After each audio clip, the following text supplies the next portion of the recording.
Hey guys, welcome back to the channel. This is part 1 of our story. If you like this what if story and want to see part 2, let me know in the comments below. Before we start, don't forget to like, subscribe, and share this video with your friends. Also, check the description for more great content and my playlist. This story was posted by rabbitaizawa on Wattpad. Now let's start. Time is a peculiar thing, but it doesn't bring Izuku any joy. The vigilante descends from the air, landing with the agility of a cat, and takes off running. He deserves some credit for choosing to flee rather than confront the two heroes pursuing him. If they manage to catch him, it won't end well for him. Adjusting his mask to secure it on his face, he weaves through oncoming traffic and onto the sidewalk. Pedestrians shout at him, expressing their annoyance at the brief disruption he causes while he seeks his freedom, but Izuku has grown accustomed to being an inconvenience. Those remarks are nothing new to him. He halts, spotting an alleyway to dart into, only to realize his error. It's a dead end. The hero with the wooden body leaps down from the rooftop, landing directly in front of him. Kamui Woods, his mind supplies. This isn't the best moment to ask for an autograph. Behind him, 𝗵𝗃𝗏 has caught up, his heavy breathing signaling that he is closing in. Woods declares that Izuku is cornered. Crouching down, Izuku grips the strap of his backpack. Just as he prepares to launch himself into the air, he is abruptly slammed against a dumpster, 𝗵𝗃𝗏's now eyeing his bag, ready to snatch it away. Izuku greets them casually, commenting on the nice weather. Leaning back against the wall for support, he pulls his knees up and delivers a swift kick to 𝗵𝗃𝗏's stomach. As he dashes past the hero, who stumbles in pain, he adds that he would love to stay and chat but has places to be. Woods, frustrated, enlarges his arms to block Izuku's second escape attempt. Izuku dodges and spins around, managing to catch the fist aimed at his head. He looks up at the surprised expression on Woods' face, still gripping the hero's fist tightly. He playfully remarks that it was a close call and tosses the arm back at him, encouraging him to try again next time. 𝗵𝗃𝗏 steps back, glaring down at Izuku, who feels the weight of the situation. Woods approaches cautiously, eyeing him differently now, aware that his quirk is less effective in such close quarters. He specializes in support, not direct combat.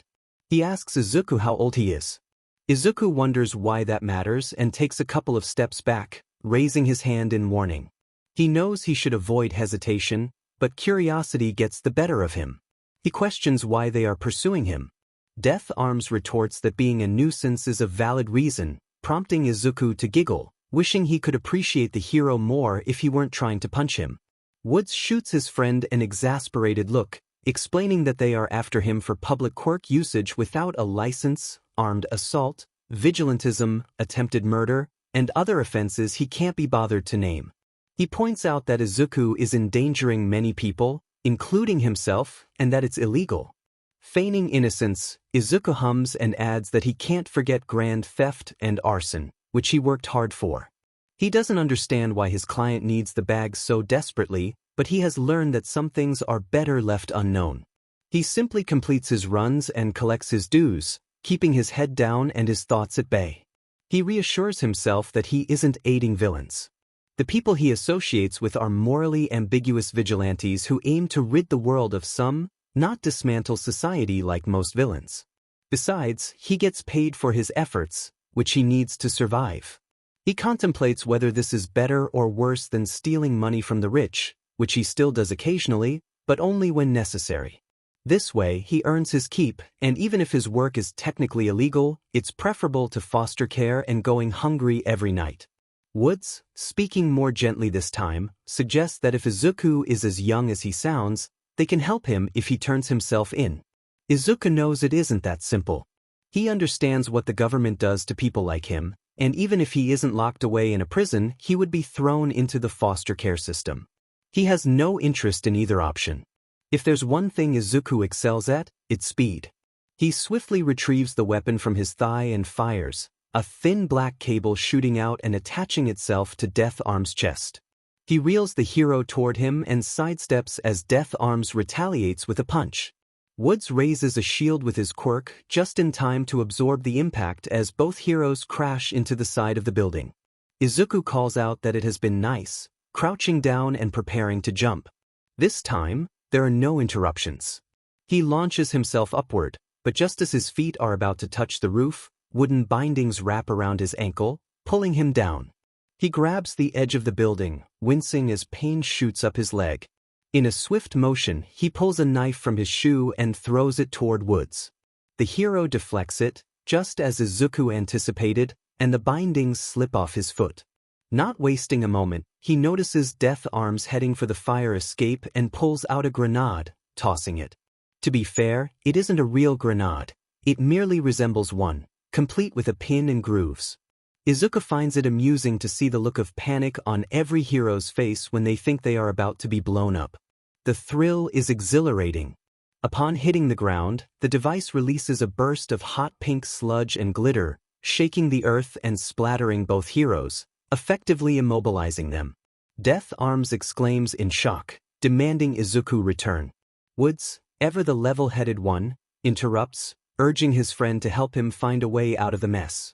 Izuku crouches on the rooftop, observing the scene below.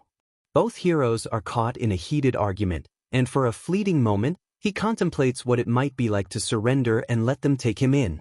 Perhaps he would return with them to the police station. Maybe the heroes wouldn't recognize him for who he truly was. Perhaps they would give him a chance. But that seemed unlikely. It was too risky, and Izuku straightened up, turned, and leaped onto the next building, heading deeper into the city. After delivering goods to his customers and collecting their payments, Izuku entered the warehouse, where his newest clients were gathered around workstations, enjoying sandwiches and drinks.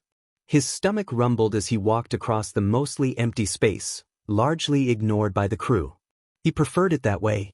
He placed the bag on the desk in front of a man with a goatee, who was waiting with his arms crossed to receive his share. The man remarked on Izuku's tardiness, counting a stack of cash before handing a few bills to him, which Izuku declined for the moment.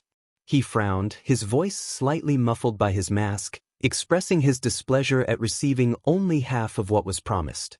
The man leaned back in his chair, giving Izuku a challenging glare, dismissing his concerns with a comment about life's unfairness. Izuku felt irritation rise within him. This wasn't the first time someone had tried to shortchange him. Adults, whether heroes or criminals, couldn't be trusted to keep their word. He held the man's gaze, lifting his chin defiantly as he explained that he had been distracted by some professionals who were pursuing him. This caught Mr. Goatee's attention, prompting a question about whether they were heroes. Izuku shrugged, grinning beneath his mask as he downplayed the encounter, suggesting that the heroes might be onto him. The man threatened him, but Izuku recognized it as an empty threat. He knew the man didn't have the resources to waste on him, and he wouldn't go so far as to harm him. Izuku had other clients and plenty of opportunities to acquire what he needed. He didn't relish the thought of stealing, but he would do it if necessary, even if it brought a twinge of guilt. As he turned to leave the warehouse, Mr. Goatee called after him, urging him to take the money and suggesting he buy some new clothes, as he looked disheveled. Izuku smirked, snatching the stack of cash before the man could change his mind. He stuffed it into his pocket and walked out, feeling a sense of satisfaction in his chosen lifestyle.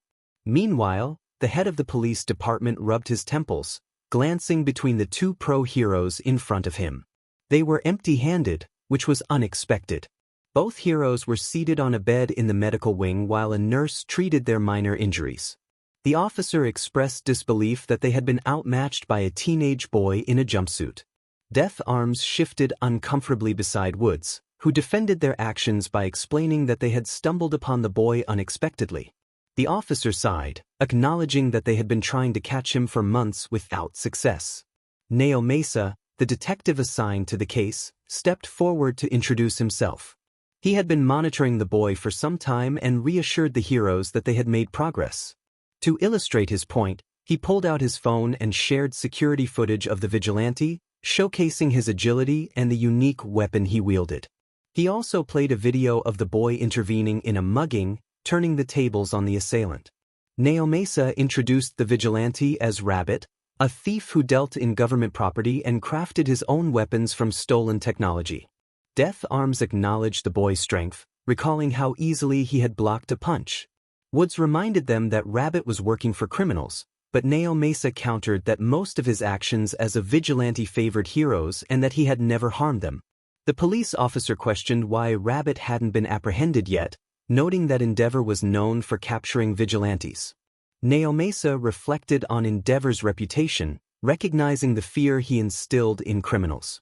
He explained that Rabbit posed no real threat to heroes and that pursuing him would be counterproductive.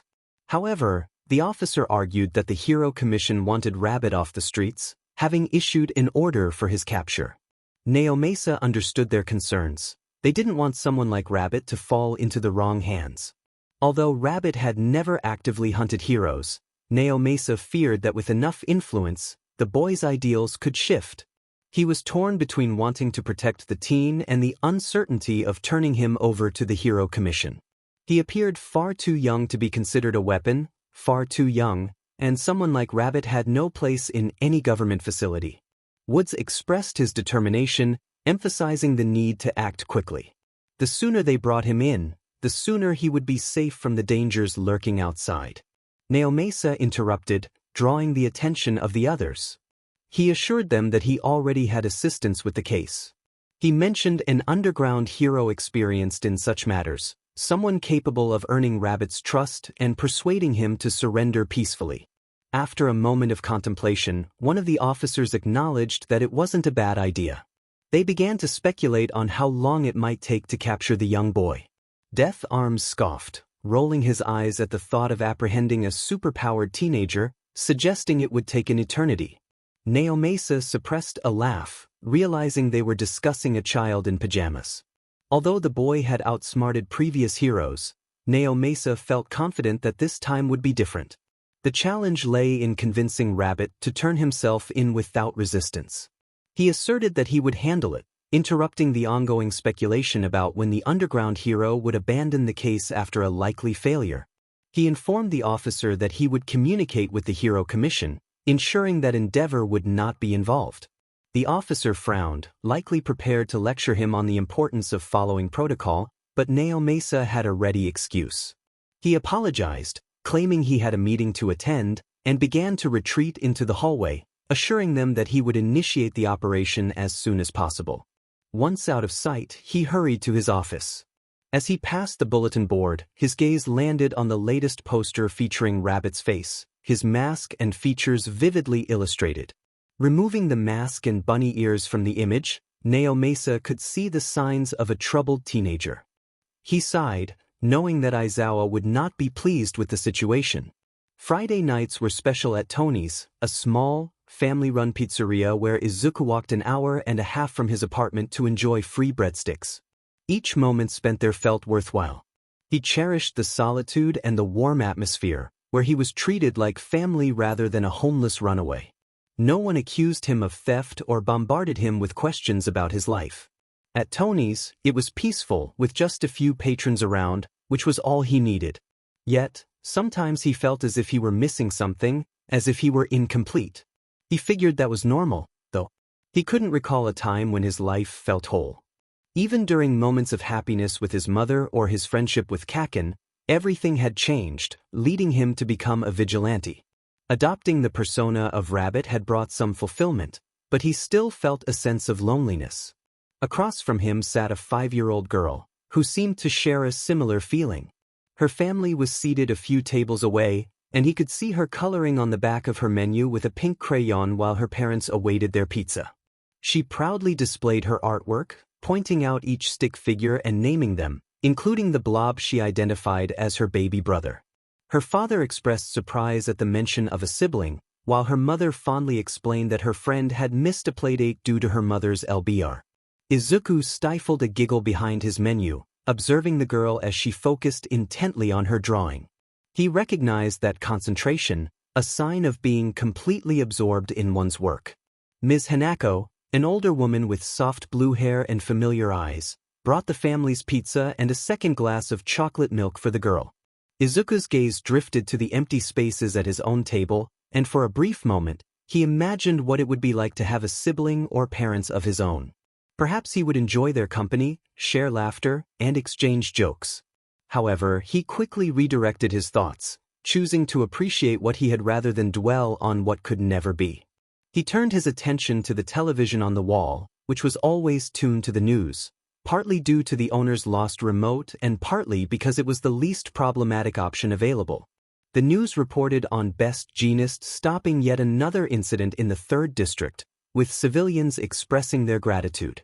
Izuku noted the absence of coverage regarding his encounter with 𝗵𝘃𝗵𝗲, relieved that the public remained unaware of his escapades.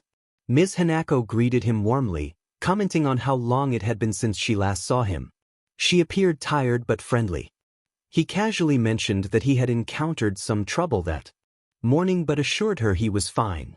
She frowned, expressing concern as she pointed out a bruise beneath his eye. Izuku instinctively touched his cheek, surprised to learn he had a bruise already. She leaned in closer, offering to bring him some ice after taking his order. "How does that sound?" The boy grinned sheepishly, feeling a bit overwhelmed by her kindness. She didn't wait for him to respond, already anticipating his usual order. Extra breadsticks with a chocolate shake and 2 slices of pepperoni were on the way. With her departure, Izuku found himself staring blankly at the spot she had just occupied. She truly was a blessing. With nothing else to occupy his time, he pulled out his phone and activated the camera, examining the purple and black bruise on his cheekbone that extended just below his eye. The skin there throbbed painfully when he spoke, stretching uncomfortably across the bone, itchy and sore. It was an unsightly mark, and he could understand why he had received more disapproving looks than usual on his way here. He poked at it gingerly, only to hiss in pain. That encounter with 𝗵𝘃𝗵𝗲 had left him looking worse for wear. If only the other boy hadn't grabbed his ankle, causing him to slam his face into the edge of the building, he wouldn't be in this situation. But there was nothing he could do about it now. The bruise would fade in a couple of weeks. For the time being, he decided to cover it with his hair. A haircut was definitely in order. He played Subway Surfer for a few minutes, occasionally tuning into his surroundings. The game was enjoyable, despite the frustratingly poor Wi-Fi. The bell rang, announcing the arrival of another customer. The dog accompanying the newcomer was adorable, and he wished he could adopt it. Ms. Hanako called from behind the counter, inviting the new customer to take a seat. Izuku thought about how he needed more keys. He received a text from Kaken, and he could almost hear his explosive friend's voice as he read the message. Kaken was checking if Izuku was still coming over tomorrow, mentioning that his mother had bought something for him. A small smile crept onto Izuku's lips as he replied that he might be late due to another job. Kaken responded almost instantly, reminding him not to get hurt again or there would be consequences. Bakugo Katsuki was one of the few who knew about Izuku's vigilante persona, having been the one to suggest he take on the role of Rabbit in the first place. An ice pack was set in front of him, pulling him from his thoughts, followed by the milkshake. Ms. Hanako informed him that the pizza and breadsticks were almost ready before moving to take the newcomer's order. When the food finally arrived, the ice pack had warmed up and the milkshake was nearly gone. He thanked Ms. Hanako and eagerly dug into his meal, savoring the delicious flavors. Tony's pizzeria never disappointed.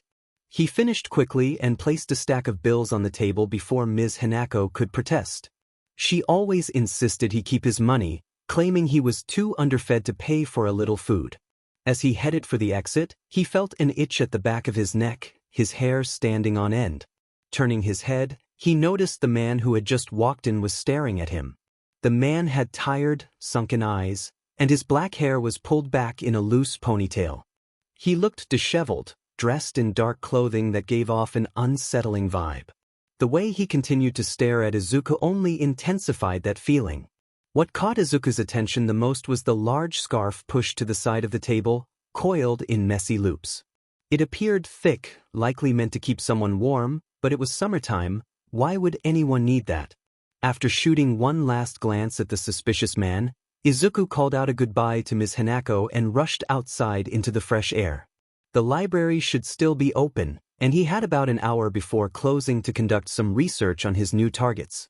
He had heard rumors of a drag ring in the neighboring city, rumored to have some potent substances. He had managed to gather a bit of information from past clients, which included a few names. Accessing police records would give him a clearer picture of who he was dealing with, or, more accurately, who he was up against. This wasn't his first encounter with a drag bust, and it certainly wouldn't be his last. If he could make it to the library without any interruptions, he would have just enough time to gather a location. Just as he was about to turn onto the next street, a scream echoed in the distance, sending a chill down his spine. It sounded urgent, and Izuku felt a knot form in his stomach. Of course, this would happen when he wasn't in costume. After a moment of hesitation, he decided he wouldn't ignore it.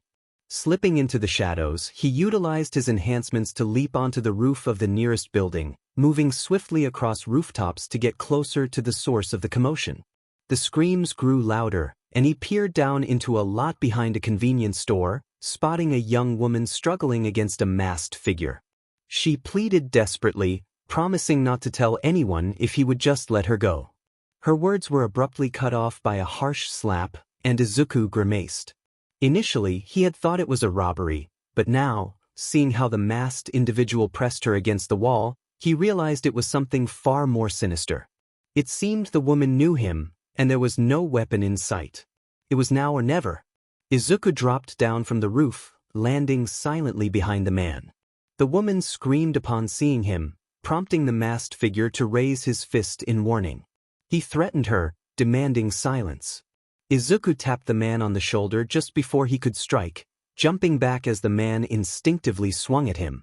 He casually remarked that he might be interrupting something.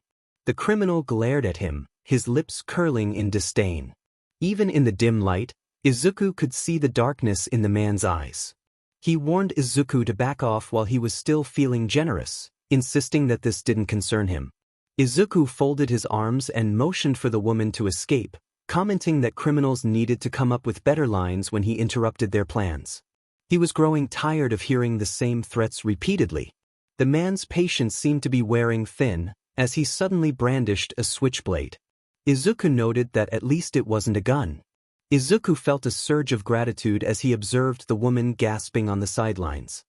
He considered reprimanding her for not intervening when the man was distracted. It seemed to be a case of domestic abuse. Now that he focused on them, he noticed they were both dressed in formal attire, likely returning from a dance or a night out. Were they married or at least engaged? The dim light made it difficult for him to check for a ring. The man growled, "One last chance? Leave now or I'll treat you the same way I did her." Izuku couldn't help but think the man was being ridiculous. Without giving him a moment to react, he lunged forward, gripping the man's wrist and pulling him sideways. The weapon flew from the man's hand, clattering to the ground near the woman, who seemed to be holding a phone. A sudden blow to his gut made Izuku wince, but he quickly regained his footing. The man clearly lacked fighting skills, allowing Izuku to swiftly kick him and shove him against the concrete wall. The man slumped to the ground, unconscious. Izuku took a moment to assess him, noting the absence of any identifiable features or markings. He wasn't affiliated with any gangs that Izuku recognized, and he prided himself on knowing most of them in central Japan. Reaching into his pockets, Izuku retrieved his emergency capture tape and secured the man's hands and legs, placing a STRP over his mouth for good measure. The woman, now closer, spoke up, "Kid." Izuku turned to her, slightly annoyed. "I'm almost 14. Not a kid." She approached cautiously, her legs trembling as she ensured her attacker wouldn't wake. A bruise marred her cheek, mirroring Izuku's own sore spot. "Thank you for stepping in. You didn't have to. He's been harassing me at work since he started last week, and he forced me to go to a restaurant with him today." Izuku felt a pang of frustration. He had been close to the truth. He joined her under the street lamp at the alley's entrance, wiping his hands on his breathes. "Did he give you that bruise?" She looked away, her black hair falling over her face. "Yes, but it doesn't hurt too much." "He hit you, so he deserves more than what I did to him," Izuku replied. The woman chuckled softly, her tension easing. "Thank you again. I don't know how much further he would have taken it. I called the police, so they should be here soon too." Izuku's heart sank. She called the police. As if on cue, a voice broke through the air. "Midoriya." Two police officers appeared a few yards away, their expressions a mix of irritation and confusion. One officer, with a feline face, rushed forward, his eyes locked onto Izuku. This was the same officer Izuku had evaded multiple times, both as Rabbit and as himself. "I swear this is the 5th time you've been involved in something like this," the officer complained. "I'm taking you in this time, Midoriya. Don't even think about running." Izuku laughed nervously, already plotting his escape. He wasn't Rabbit at the moment, and without his quirks, he would have to rely on his speed. "Hey buddy. Long time no see. Let's talk this out first. I just caught that criminal right over there. That's like, what, 60% of your job?" He pointed into the alley, and at the officer's nod, the other officer went to investigate. "That's not going to happen. Just come with us peacefully this time," and then, Izuku spun on his heel, nearly tripping over his own feet, and took off running. He laughed maniacally as he heard the officer chasing after him. This was the 2nd time that day he found himself fleeing through the streets, and he only needed one more incident to beat his personal record. Despite lacking his enhancements, Izuku was fast. However, the streets were bare at this hour, offering little cover. He realized he wouldn't make it to the library tonight. With a groan, he leaped onto the hood of a car and executed a backflip, landing smoothly in the middle of the road. "Are you kidding?" the officer shouted behind him. "Now you're just showing off. Give it up, kid." Izuku laughed and pushed himself to run faster. The officer, with his cat-like agility, was gaining on him. If Izuku didn't pick up the pace, he would surely be caught. He crouched low, feeling the familiar burn in his legs as he jumped, using a wall as leverage to grab the handle of a nearby fire escape. He made the final leap to the top of a building, thinking he was safe. But then he heard it before he felt it, the rustle of fabric, almost imperceptible to anyone else. However, Izuku had been trained to detect such sounds. The wind whipped against his neck as he twisted midair, narrowly avoiding a flash of gray fabric. Unfortunately, he overshot the edge of the roof and plummeted toward the ground. He rolled awkwardly upon landing, stifling a hiss of pain as his shoulder hit the hard sidewalk. His back collided with a fire hydrant, forcing the breath from his lungs. A figure landed gracefully in front of him, clad in black. Yellow goggles glowed even in the darkness.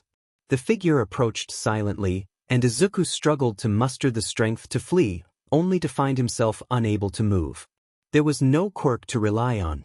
He muttered in disbelief, realizing the truth. If the absence of his quirk didn't give it away, the large gray scarf and blazing red eyes certainly did. He recognized this figure all too well. He had studied underground heroes for years. Izuku gulped nervously, fully aware of who stood before him. Izuku hadn't expected to see Eraserhead patrolling this part of town. Realizing he might have said the wrong thing, he quickly waved his hands in front of him, urging the hero to forget his comment. Eraserhead was an underground hero for a reason. His existence was supposed to remain a secret, and Izuku feared he might have come off as a stalker or, worse, a villain. He tried to calm himself, thinking that perhaps Eraserhead would just assume he was joking. The underground hero blinked, then bent down to lift Izuku by the back of his hoodie, setting him on his feet. The man looked scruffy and tired, far from the intimidating figure Izuku had imagined earlier at the pizzeria. Pushing his goggles up, Eraserhead scrutinized him. "You're faster than you look," he remarked, ignoring Izuku's earlier statement. "That's your quirk, right?" Izuku hesitated, feeling a rush of embarrassment. He stammered that it was part of his quirk, but Eraserhead cut him off, telling him to come along. This snapped Izuku out of his daze. He protested, insisting that there were more important matters for the hero to attend to, but Eraserhead simply stuffed his hands in his pockets and began walking down the deserted street, expecting Izuku to follow. With his heart racing, Izuku realized he was actually in the presence of Eraserhead, one of the greatest underground heroes. He felt starstruck, thinking that even if a meteor struck him down right then, it would be worth it just to meet the man. As they walked, Izuku wondered about Eraserhead's favorite food. He recalled seeing him at the pizzeria, drinking something that might have been black coffee. The hero seemed like that kind of person. "Are you hurt?" Eraserhead asked, glancing at him with one eye. Startled, Izuku quickly assured him he was fine. Eraserhead gave him an unreadable look before turning away. Izuku felt a bit pathetic for his reaction. They soon encountered a cat officer who had likely stopped his pursuit after seeing Izuku get caught. The officer stepped forward, thanking Eraserhead for capturing the slippery boy. The underground hero grunted in response, pulling a bottle from his pocket and applying the liquid to his eyes. Izuku briefly wondered about Eraserhead's habits, thinking there was no way someone like him didn't smoke. "Midoriya," the officer called, snapping Izuku out of his thoughts. He quickly responded, and the officer took him by the arm, leading him away. Izuku had to resist the urge to kick back in retaliation. They were headed to the station, and Eraserhead was coming along. Izuku was taken aback but managed to cover his surprise with a flourish of his free hand, joking that this was the most fun he'd had in his multiple encounters with the officer. The cat officer dragged him along, hissing in a way that was surprisingly fitting. "The day I actually get to arrest you is the day I retire," the officer declared, and Izuku promised he would remember that. The walk to the station was short, as the library was just a few blocks away. Izuku couldn't help but smirk as he entered, greeting the night shift employees with finger guns, earning groans and muffled complaints in return. He counted this as a small victory. "Stay here," the officer ordered, pointing to a spot on the ground. "I'll get the detective. Don't move." As soon as the officer disappeared down the hallway, Izuku turned to make his escape. He had done this many times before, and the officer should have anticipated his attempt to slip away. He almost collided with Eraserhead when he turned around. The hero stood before the doorway, looking down at him with tired eyes.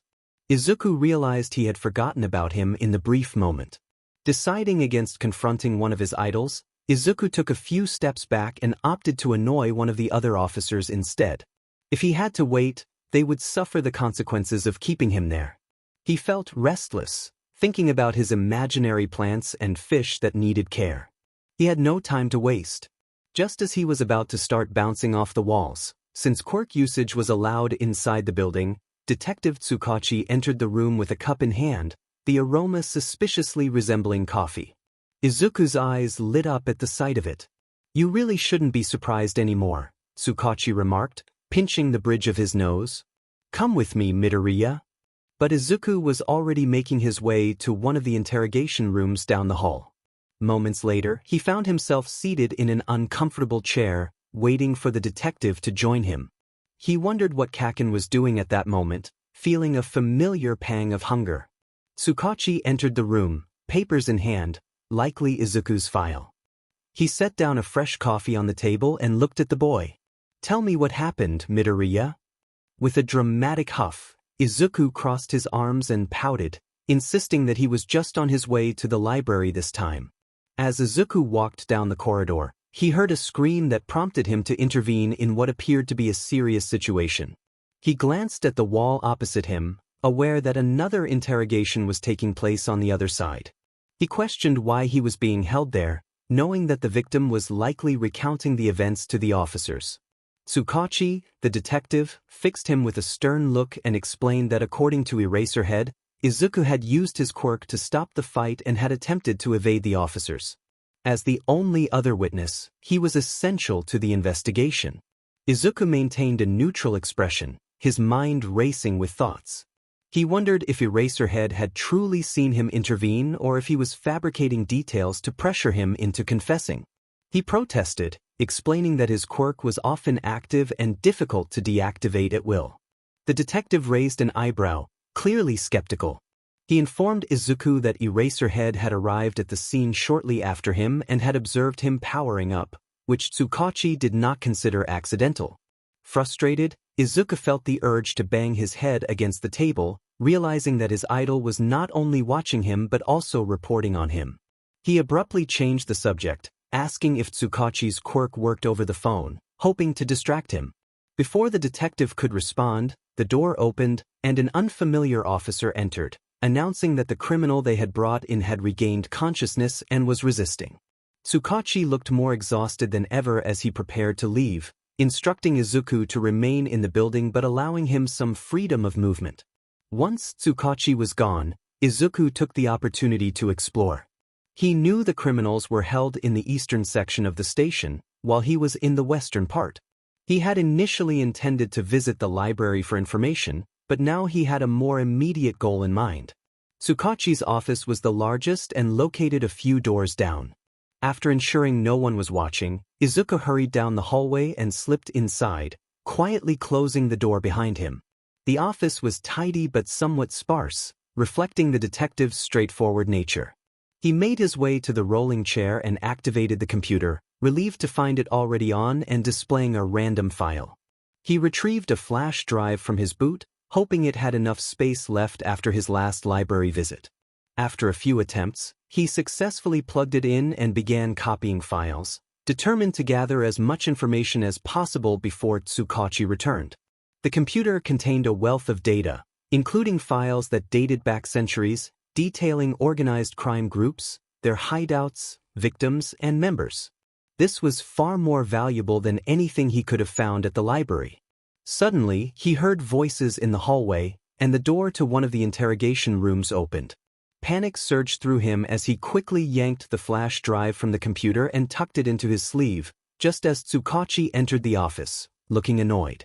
He asked Izuku what he was doing there, and while Izuku wanted to joke about watching something inappropriate, he hesitated upon seeing Eraserhead standing silently behind the detective. He quickly improvised, claiming he was looking at a photo of 𝗧𝗏𝗁's dog, which he had grabbed from the desk. 𝗧𝗏𝗁, taken aback, sighed and told Izuku to leave. Trying to mask his nerves, Izuku slipped past the two men and returned to the main area to wait.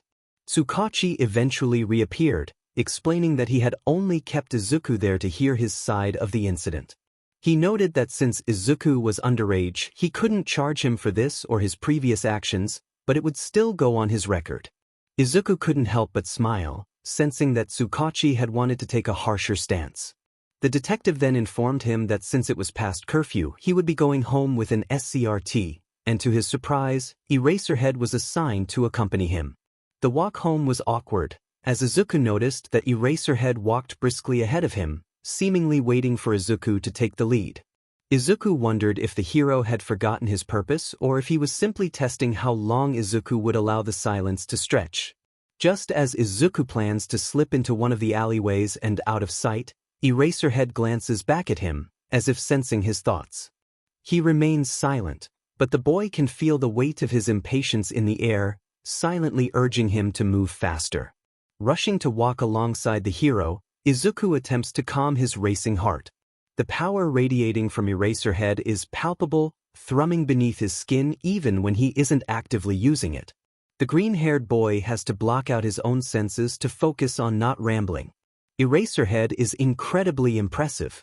There's a good chance his quirk doesn't affect mutant types, meaning he often fights without his powers. His skill is remarkable. He boasts a 98% success rate on missions, one of the highest Izuku has ever encountered, rivaling even All Might. Although he admires him, Izuku knows he must keep his distance. What if Eraserhead connects him to Rabbit? Does he even know about Rabbit, or is that beyond his concern? How much does he earn, anyway? Doesn't he have another job besides this one? Eraserhead interrupts his thoughts with a comment about mumbling. Izuku wishes for a bus to rush by so he could conveniently step into the street. Had he heard the mention of Rabbit?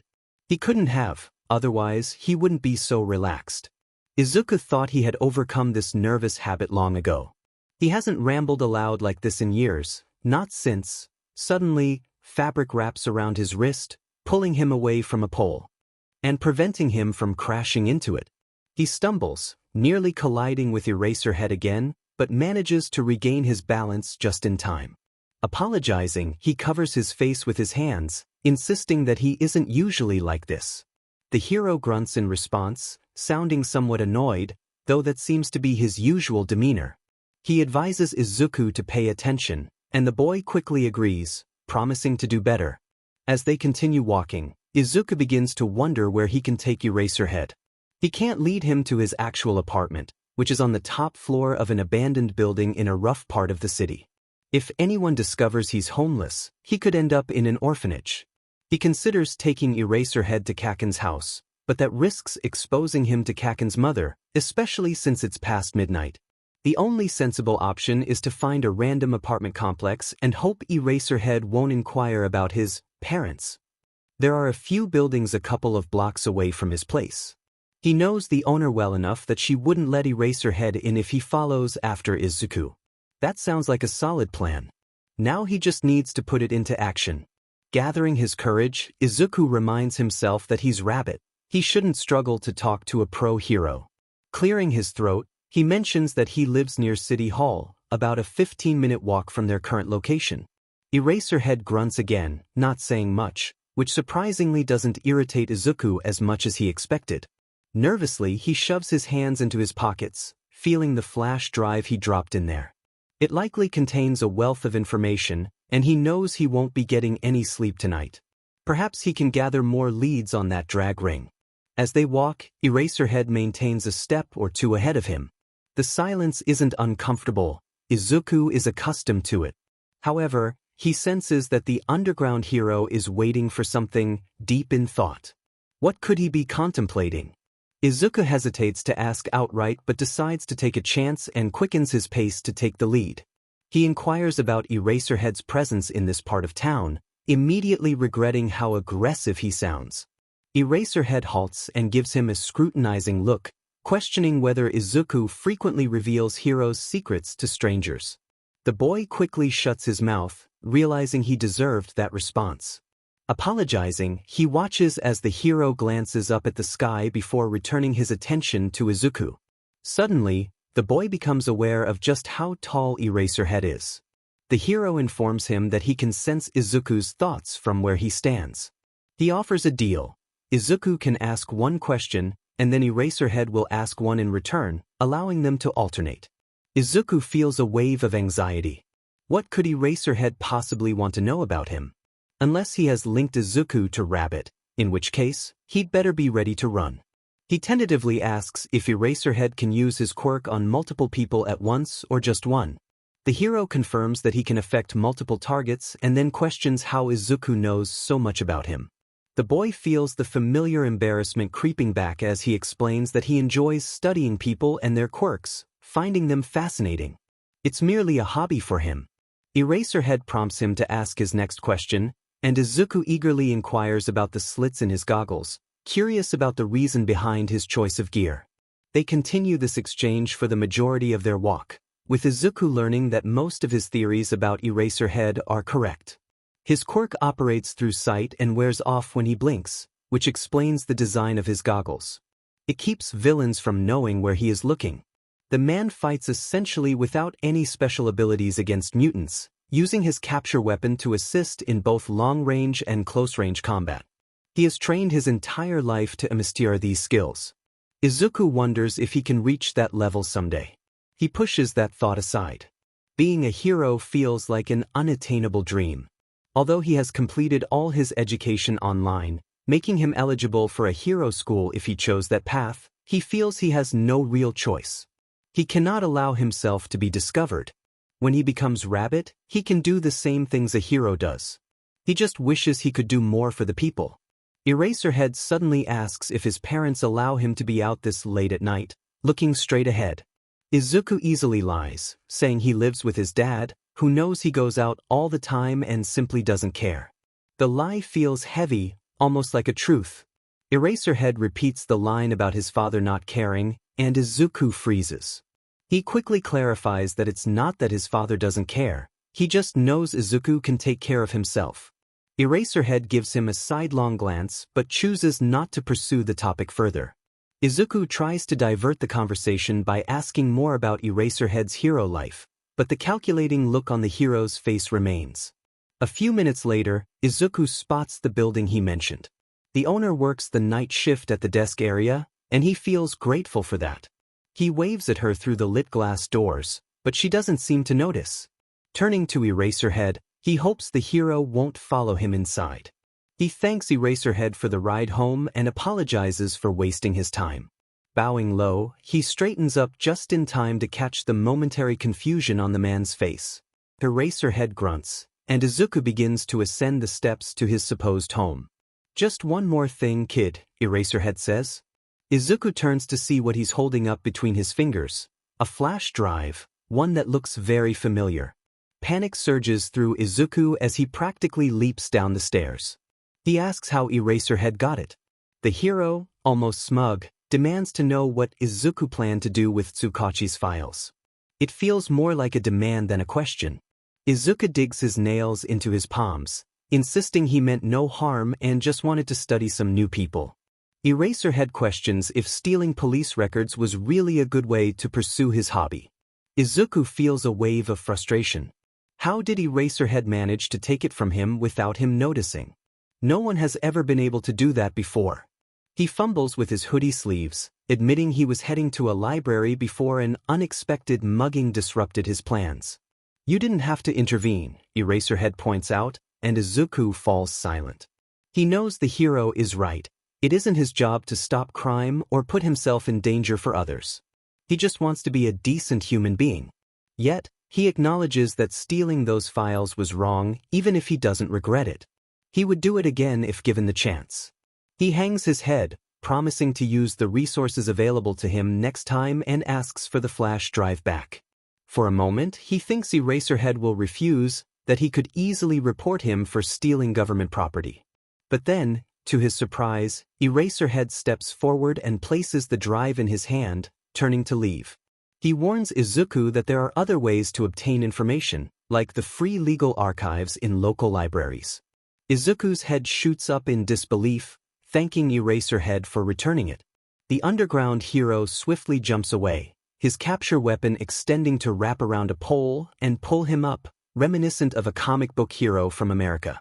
In an instant, Eraserhead vanishes into the night, leaving Izuku alone in front of an apartment complex he doesn't even call home. Did that really just happen? Everything feels surreal. The glass doors behind him slide open, and he turns to see the owner's concerned face. She asks why he is out so late, noting the cold weather. After reassuring her that he won't freeze, Izuku shoves the flash drive back into his pocket, hoping it stays there this time, and trudges away with a quick goodbye. It takes him another 5 minutes to reach his actual home, and by the time he climbs the many flights of stairs to the top floor, he is trembling with nerves. He realizes he needs to be more cautious. Eraserhead could have arrested him. He should have. There's no way he could have escaped from someone like him. He kicks open the mahogany door and slams the flash drive onto his makeshift desk, grumbling about how it better be worth it and blaming it for attracting the attention of a pro hero. Izuku slumps into his chair and glances at the clock. It's late, or early, depending on one's perspective. He knows sleep will elude him after the day's events, so he logs onto his battered, battery-run computer to sift through the files. He has only a few hours until dawn. He can keep himself occupied for that long, at least with some instant coffee. That's about the only food he has in the apartment, aside from some packs of instant ramen noodles. Unfortunately, he doesn't even have a way to heat water for it. He realizes he really needs some help. To be honest, no matter how thrilling it looks in movies, using a parachute is never enjoyable. However, when one finds themselves over 2,000 feet in the sky in a helicopter that's on fire, piloted by someone untrained and carrying a large bomb, one takes what they can get. Izuku had never been fond of explosives, especially the ones that could potentially blow him apart on live television. He had once again gotten in over his head by following a group of thieves his client had warned him about days earlier.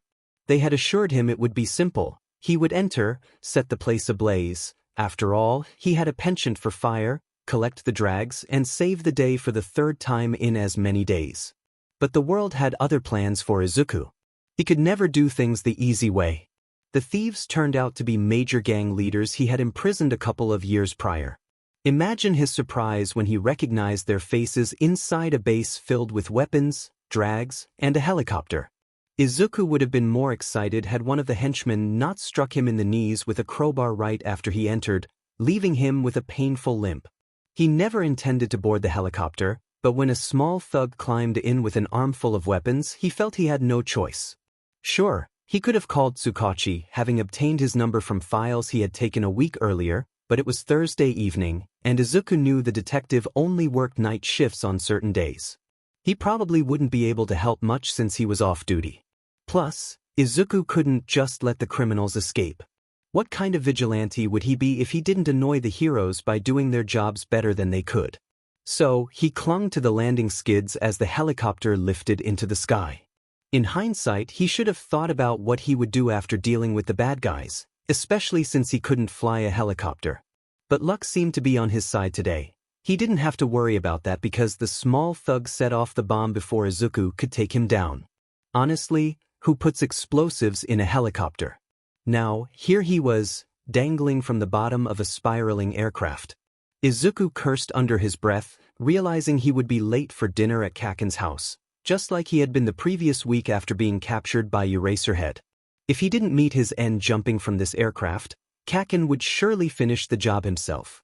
As the timer ticked down to 15 seconds, Izuku decided he would much rather face his friend than the impending explosion. He waved to the news helicopter a few hundred yards away and let go of the landing skids with a shout. He spread his arms and legs to stabilize himself, determined not to tumble through the air like a wild creature. He had learned from that mistake. A smile threatened to break through, but the wind whipped at his face and hood. Izuku had always enjoyed jumping from high places. The rush was exhilarating, filling his lungs with fresh air and making his stomach flip. It always left him feeling giddy. However, this jump was a bit higher than he usually preferred. But it was fine. He had a parachute, so everything would be okay. He balanced himself well as he fell, and after determining he was a safe distance from the bomb, he flipped onto his back and pressed the button under his left armpit. Nothing happened. His heart raced as panic surged through him. He hadn't reinstalled the parachute from last month. If there were auditions for a modern remake of that old movie, Izuku would be a prime candidate. The helicopter exploded above him in a blinding display of heat and light, but he couldn't focus on that because the buildings were coming up fast. He was going to die. But he couldn't, not before dinner. Kaken would surely kill him. Izuku didn't realize he was screaming until his voice gave out from the strain.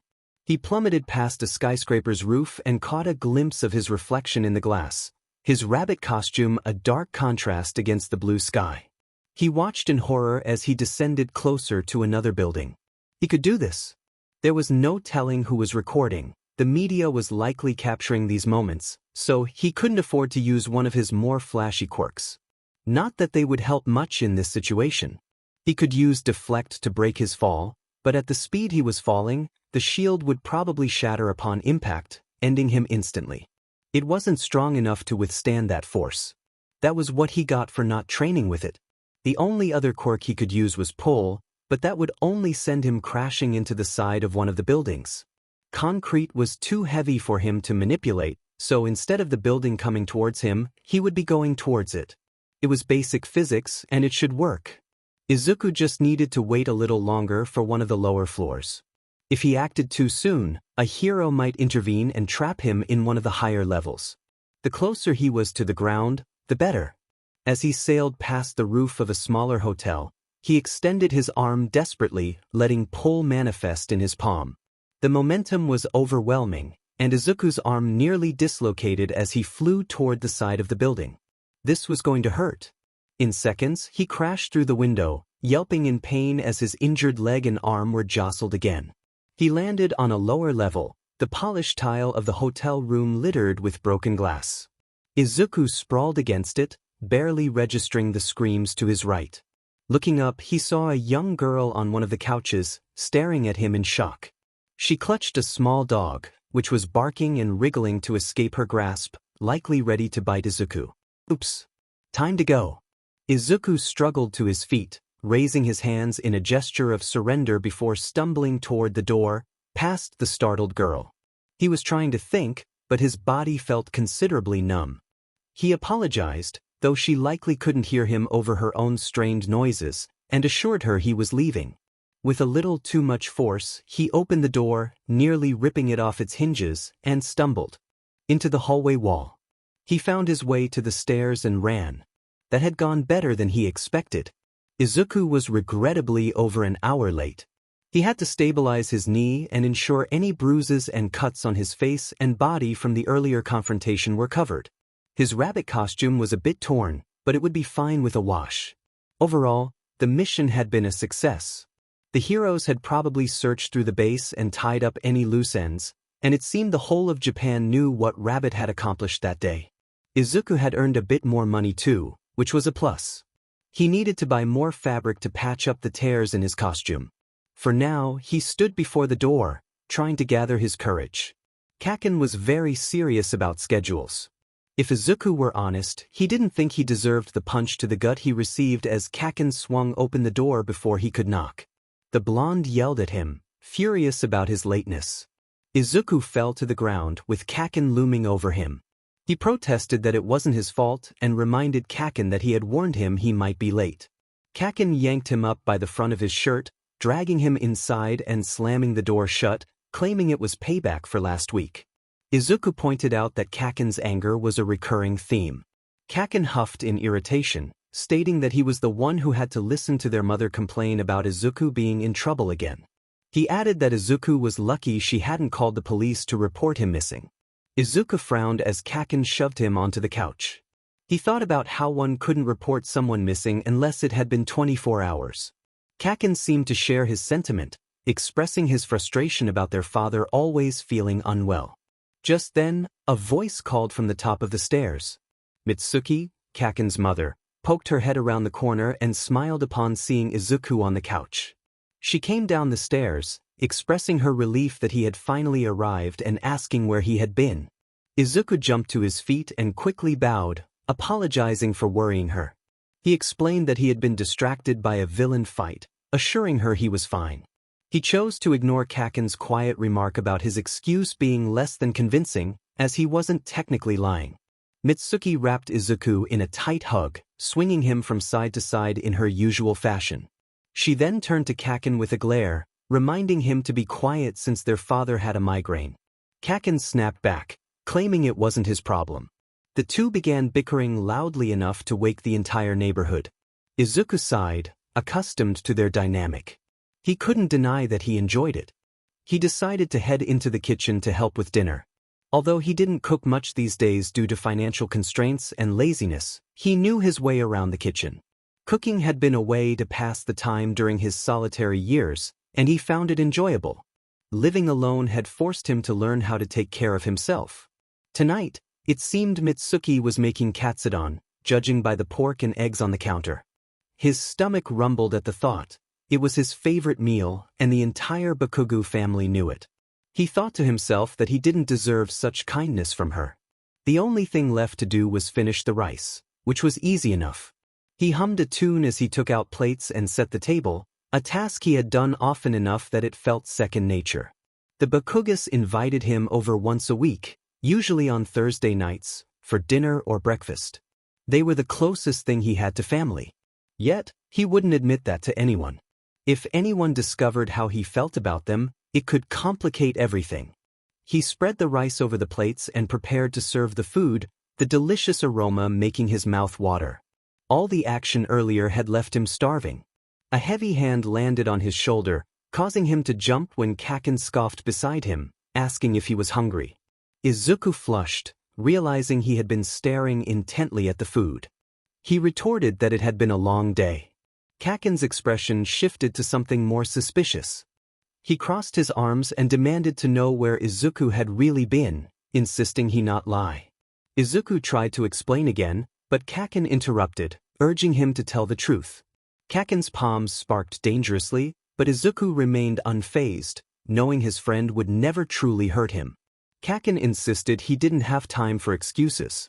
Izuku felt a twinge of discomfort as he noticed 𝗂𝐽's intense gaze. He bit his lip, his eyes darting toward the doorway, aware that Auntie might come down any moment. He thought it best to delay the conversation. 𝗂𝐽, however, was insistent, claiming he wouldn't be gone long. Izuku knew he had to share something, so he decided to tease 𝗂𝐽 a bit. He remarked that it almost seemed like 𝗂𝐽 cared about him. 𝗂𝐽's frustration was palpable and explosions of energy crackled from his palms, prompting Izuku to backtrack quickly, promising to explain if 𝗂𝐽 would just give him a moment. As they moved to the living room, Izuku felt the weight of his nerves. He started to recount a recent encounter with a client who had informed him about a new drag ring in a nearby city. Kaken's impatience was evident as he urged Izuku to get to the point. Izuku explained that he had attempted to infiltrate the base but had encountered more resistance than anticipated. He hesitated, his attention drawn to the television, where a news segment was airing footage of a recent incident. A helicopter spiraled downward, and Izuku's heart raced as he recognized Rabbit, who had let go just before a massive explosion erupted.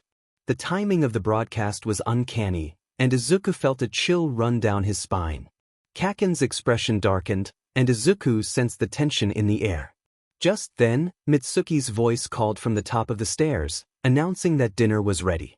Relieved, Izuku exchanged a sheepish glance with Kaken, insisting that it wasn't what it seemed. Dinner turned out to be a delightful experience. The food was delicious, and Izuku savored every bite, expressing his gratitude to Mitsuki. She smiled warmly, pleased with his compliments. Kaken, however, made a pointed remark about how everything tasted good when one hadn't eaten in days, casting a fiery look at Izuku that made him uneasy. Izuku quickly deflected the comment, lying about Kaken's words to avoid drawing attention from the adults. For a moment, silence filled the room until Mitsuki resumed her conversation with Masaru, though she shot them a suspicious glance. Izuku sighed in relief, grateful to have avoided any further scrutiny. Kaken continued to glare at him, prompting Izuku to kick him under the table. Kaken hissed but remained silent, and Izuku felt a wave of anxiety wash over him. He focused on his food, determined to finish quickly. He was still hungry but didn't want to overindulge. As the meal progressed, Kaken unexpectedly scooped food onto Izuku's plate without a word, and Izuku couldn't help but feel grateful. Mitsuki then suggested that Izuku stay the night, citing safety concerns due to the rising crime rate. Izuku hesitated, unsure of how his father would react, but Mitsuki insisted it would be for the best. Masaru chimed in, reminding everyone that it was ultimately Izuku's choice. Izuku, wanting to avoid any conflict, agreed to stay if it was all right with them. Kaken grunted in acknowledgement, and Masaru nodded in support. Mitsuki's enthusiasm was palpable as she mentioned that Hisashi wouldn't mind since he was rarely around. The atmosphere shifted, and Izuku felt a pang of discomfort. Kaken's eyes narrowed as he assessed Izuku's reaction, while Masaru coughed, trying to diffuse the tension. Mitsuki's bluntness sparked a heated exchange between her and Masaru, and Izuku wished to avoid being the center of their argument. Izuku understands that it isn't entirely his fault, yet he still feels uneasy. He waves his hands in front of him as if trying to disperse the metaphorical flames, catching the attention of both adults. He reassures them, noting that his father can be a bit difficult at times, but he doesn't believe it will be an issue this time.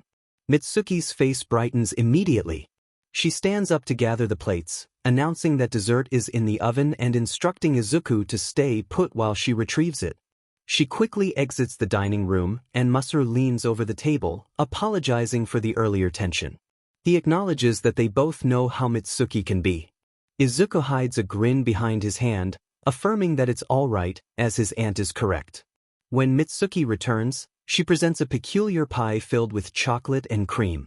It tastes surprisingly good, and Izuku has to restrain himself after devouring his second slice. Afterward, he assists Masaru with washing the dishes and storing the leftovers, engaging in light conversation. Speaking with Masaru is always soothing for Izuku. The older Bakugo is the complete opposite of Mitsuki and Kaken, which surprised Izuku when he first met him years ago. It still amazes him that such a calm man married someone so fiery. Masaru is steady and unyielding like a river, while Mitsuki is a blazing inferno, intense and overwhelming. Yet, Izuku has come to see how they complement each other in their unique ways. Izuku enjoys Masaru's company. The gentle power of his quirk brings comfort, and he tries to absorb as much of that warmth as possible. Once everything is tidied up, Masaru affectionately ruffles Izuku's hair before joining Mitsuki in the living room. Feeling uplifted, Izuku heads upstairs to Kaken's bedroom after wishing the couple a good night. However, his joy diminishes the moment he opens the door. Kaken lunges at him, and Izuku instinctively spins to throw him over his hip. Kaken seizes his arm, pulling him down and pressing his face into the carpet. He declares that he will defeat him. Izuku gasps, feeling a twinge of discomfort from the sudden movement. He protests, insisting he is injured. Kaken refuses to relent, stating that Izuku deserves to be punished for his actions. Izuku whines, trying to explain that it wasn't his fault, but a firmer push to the ground silences him, and he huffs in frustration. Kaken's grin is evident as he taunts Izuku, demanding he admit defeat. Normally, Izuku would push back, trying to provoke Kaken into another playful fight, but right now, all he wants is to rest. He concedes, admitting that Kaken has won. Kaken feigns disappointment, insisting he didn't hear Izuku properly. Izuku throws Kaken off him and sits up against the bed, feeling a mix of annoyance and amusement. As he begins to adjust the wrappings on his knee, he senses Kaken's intense gaze on him. He attempts to distract himself by putting his hair into a small bun, but it doesn't help. When his skin begins to itch uncomfortably, he looks up to find Kaken's sour expression. Kaken surprisingly asks if he is alright, clearly not referring to his physical injuries. Izuku relaxes a bit, assuring him that he doesn't mind when Mitsuki talks about his father and that he won't break down at the mention of his name. Kaken questions why Izuku won't just share the truth about his situation. Izuku frowns, explaining that revealing his father's identity as a feared villain wouldn't go over well. Kaken rolls his eyes, clarifying that he meant Izuku's homelessness. He insists it would be easier if Izuku just told everyone. Izuku stands up to retrieve the emergency nightclothes Kaken keeps under the bed, expressing his concern that he would be sent to an orphanage or worse. Kaken argues that they would take him in, mentioning that Mitsuki would adopt him in an instant if given the chance. Izuku firmly states that he is too close to them and cannot risk putting them in danger. Kaken snorts, calling him hypocritical and suggesting he could simply. Izuku interrupts, pleading with Kaken to drop the subject. After a moment of hesitation, Kaken relents, knowing how much Izuku struggles with the topic of his father. He cares too much to push him further, especially after their last argument nearly caused Izuku to break down. Kaken begrudgingly agrees to let it go but insists that Izuku must share the details of his day. So, Izuku recounts the information he received from his client, explaining that the targets were supposed to be petty criminals, which turned out to be a lie. He describes how he narrowly avoided serious injury and how he executed a flawless takedown of the entire base, leaving it in ruins, and how he managed to hitch a ride on the helicopter that made the news.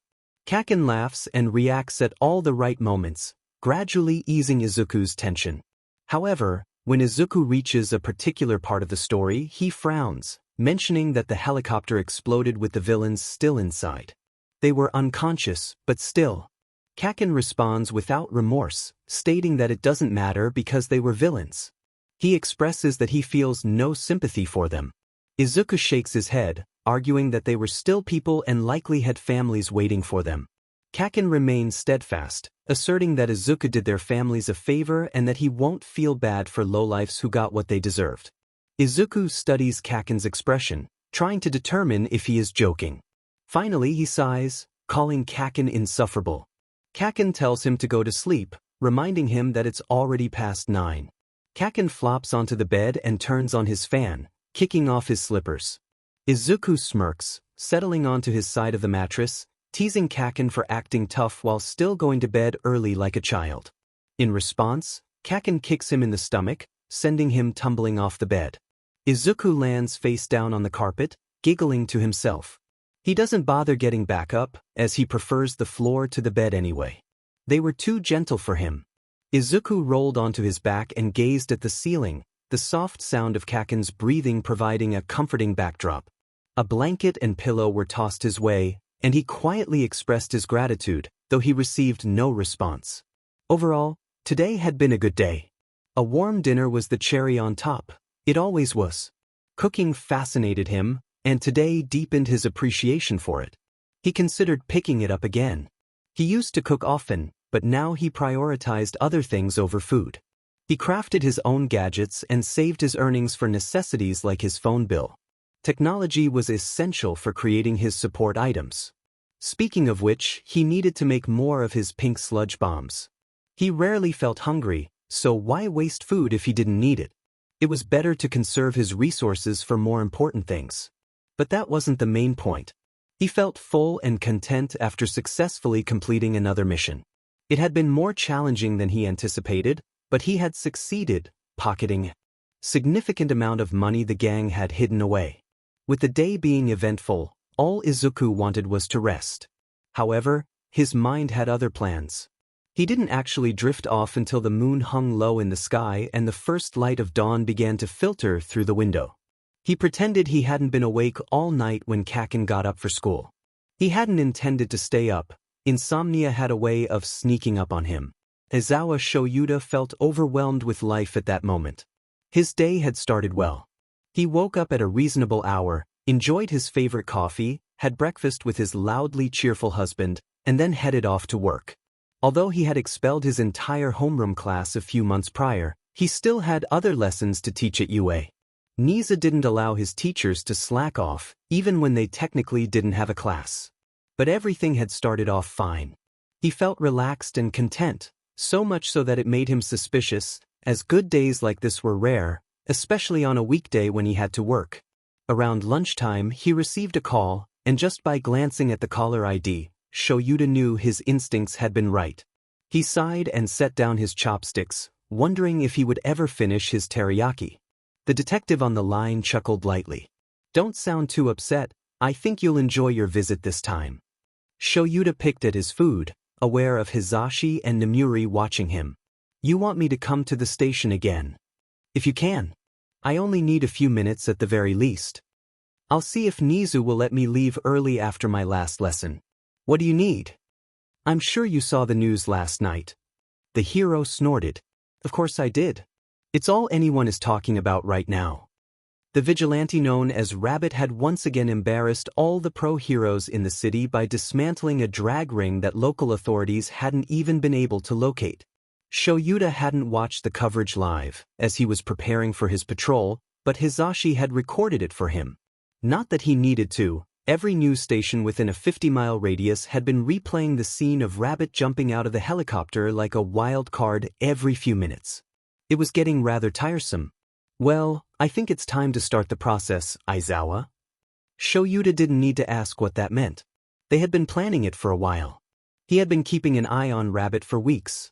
Nothing too special, just tracking to determine where the vigilante patrolled and the area he covered. So far, he hadn't gathered much. The kid was elusive, seeming to sense when he was being followed. After only a few minutes of Shoyuta trailing him, Rabbit would vanish as if he had never been there. Shoyuta hated to admit it, but he was a little impressed. "Aizawa!" The detective's voice pulled him from his thoughts. "Can you be at the station in a few hours?" This was his case after all. Shoyuta made a sound of agreement. "I'll see to it. Give me a moment." He hung up and sighed deeply, getting up to speak with the principal. He already knew he would regret this. "Going to the station?" Hizashi asked, looking up from his spot at the table. Shoyuta nodded, grabbing his scarf and wrapping it around his neck. "Is it all right if I take the car? You might have to walk home." "Sure. I need to grab some more cat food before lunch ends.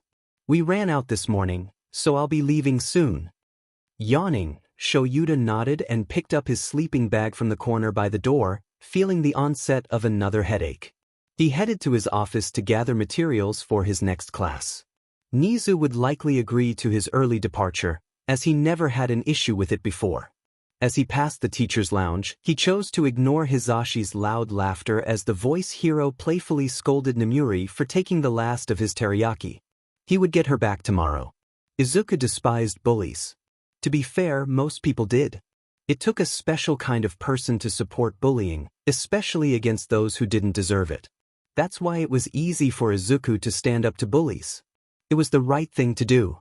He understood what it felt like to be put down, to be treated like nothing more than an animal. He knew that feeling, so he would be 𝗵𝗲 if he let someone else endure it. He tried to help whenever he could. Most of the time, he succeeded. When he saw a group of kids picking on someone they deemed weaker, he would step in. Most of the time, the bullies would back down. That was the thing. Most bullies weren't accustomed to their victims fighting back. They would be caught off guard. They would throw a few insults his way before deciding it wasn't worth their time to continue.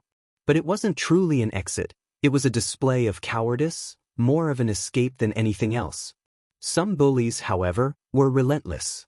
These were the ones to be wary of, as they would break a person down, exposing the very things one despised about themselves for all to see. It was harsh and wrong, but it happened. Izuku had thought that after everything he had endured, he would be immune to such treatment. In many ways he was. Yet, the sting of insults hurt more when they came from certain individuals, those he once trusted. After Kaken left for school, Izuku took a quick shower and borrowed some of his clothes, hoping his friend wouldn't mind. As he made his way downstairs, he found Mitsuki at the counter, coffee in hand, preparing for work. Masaru had likely already left, as Fridays were the busiest days of the month. Izuku thanked her once more for letting him stay and promised to be safe and punctual next time. With his notebook tucked in his hoodie pocket, he left the house, ready to tackle his day. His rabbit costume had a few holes, and some of his gear had been damaged when he accidentally set the hideout ablaze. Memories of good times. Today, he needed to buy fabric to repair his costume, search through dumpsters for discarded technology and metal parts, and do laundry at the laundromat. It was a full day ahead. As he headed to the embroidery store down the street from his apartment, his plans took an unexpected turn. While navigating through the crowd, he bumped into someone, but it was no accident on his part. Before he knew it, strong hands grabbed him and slammed him against the concrete wall just inside an alley. His wide eyes met the scornful gaze of a boy around his height, and Izuku realized that things were not going to go well for him. He recognized this boy and the others with him, 3 in total, all closing in on him, their arms trapping him against the grimy wall. Izuku could have avoided this situation. He sensed the movement in the air just before the hand made contact with his shoulder. In a matter of seconds, he could have had all 3 of them on the ground, likely nursing injuries. But he wasn't Rabbit here. He couldn't fight back. If he had dodged, the attacker would have struck the person behind him. Defending someone else from a bully was different. It was self-defense, and the laws were more lenient in such cases, especially with a witness. But right now, the only witness was Izuku himself, and he was the one being bullied. That meant he couldn't retaliate without risking serious consequences. No one believed the victim, especially not someone like Midoriya Izuku. His gaze darted between the trio, and a tightness formed in his throat. The hurt was deeper when it came from those he once trusted. These were Kaken's friends, or rather, they had been. He recognized them all. The one with spindly fingers and an angular face was the one Kaken despised the most, and he was now the leader of this group. The second boy was a vague memory, with a square chin and hair that stopped just above his eyes. Izuku couldn't recall his quirk, but he could sense its faint power beneath the boy's skin. The third boy, however, was unmistakable.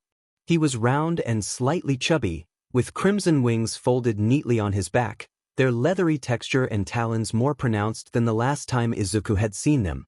Izuku breathed out the name of his old friend, Tsubasa, but received only a sneer in return as Tsubasa looked to the leader for direction. The power dynamic was clear.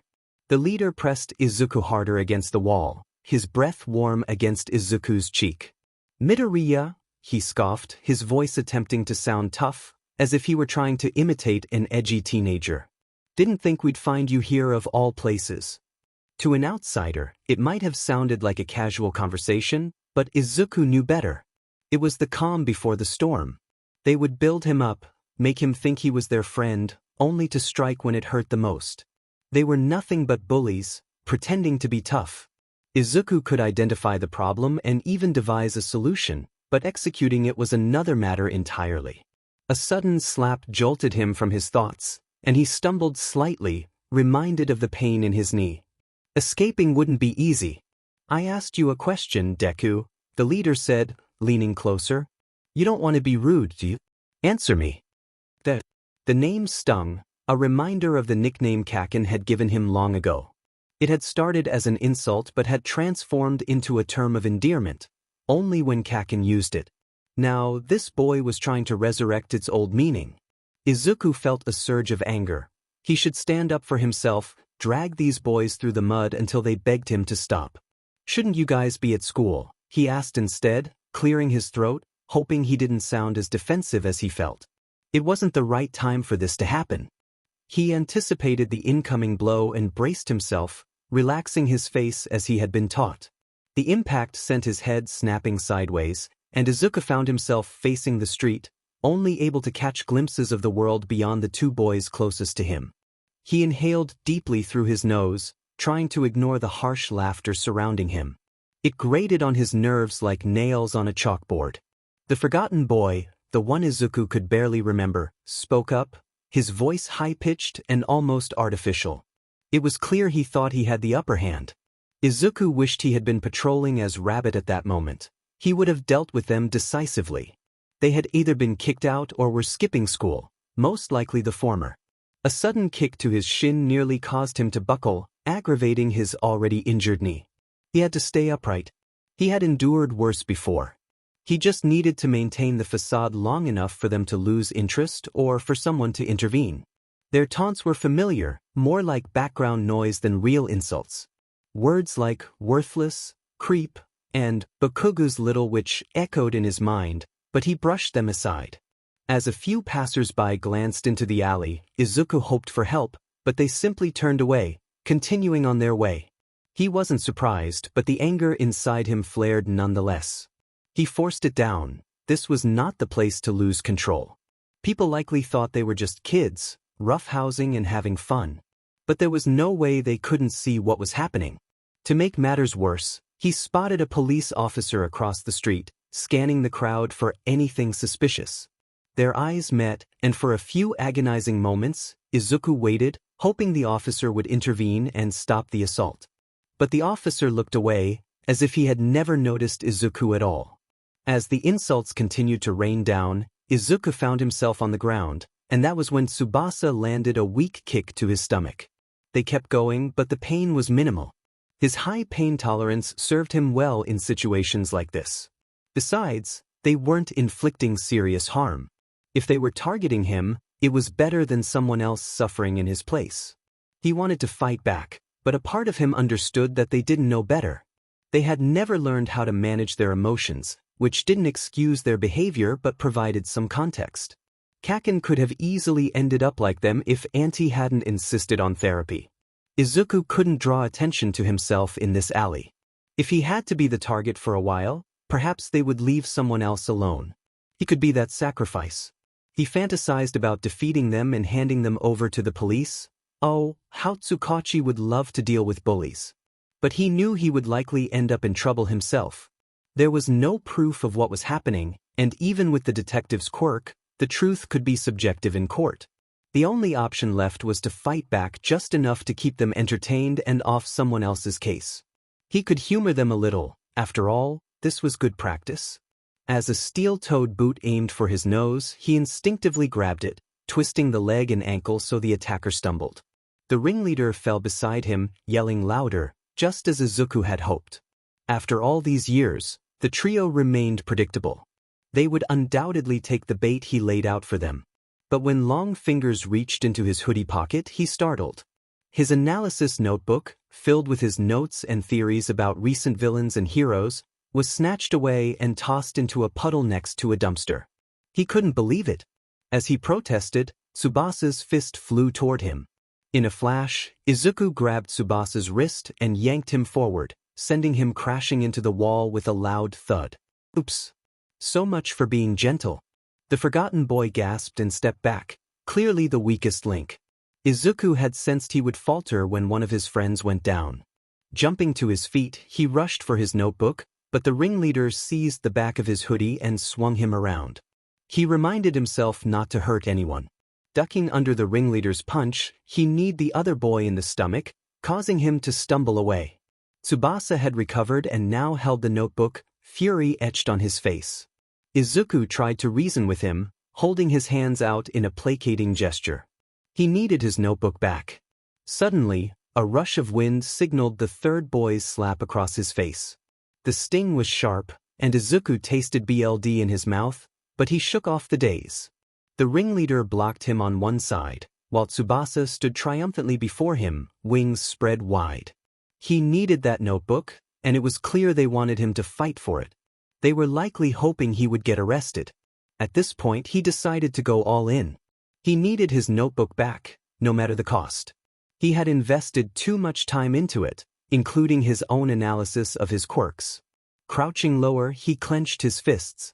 As he prepared for the fight, he noticed the trio tense in anticipation. Ringleader would likely make the first move. Tsubasa would likely follow, and the third one would have no choice but to. The ringleader rushed forward, fingers outstretched with unknown intentions, when a loud voice echoed from the entrance of the alleyway, halting them in their tracks. A tall, lanky man with a nice shade of yellow hair pulled back in a half-bun. He wore red rectangular glasses that framed a set of piercing green eyes. Izuku felt a strange familiarity with those eyes and the voice that accompanied them. The man carried a bag of cat food, which added to the mystery of his presence. Izuku opened his mouth to speak, but the ringleader interrupted, claiming they were just having some fun. The lie was so transparent that Izuku almost laughed, wishing he had been allowed to speak instead. The mystery man frowned, walking casually toward them while still holding the cat food. He directed his attention to Tsubasa, who faltered under the adult's knowing gaze. Tsubasa sheepishly shoved the journal back into Izuku's chest, his wings fluttering nervously. He stammered that they were merely playing a game of catch. Izuku held his notebook tightly, determined to keep it safe from any puddles. The mystery man stopped a few feet away, his frown deepening. He suggested that the boys should choose another game, as this one didn't seem very enjoyable. Izuku felt a strong sense of recognition toward the man.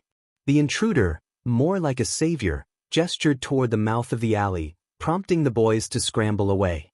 They kept a safe distance from him as they fled, and the forgotten boy shot Izuku a scornful look, suggesting he should jump off a skyscraper to escape his pathetic existence. Izuku had anticipated such a taunt, but hearing those familiar words made him feel nauseous. He retorted in his mind, wishing the boy would take a leap off the roof if he thought he'd have a better quirk in another life. The memory left a bitter taste in his mouth, and he quickly shook it off. The forgotten boy's shrill laughter faded as he left, leaving Izuku alone with the mystery man in the alley. Frustration bubbled within him as he flipped through the pages of his notebook, now ruined and soaked. His drawings and theories were destroyed, and the thought of salvaging what he could only added to his anger. A hand landed gently on his shoulder, and the man asked if he was all right. Izuku snapped the notebook shut and shoved it into his hoodie pocket, glancing up at the taller man. He assured him that he was fine, grateful for the intervention. The man, cheerful and friendly, expressed his willingness to help and inquired if such incidents happened often. Izuku hesitated, explaining that the boys just like to play rough sometimes, hoping it sounded convincing despite the recent events. The man's expression shifted as he noticed a small cut above Izuku's eye. He handed Izuku a bandage adorned with a tiny cat print, which puzzled him. Who carries a bandage around? Perhaps he was more of a doctor than a cop. Izuku wiped the blood from his forehead with his sleeve, thanking the man again as he applied the bandage. An awkward silence settled between them as the stranger studied him, prompting Izuku to blurt out that he needed to leave before being late. Without waiting for a response, he dashed out of the alley and into the bustling crowd. The man's presence had exuded a strange, calming aura that felt oddly comforting. Yet, Izuku couldn't shake the feeling that he recognized him from somewhere. He considered the possibility that he might be a cop or even a hero, but his mind was too clouded by the bully's insults to think clearly. Ignoring the stares and judgmental looks from passers-by, Izuku continued on his way to the embroidery store, which closed early. He needed to hurry. After that, he planned to finish his other tasks. It would take a few hours, but if he played his cards right, he could return to Tony's for free breadsticks again. Despite the rough start to his day, he felt a flicker of hope that things could only improve from here. At the station, Shoyuta stared at the text Tsukachi had received from Rabbit, disappointment evident on his face. Nizu had let him off work early, and now he was stuck dealing with this situation. Tsukachi looked a bit sheepish as he admitted that he had Rabbit's phone number, though he had no idea how the boy obtained it. He had started texting the detective about a week ago. Shoyuta took the phone and scrolled through the messages, searching for clues. Unfortunately, there were none. The number appeared to be a burner phone, but the use of emojis suggested it was a smartphone. 𝗧𝗪𝗪 noted that the vigilante had a childish tendency to use an excessive amount of emojis. No doubt it was intentional, creating an inner dilemma about the type of phone he was using. 𝗬𝗁𝐻𝗂 suggested that perhaps he simply enjoyed provoking others. He recalled a previous conversation where it was mentioned that the vigilante likely aimed to appear innocent to avoid being apprehended by heroes, which would also lead them to underestimate him. 𝗧𝗪𝗪 returned the phone, exhaling in frustration as he reread the latest message. It simply stated that he had survived, sent early in the morning, which was intriguing in itself. It followed a series of messages from 𝗬𝗁𝐻𝗂, who had expressed concern for the vigilante's well-being after his latest stunt. 𝗧𝗪𝗪 wondered if the vigilante had sustained any injuries and turned his attention back to the holographic whiteboard. The brief time between the incident and the response seemed short, especially considering he had jumped from a helicopter. 𝗬𝗁𝐻𝗂 stood up and dragged a video file onto the whiteboard, expanding it to play the final moments of the warehouse confrontation. The vigilante had not been injured severely. The most he had received was a blow to the knee, which did not appear to have caused any serious damage. 𝗧𝗪𝗪 observed the footage closely. The vigilante was remarkably quick, demonstrating considerable experience in handling multiple adversaries while minimizing damage to the surroundings. At least, that was true until he ignited the place. 𝗧𝗪𝗪 paused the video just as flames began to flicker beside Rabbit's figure, spreading across the dry wood of the warehouse. It suggested the use of a fire quirk, as there was no visible implement in use. The detective shook his head, recalling previous encounters that indicated Rabbit possessed a homemade flamethrower. Unfortunately, they could not search the records to identify anyone who had purchased one in recent years. 𝗧𝗪𝗪 continued, noting that the file indicated basic enhancements. Even if they narrowed down the suspects in Japan based on his build and features, they would still face a significant challenge. A broad estimate suggested that 10% of the population had a basic enhancement quirk, making it nearly impossible to limit the range further. Despite the odds, they had attempted to do so, ultimately identifying around 9,000 potential suspects. Lacking sufficient information to narrow it down further, they had reached a dead end for the time being. 𝗧𝗪𝗪 rubbed his face in frustration and pulled up another video file, this one showcasing the most notable part of the incident, Rabbit's daring leap from the spiraling helicopter. The only mystery remaining was how he had managed to survive such a fall. 𝗬𝗁𝐻𝗂 chimed in, mentioning that they had spoken to a young girl who had witnessed the moment he allegedly crashed into her hotel room window. She had provided a clue regarding his voice, noting that it sounded somewhat unusual and his speech was a bit disjointed.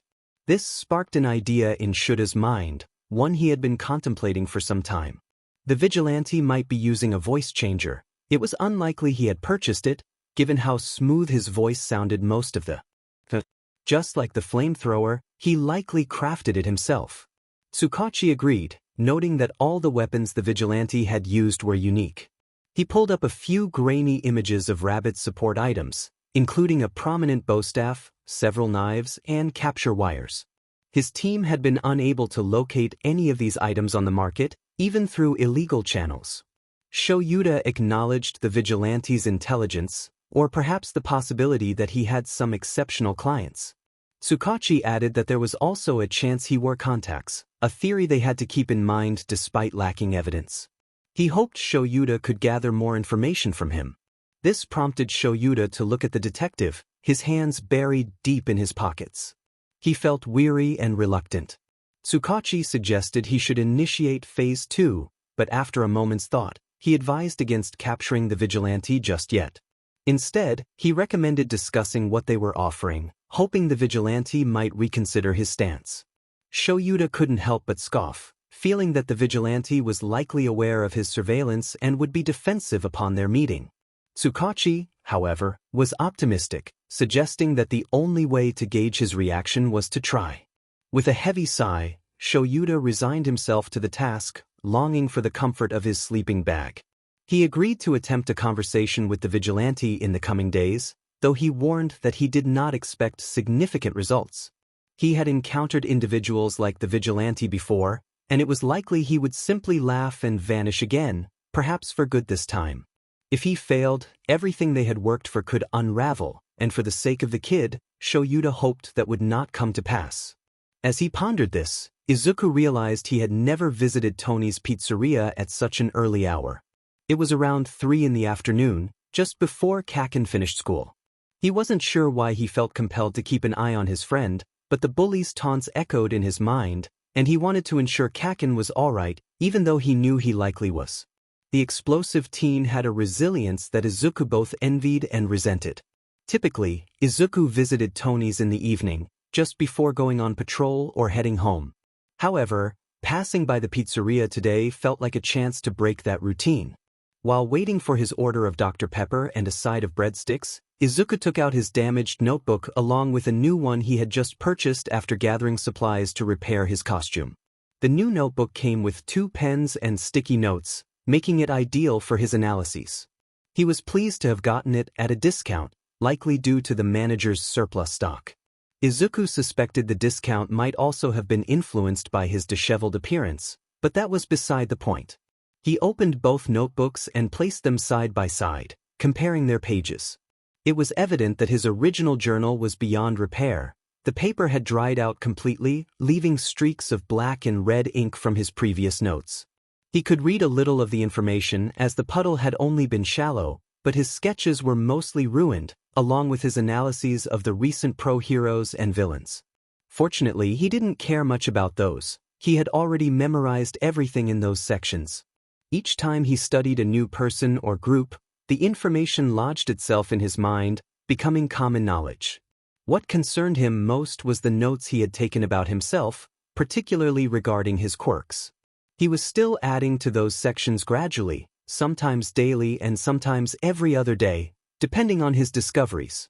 The challenge was that he didn't yet know everything about his quirks, so he needed a baseline in his notebook to build upon. That was why he prioritized transferring those sections from his old journal to the new one over less important material. He titled the notebook #15-2 in honor of its predecessor and wasted no time in transferring the information. The silver lining was that he now had the opportunity to sort through his scribbled notes and create a more detailed, organized version. He uncapped his blue ballpoint pen and began to work, humming softly to himself. He wrote on the first page that it belonged to Midoriya Izuku and requested its return to the nearest police station if found.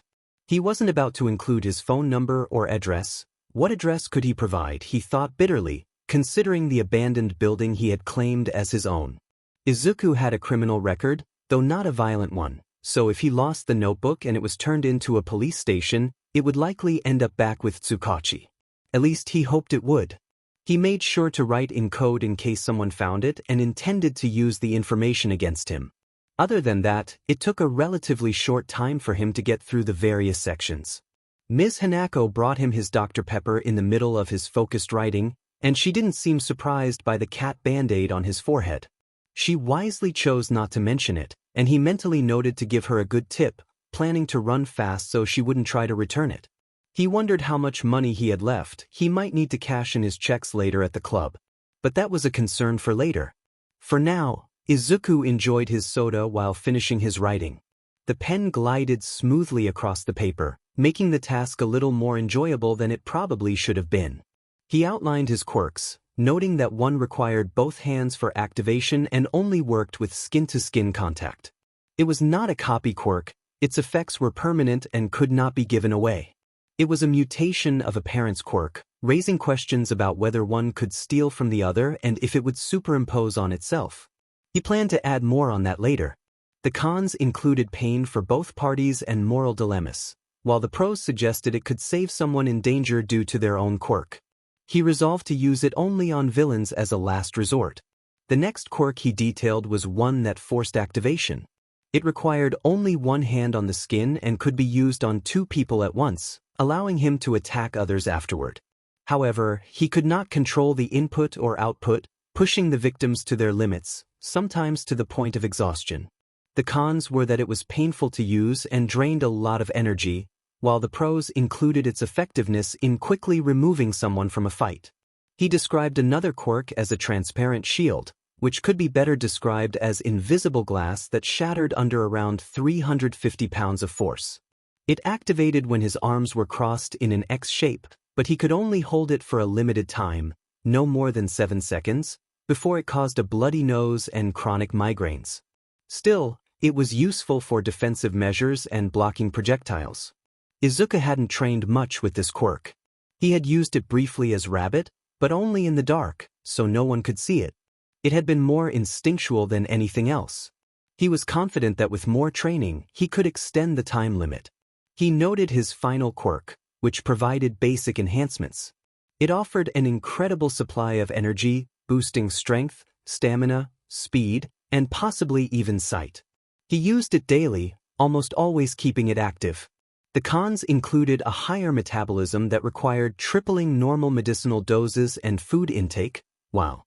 The pros made it useful in nearly all situations, whether offensive, defensive, or for escape. As he began the last section, Ms. Hanako returned and placed 2 orders of breadsticks on the table. She apologized for the wait, explaining that Oba had burned the first batch, which should have been impossible with their setup. She handed him an extra bag as a gesture of kindness. Izuku nodded in thanks, feeling that familiar warmth in his chest that accompanied acts of kindness. He expressed his appreciation, mentioning that the day had been rough. The older lady observed his new journal and commented on it. He explained that he had ruined the first one but didn't mind. She seemed skeptical but chose not to press him further. Instead, she patted him twice on the head and walked away, telling him to call for her if he needed anything. He munched on the breadsticks, generously sprinkling them with Parmesan cheese and dipping them in marinara as he continued his work. He detailed another quirk that allowed for a weak form of telekinesis, enabling him to pull objects toward him as long as nothing obstructed their path. To activate it, he needed to hold out one palm, keep the object in sight, and imagine an invisible string connecting them. He could control the force and speed of the pull, but it required concentration. The cons included a maximum pull weight of 300 pounds, while the pros made it beneficial for both long-range and close-range attacks. Now that he had finished those sections, he felt ready to discard his old notebook, as he had no further use for the outdated information. He could start anew with fresh theories and ideas in this one. Before leaving, he made sure to leave a few extra bills on the table, bidding farewell to Ms. Hanako and the only other person working. He wasn't completely satisfied, but at least the breadsticks ensured he wouldn't go hungry. Izuku had a couple of options. He could head home to grab his dirty clothes for the laundromat, or he could retrieve his rabbit costume to start his patrol early. The food and the ease of note-taking had calmed him down a bit, making either choice acceptable. He decided that today was a good day for cleaning. Outside the air was cool. Though it was late afternoon, approaching evening, the temperature was mild. The streets were alive with people, some dressed in suits while others wore casual attire. Izuku noticed a few heroes among the crowd, seemingly off-duty. He planned to stop by his house, drop off his purchases, and pick up his laundry before heading out again. As he navigated through the bustling streets, people cast him curious glances, but he was accustomed to it. It was somewhat bothersome, but there wasn't much he could do. While walking, Izuku took out his notebook, jotting down observations. He passed a few undercover officers and heroes, which provided him with excellent practice for analyzing people before they vanished from sight. It had become more of a hobby than anything else, and he realized that his note-taking might come across as a bit obsessive. He decided to take the tunnel he sometimes used on his way to his building. It offered more privacy than the busy streets and helped him brainstorm ideas for weapons and support gear. The bridge was quiet at this time, no cars or pedestrians. It was a peaceful moment. However, this was where Izuku made his first mistake. He let his guard down. Focused on sketching a prototype of a bow staff that could transform into a katana, he failed to notice the disturbance behind him until it was too late. A sudden shift in the air accompanied by a strange noise caught his attention. When he turned around, he froze at the sight before him. A large, slimy creature was emerging from the sewer, seemingly generating more sludge from thin air. Izuku quickly deduced that this must be a quirk, identifying the creature as a villain. His assumption was confirmed when a face emerged from the sludge, revealing sharp, jagged teeth that sent chills down his spine. The creature spoke in a voice that was both watery and menacing, expressing a longing to use Izuku as a disguise. Before he could react, the creature lunged at him. Izuku barely managed to dodge, but the sludge shot out, wrapping around him with lightning speed.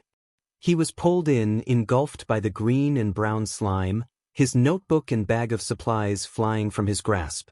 What was happening? Izuku felt as if he were floating, his body suspended in the repulsive sludge that slid down his throat like ice. He struggled to breathe, but it was futile as the substance blocked his senses.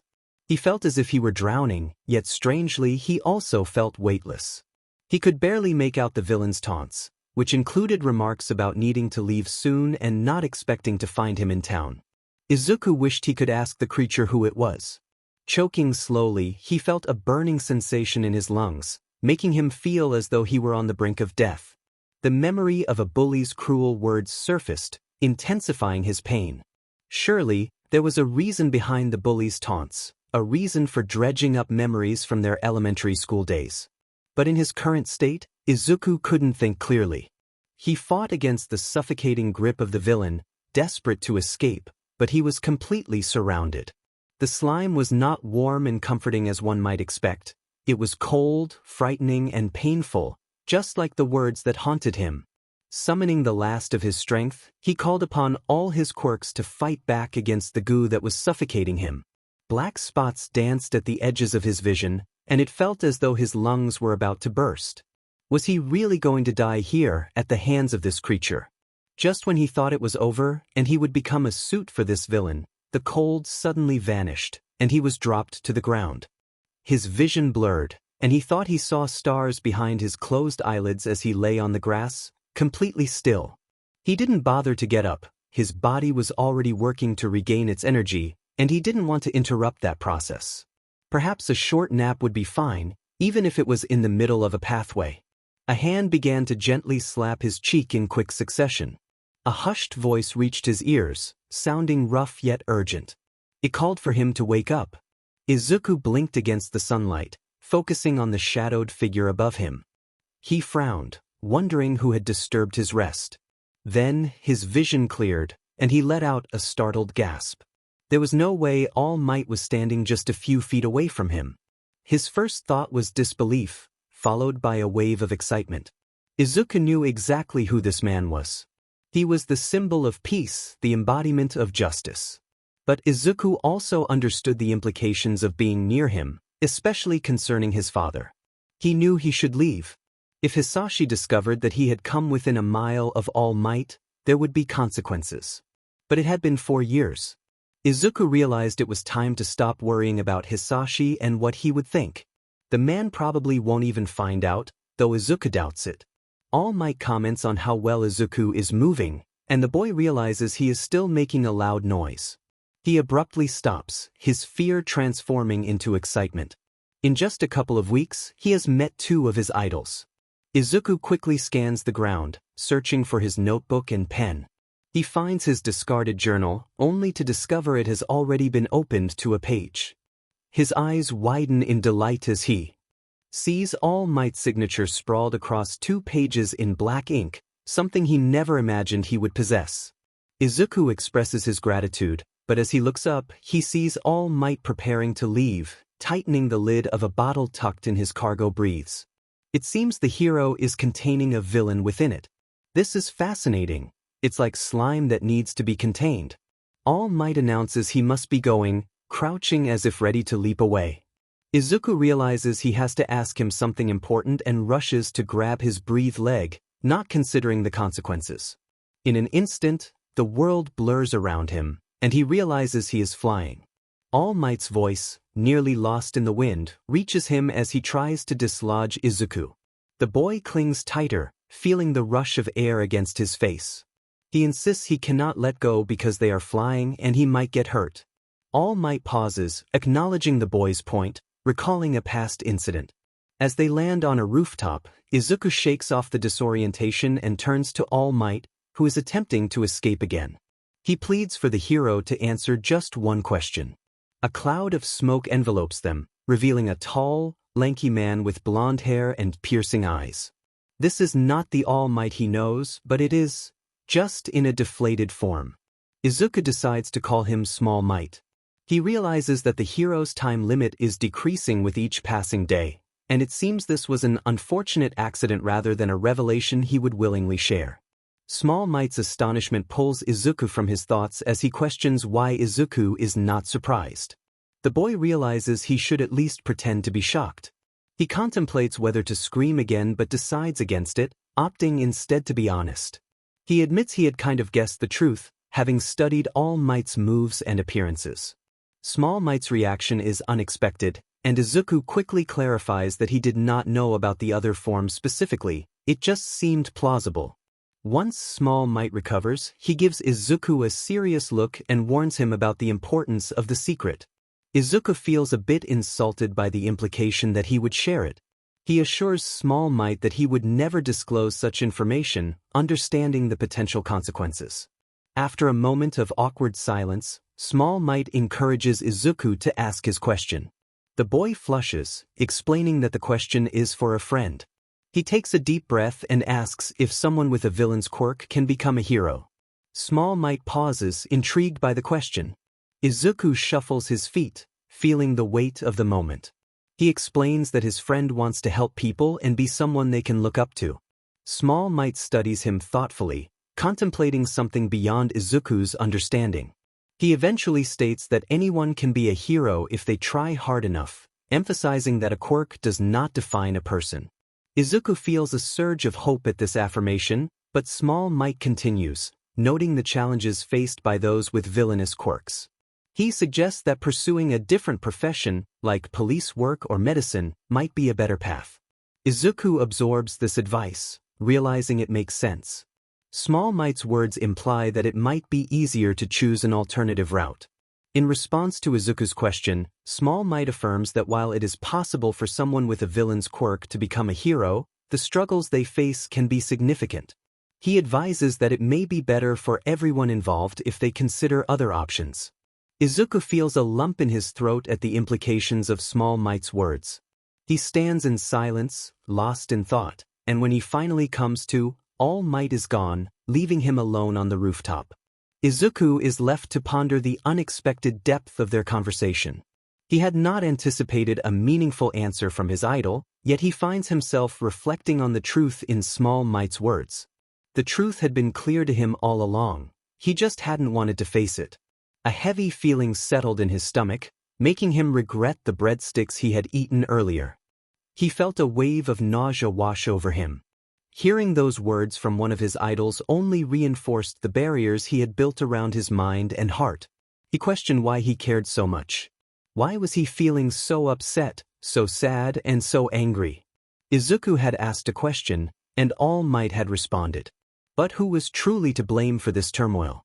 It seemed like his day had started poorly, and he had hoped the breadsticks would improve it, only to have his efforts dashed moments later. It felt like a cruel twist of fate. The walk home was brief. It took only a few minutes to return from where All Might had left him. He picked up the bag of supplies he had left by the bridge and trudged up the 10 flights of stairs, feeling the weight of the day pressing down on him. It was broad daylight, but he struggled to ascend. Feeling too disheartened to do laundry, he decided to don his rabbit costume and stepped back out the door. He thought to himself that he didn't need All Might. He could move on without that disappointment. Going on patrol always lifted his spirits. For a few hours, he could forget everything else. That last part was a lie. Izuku's incredible luck strikes again only 20 minutes into his patrol. By that point, he had already stopped 2 muggings and assisted an older man across the street, which felt rewarding. Now, however, he was gliding across rooftops, enjoying the cool air against his face. There was a commotion a little ways away. He extended his senses and detected a cluster of quirks gathered near an open alleyway, causing him to frown. It seemed there was a villain fight. In less than a minute, he had a bird's-eye view of the scene. The first thing he noticed was the villain, the very same one that All Might should have taken to the police station. The villain he had nearly subdued not even an hour ago. The unmistakable green and brown sludge confirmed it. It was definitely the same individual. All Might must have lost it while flying away or failed to secure it on the way to the station. Arrogance and carelessness defined All Might, and Izuku felt foolish for not anticipating that the villain wouldn't give up so easily. He had trained for situations like this, yet he had somehow overlooked it. The second thing he noticed was that several heroes were already on the scene, but they were doing nothing. They stood idly by, seemingly keeping the press and civilians at bay instead of confronting the villain and minimizing property damage. Were they not going to help? The thought of a hostage became more plausible when he spotted a figure near the front of the sludge. Izuku hopped onto the corner of the roof for a better look. That's when he saw it, a tuft of spiky blonde hair peeking out from the goo, along with a familiar school-issued uniform. 𝗂𝐿. School had been out for half an hour. They were a few blocks away from the Bakugo household, which was about 30 minutes from 𝗟𝙪𝙢 Middle School. The timing matched. It could very well be him. And the heroes still weren't doing anything. Izuku moved before he could think twice, his muscles burning from the sudden exertion of his enhancements. Suspended in midair for a brief moment after his jump, he hiked up his knee and retrieved a knife from his boot. His aim was precise, and the blade gleamed as it soared through the air, striking the villain's exposed eye. The sludge receded just enough for Izuku to see more of 𝗂𝐿's body. It brought his leg down on a portion of the sludge, tearing off a large chunk and sending it flying away from the villain's grasp. He hit the ground running, reaching for his friend's hand. Wide, panicked crimson eyes met his, and Izuku pulled. 𝗂𝐿 was almost entirely free from the sludge now, only his leg and torso remained trapped. Izuku reared back and aimed another kick at the villain's face, pushing the knife deeper into its eye. The screech that followed grated on his ears, but he felt a flicker of satisfaction at the sound. He used his quirk once more on his friend, knowing that his back would obscure his actions from the cameras. 𝗂𝐿 was jerked forward slightly, and he unleashed a few powerful explosions to break free. What could he do? In a moment of urgency, Izuku fumbled for a small grenade on his belt, nearly dropping it as he pulled the pin and hurled it toward the far side of the villain, as far from 𝗂𝐿 as possible. This grenade was different from his usual ones, designed for larger threats. It was his last one, too, and it had taken considerable effort to create. The sludge absorbed the grenade immediately, just as Izuku had hoped, and he could see the moment the villain realized its mistake, letting out a frantic yell. It was too late, though, as the sludge imploded, effectively destroying its base and causing much of the goo to dissipate. Thank goodness for science.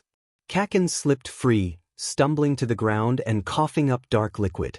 Izuku rushed forward to drag him away, only to be startled by a furious roar. The sludge had expanded to twice its original size, looming over the two boys menacingly. Desperation and fear overwhelmed all other emotions, and Izuku crouched down, crossing his arms in an X. Deflect came to him instinctively, and he braced for the blow, waiting for the sludge to envelop them both. He was vaguely aware of the heroes and crowd screaming behind him. They must have been shouting the entire time, but he had been too focused to notice. The blow never came. The ground shook beneath them. Izuku held on to deflect as a large shadow washed over them, and a familiar, booming voice called out, "Detroit Smash." All Might. Izuku experienced a striking sense of déjà vu as the sludge villain suddenly exploded into countless pieces. Instinctively, he grabbed 𝗂𝐿 before they were both sent flying. The shockwave was powerful, and chunks of sludge hit Izuku in the face. They landed with a thud on the concrete, rolling a few feet. Izuku covered 𝗂𝐿 with his body until the wind died down, sighing in relief at the realization that 𝗂𝐿 was safe. He wasn't dead, thank goodness. He flopped onto his back, still a bit dazed. He had lied to All Might. He truly needed him. His euphoria was interrupted when 𝗂𝐿 punched him in the shoulder. He glared at Izuku, eyes blazing, and demanded to know why he had acted so recklessly. Izuku sat up and chuckled, ensuring his mask and hood were still in place. The last thing he needed was an unintentional reveal of his identity. He quietly expressed his relief that 𝗂𝐿 was still alive. 𝗂𝐿 threatened him again, but Izuku dodged, already on his feet. The explosive teen would have chased after him had a hero not rushed forward to grab his arm, directing him to the nearest medic. The crowd began to gather around 𝗂𝐿, praising him for his bravery and calmness under pressure. At least they were finally doing something. After the incident, Izuku surveyed his surroundings and noticed that All Might had already handed the villain over to the police. The hero was now responding to questions from the press, awkwardly rubbing the back of his neck. It was time for Izuku to leave. He picked up his discarded knife from the ground and wiped the remaining sludge off his costume, knowing he would wash it later. Just as he was about to depart, a hero called out to him from beside a police officer, stepping forward with evident hesitation. The hero seemed reluctant to confront Izuku after what had just occurred but was equally unwilling to let him go. Izuku brandished his knife, turning to face them with an icy glare as his righteous anger surged back. He questioned their awareness, expressing his frustration at their inaction. He gestured with his blade toward the man now secured in the police car, emphasizing the urgency of the situation. The atmosphere froze as the chatter from heroes and reporters ceased, all eyes turning to the vigilante. Izuku pointed out that the villain had been suffocating, and the heroes had done nothing to intervene. He felt the weight of the cameras on him, reporters extending their microphones, while All Might had vanished from sight, though Izuku could still sense his presence nearby.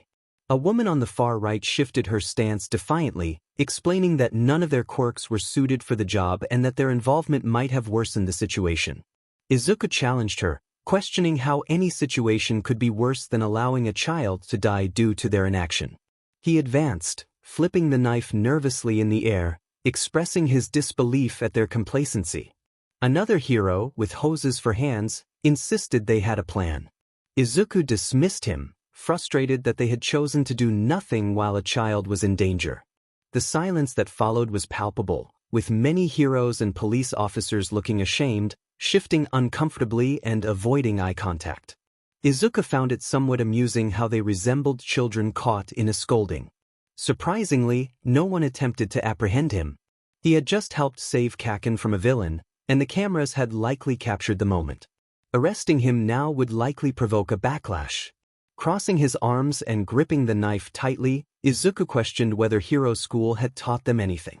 He emphasized that their duty was to help people, not wait for someone like All Might to swoop in. He felt compelled to wrap up his thoughts, aware of Kaken's glare from the corner of his eye. He expressed his disbelief at the current state of the system, stating that it didn't matter what quirk one had or if they were quirkless. What truly mattered was intelligence and how one utilized it. Izuku was unsure why he was so passionate in that moment. Perhaps All Might's words and the taunts from his bullies were still fresh in his mind. Realizing it was time to go, he allowed the silence to linger for a moment, letting his words sink in before exhaling an annoyed breath and declaring his disdain for their inaction. With that, he took off, channeling extra energy into his legs as he leaped onto a nearby cafe roof, sprinting along the rooftops until he was out of sight, ignoring the calls of his vigilante name behind him. He felt a surge of regret for saying too much, frustration bubbling within him. His phone buzzed incessantly as he ran, but he was too angry to check the messages. It was likely Kaken, who had probably heard him among the others calling out. He might want to scold him again, or perhaps it was 𝗧𝗏𝗁, as Izuku might have made the news once more. This time had been purely accidental. It didn't matter now. He couldn't change what had happened. What mattered was that it was time to confront some bad guys, and that always lifted his spirits. Whenever Izuku felt upset, he chose to sleep on the floor. To an outsider, this habit seemed completely irrational, but it was a comfort he had developed after his mother left. On his first night with his father, Izuku lay on the hard mattress, staring at the dirty ceiling with weary eyes. That was the moment everything changed for him, and since then, nothing ever felt certain. Even now, nothing feels right. Izuku often needed something solid to hold on to, so he curled up on the floor to sleep. During his time with his father, he frequently sought the comfort of the hard floor beneath him, something tangible to grasp amid his spiraling thoughts and fragmented words, as he knew he wouldn't receive that comfort from anyone else. It didn't make sense, but then again, many things in life rarely do. They simply exist. Izuku paced the rundown kitchen on the top floor of his building, his head pounding. This building had been empty for 2 decades, and he couldn't understand why he felt so stressed. It wasn't as if anyone would come in and demand he leave. Perhaps it was because he had drawn All Might's attention, both as Midoriya Izuku and as Rabbit. He wondered why he couldn't just keep quiet. Everything would be so much simpler that way. But he had to voice his thoughts on a flawed system of heroes and police, how a person's worth and duty were defined by their quirks. He had managed to patrol until midnight before his thoughts overwhelmed him. He struggled to concentrate throughout the night, resulting in a few more bruises than he should have sustained. The thought that 𝗂𝐭𝐴 could have died sent shivers through him. 𝗂𝐭𝐴, his only friend, the one who had been by his side longer than his own parents. The realization that 𝗂𝐭𝐴 could have suffocated if not for Izuku's distraction and All Might's timely intervention haunted him. He should have been quicker, should have recognized that the sludge villain was still a threat to civilians, even with the symbol of peace holding it. If he had hesitated for just a moment longer, 𝗂𝐭𝐴 might not have made it. And the heroes had stood by, doing nothing. They had watched, keeping reporters at bay and trying to calm the crowd, which would have made Izuku less angry if 𝗂𝐭𝐴 hadn't been in immediate danger with no one willing to help. It would be foolish to blame those heroes personally. Instead, Izuku directed his anger at the system that allowed such a situation to occur. He had voiced his frustrations in front of everyone, in front of the cameras once again. He had expressed his discontent, fully aware that if he didn't leave soon, the heroes might try to capture him. He regretted not leaving when All Might had resolved the situation. He should have vanished as soon as he confirmed 𝗂𝐭𝐴 was safe. But he hadn't, and now there was nothing he could do about it. His alter ego was trending on multiple social media platforms, placing him in the public eye. Izuku couldn't determine if that was a good or bad thing. He had kept his identity a secret by avoiding cameras, but the more he spoke and acted in front of people, the greater the chance someone would connect Rabbit to Midoriya Izuku. The possibility, though slim, was enough to send him into a panic. So much had happened that day. He had encountered some of his old bullies, met All Might, seen the same man in a deflated form, and helped save 𝗂𝐴𝐴 from the sludge villain that had threatened him. The whirlwind of events made Izuku's head spin, leading him to lay on the cold ground next to his couch. He didn't own a bed, as they were too expensive, and he preferred not to pick one from the trash. The couch was where he usually slept, but sometimes it felt too soft for him, like now. Today was one of those days when he needed something firm beneath him, something solid. He doubted he would be able to fall asleep, but that was the least of his concerns. A slight, gnawing pain in his stomach suddenly caught his attention. He realized he hadn't eaten since the breadsticks, which hadn't filled him up at all. He should probably prepare some instant ramen, even if it would be cold. Perhaps he could add iced coffee to the ramen to enhance the flavor, distracting him from its temperature. Maybe he would consider it when he felt more awake. As he stared at the dusty ceiling, he pondered how the day could have been better. The only highlight had been the food. He sighed, expressing his frustration aloud to no one in particular.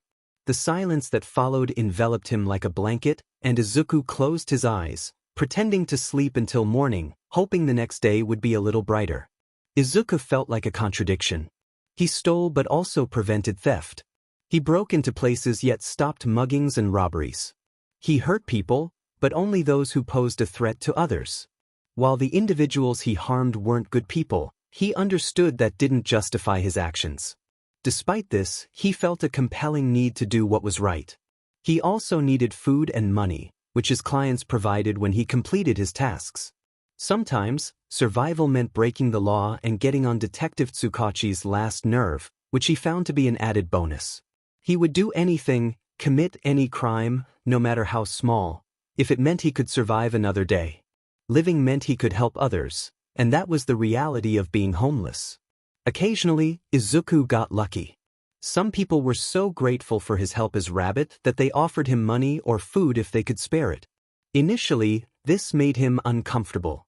He had become a vigilante to help others, never expecting anything in return, except perhaps a clearer conscience to help him sleep at night. But then the heroes began to take an interest in him, and everything changed. He could no longer stay in one place for more than a couple of days for fear of being caught by one of the pros. He had to patrol the city quickly, having nearly been apprehended by the police more than once, with the scars from his missteps serving as proof. Now he has to quickly navigate his routes, going over them multiple times to compensate for his haste. At least Izuku can be a vigilante. If he can't be a hero, he can at least do that. This makes him feel like a hypocrite as he takes, and being a vigilante is the only way he knows how to give back. The rage he feels towards villains and people sometimes threatens to consume him, so he puts on his mask and does what he does best. He runs towards danger, ready for a confrontation. Tonight is no different. He received a tip from one of his clients about a large human trafficking operation happening downtown, where around 30 kids, aged 11 to 19, are supposedly being held. It sounds routine, familiar. However, he should have known that life has a way of complicating things. After narrowly escaping an explosion by jumping out of a helicopter and saving Kaken from a bizarre sludge villain, he now finds himself facing a trafficking ring heavily guarded. Izuku is quiet as he presses himself against the wall, blending into the shadows. The dark green of his suit provides him with an advantage. He barely breathes, becoming one with his surroundings. Below him, harsh voices overlap as they communicate. They are speaking English, which he is grateful to have learned from his father. Among the 6 languages he studied, English was the most challenging. One voice expresses frustration about someone being late, while another dismisses the concern. Izuku smirks to himself, inching closer to hear them better. There are 4 men directly below him, dressed in cheap suits, suggesting they might not be too important or could be hired muscle. This makes the situation a bit more challenging but also more interesting. So far, there is no sign of the hostages, but with so many kids involved, they shouldn't be hard to find. They are likely in a side room, waiting for the participants, and probably guarded as well. He notices the guns slung over the men's backs, indicating they mean business. Izuku wonders if this is the dealing part of the operation or if it's the viewing stage, where buyers come to inspect the victims before deciding on a price. If it's just a pickup, then things have become much more complicated, as he will have less time to act. There's also the possibility of a third party arriving, as the buyers likely have their own bodyguards. As he glances down, he notices more people entering from a side hallway. The abandoned warehouse, always a cliché location, is dimly lit by a few strategically placed lamps and candles, just enough for him to make out their faces. One of the men mentions that the event starts in 10 minutes, expressing impatience for the operator to arrive. Izuku finds the situation amusing but knows he has a mission to complete. He balances on the beam he's crouching on and quietly shuffles into the ventilation system, just large enough for him to squeeze through. He feels a bit uneasy in confined spaces, but as long as he has an escape route, he will be fine. He is determined to help the kids trapped in this dire situation. His watch indicates that he has 5 minutes before the event begins, so he must hurry if he wants to finish this before 11. He promised Kaken he would go to the mall with him tomorrow, so he needs to leave time to wrap up his other responsibilities. Stopping by a hatch, he peers down into an empty hallway. The silence is reassuring, so he continues, memorizing the location. It has been a few days since the sludge villain incident, and since then he has saved his friend and made headlines ranting about the shortcomings of heroes. It wasn't his finest moment, but it was certainly one of his boldest. His patrols have been relatively quiet since then, giving him a brief respite from the chaos. However, he can still feel the presence of someone watching him, drawing closer with each passing day. It's only a matter of time before whoever is following him decides to confront him. Izuku has a strong suspicion about who it might be. Static crackles below him, prompting him to peek through the nearest vent hatch. A tall, muscular man is pacing in the walkway, dressed similarly to the others but wearing a thick bulletproof vest, indicating he is more of a fighter. He looks intimidating, and the thought of facing him sends a shiver down Izuku's spine. The noise came from the radio on the man's hip, as someone checks in on his position. The man responds that everything is clear and inquires how much longer they must wait. This man, with a Russian accent speaking Japanese, adds an intriguing layer to the situation. Izuku carefully lifts the vent cover, grateful for his small size, and waits for an opportunity to move. He knows he must be cautious, as he has no idea what this man's quirk might be, and he is not eager to find out. That can come later, once the individuals responsible for this have been interrogated by the police and their names have been recorded. It makes for good analysis practice. The boss is late, so Crusher stands by. He turns his back to Izuku, walking a few feet before stopping. Izuku sees an opportunity.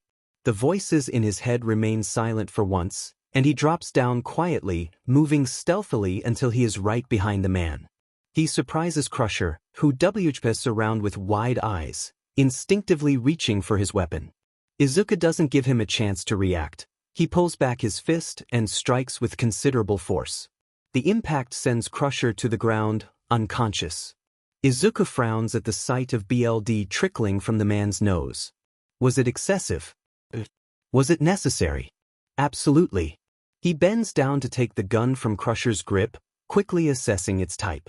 It's heavy but not as heavy as he expected, and he recognizes the tranquilizer darts inside.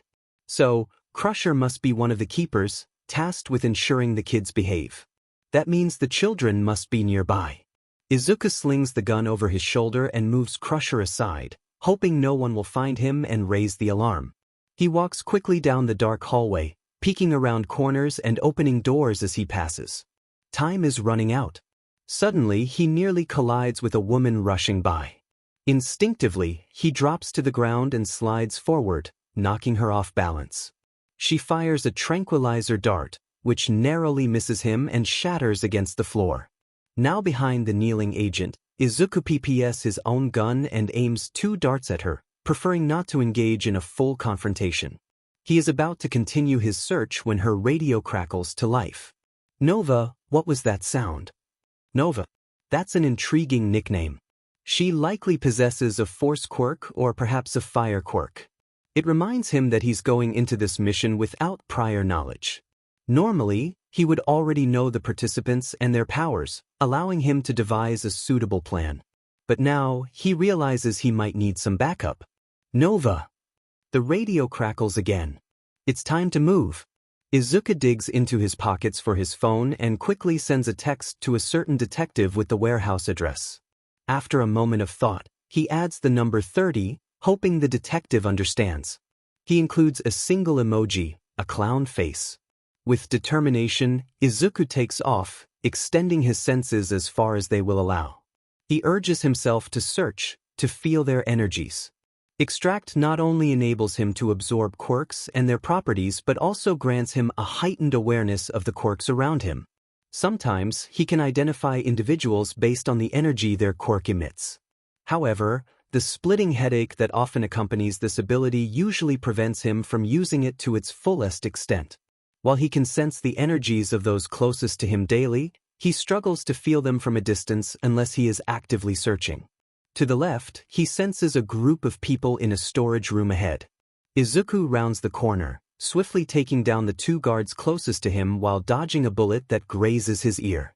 He spots the culprit standing protectively in front of the double doors that conceal the victims.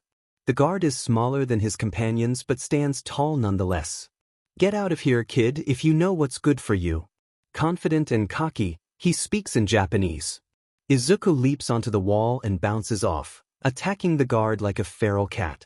He tries to inhale before his strike, but instead he feels air being forcefully pulled from his lungs, causing him discomfort. This man must possess a powerful quirk, perhaps one that manipulates air. Either way, it needs to end quickly, or Izuku won't be able to finish this mission. He falters midair, narrowly avoiding a bullet aimed at his head, and kicks the guard with such force that they both crash through the doors. Inside, there's chaos. Screams fill the air, and it dawns on Izuku how dire the situation must appear to the group of teens and young adults around him. "Hey, I'm here to help, it's okay. I'm going to." A hand grabs his leg, and Izuku swiftly kicks the guard beneath him, hoping no one notices in the dim light. Heavy footsteps echo down the hallway, and Izuku's frustration grows. "You all stay here a little longer. I have to deal with those guys out there, all right?" He doesn't wait for a response. Before retreating into the shadows and launching himself into the fray. This is not good. Time is running out. It's likely been 10 minutes, and they probably know he's here. The alarm will sound any moment. There it is, right on cue. The dusty walls glow red as the alarms blare, and Izuku feels his hope wane. "Come on, 𝗬𝗁𝗁. It would be great if backup arrived today." A blow to the face sends him crashing into another guard, who immediately wraps him in what appears to be plastic. That's an interesting quirk, having plastic wrap emerge from your wrist like a discount superhero. Amusing but also dangerous. Izuku struggles against the tight hold, feeling the pressure increase as he is pinned against the wall. Give it up, kid. Just let us take care of you. It'll be painless if you stop resisting. Izuku knows these people are dangerous, but this is beyond anything he expected. With newfound determination, he kicks the guard in front of him and throws his head back against the one suffocating him. The sound of impact fills the air, partially drowned out by the alarms and approaching sirens, and Izuku quickly frees himself from the plastic. He turns to face them, a grin forming behind his mask. He wishes they could see it. He retrieves his discarded tranquilizer gun and resumes his mission. He dropped half of the darts before running out, retreating into a corner to survey the remaining guards. A pink sludge bomb did the trick, and with it being his last one, Izuku knew he had to be cautious. After ensuring the criminals trapped in the goo were unconscious, he called out to the frightened teens, breathing heavily. The teens emerged slowly, forming a large group, which would have been heartwarming under different circumstances. He held out his hands in a calming gesture to avoid alarming them and explained the plan. They needed to be quiet and listen to him. He had mentally mapped out all the hallways and rooms he had checked, making the journey back to the exit straightforward. He just had to get them there. Izuku led them like a pack of wolves. Few guards stood in their way, especially after witnessing the fierce determination of the group. He noticed some of the victims kicking and spitting at the unconscious guards as they passed, but he chose not to comment. They had every right to be angry, and he could grant them this small moment of reprieve. In just a few minutes, they reached the door leading outside. Izuku ushered them out two at a time, directing them toward the approaching sirens and police cars that skidded to a stop in front. He kept a vigilant watch on his surroundings, so he was prepared when 4 more hitmen emerged from a side hallway, guns firing. They didn't aim at him, clearly unwilling to risk harming their valuable targets, but they did fire a few shots at the ceiling. This caused 3 of the teens to panic and flee from the exit. Izuku watched them go with a frustrated huff. He instructed the remaining victims to continue toward the heroes, who would ensure their safety. He couldn't understand why people instinctively ran for the stairs during a raid, but the kids were fast, and he struggled to keep up. It was the unsettling feeling in his gut that urged him to push forward. By the time he reached them, they were already on the top floor, heading for the rooms on the far side of the building. He reassured them that everything would be all right and that they needed to get out. A girl, the oldest of the 3, took charge. She couldn't be older than Izuku himself and asked if the heroes had arrived. He nodded, about to respond when he heard heavy footsteps approaching from the side. The boy instinctively positioned himself in front of the group, facing a large figure who looked to weigh nearly 300 pounds. The man wore a sharp suit and had a completely shaved head, far nicer than the attire of the guards. He must have been the boss. The man acknowledged Izuku with a mix of amusement and irritation, recognizing him. Izuku felt a surge of offense at being called a brat for the 3rd time in 10 minutes. He quipped that if anyone called him that again, he might end up back in juvenile detention on another charge. The big bad guy laughed, expressing his anticipation to meet Izuku. Sensing the kids trembling behind him, Izuku knew he had to ensure their safety before confronting this threat. He instructed the older girl to lead the others down the stairs, handing her his tranquilizer gun and encouraging her to use it if necessary. She didn't hesitate and quickly guided the kids away, fumbling slightly with the weapon. Izuku exhaled, his focus sharpening as he turned to face the imposing figure, now surrounded by knives that hovered around him like wings. That must be his quirk? Blades. The man winked, indicating his enjoyment of the situation, while Izuku felt a knot of apprehension in his stomach. Shoyuta, observing the scene, didn't mind vigilantes. He understood their motivations even when they bent the rules. As long as they fought for the right cause and maintained a level head, he saw no harm in their actions. Most vigilantes he had encountered employed unconventional methods to capture and restrain villains, and Rabbit was no exception. However, Rabbit was notably younger and more explosive in both personality and action. Shoyuta had never been fond of how the Hero Commission tried to maintain strict control. They dispatched heroes like 𝗕𝗏𝗏 for minor issues, especially when they realized they couldn't achieve their goals promptly. It was even more challenging for heroes who weren't underground, like 𝗬𝗏𝗏. While the number 1 hero could get away with more than regular prose, he faced significant limitations due to his public status. 𝗬𝗏𝗏 couldn't, for instance, criticize a group of newer heroes for failing to save a young boy from a villain made of sludge without facing backlash. In contrast, 𝗎𝗎𝗪, as an underground hero, could express his thoughts freely, as long as he didn't directly denounce the commission. He wouldn't care about any repercussions anyway. The point remained that hero laws could severely restrict heroes, while vigilantes operated without such constraints. Laws and systems only applied to those willing to follow them. Those who didn't would inevitably become criminals and villains. Thus, vigilantes by definition were seen as criminals. 𝗎𝗎𝗪 only voiced a few complaints when assigned to Rabbit's case. As a hero, it was his duty to apprehend criminals and maintain peace. However, he understood the detective's perspective. Being spotted multiple times in such a short span and linked to numerous cases made it clear why the commission wanted him dealt with. They likely wanted him alive, or else they would have sent 𝗕𝗏𝗏, despite 𝗬𝗁𝗁𝐺's assurances. The commission probably desired to recruit him. The vigilante had a higher success rate than many top heroes and possessed skills that rivaled even the most notorious villains. For the commission, acquiring him would be akin to finding a rare treat in a shop filled with undesirable options. Why settle for mediocrity when something exceptional was available? 𝗎𝗎𝗪 would choose the better option without hesitation. Rabbit could serve as the perfect asset for them, much like the number 3 hero, which was a precarious topic for another discussion. 𝗎𝗎𝗪 had expected the vigilante to be more reckless, given his relative inexperience. Although his records indicated he had been active for a few years, his recent rise to fame made him seem new to the game.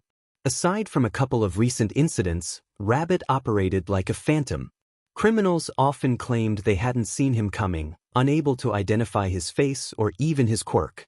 All they could say was that he was short, quick-witted, and incredibly fast. This supported the theory that he possessed an enhancement quirk, explaining how he managed to evade heroes, even 𝗎𝗎𝗪, who found it challenging to keep up. Strong, swift, and evidently clever, 𝗎𝗎𝗪 held a degree of respect for Rabbit, at least until the young man spoke. The language he used sometimes made 𝗎𝗎𝗪 wince, revealing his youth. 𝗎𝗎𝗪 had never formed strong opinions about teenagers. He taught them but had also expelled many in recent years. Despite his seemingly indifferent demeanor, he couldn't bear to see his students engage in reckless behavior that could endanger their lives, a sentiment shared by the detective. 𝗎𝗎𝗪 smirked to himself, taking a long sip of his coffee before addressing 𝗧𝗏𝗁𝗁. He didn't see the issue with Rabbit's actions, believing he had called out the professionals as he should have.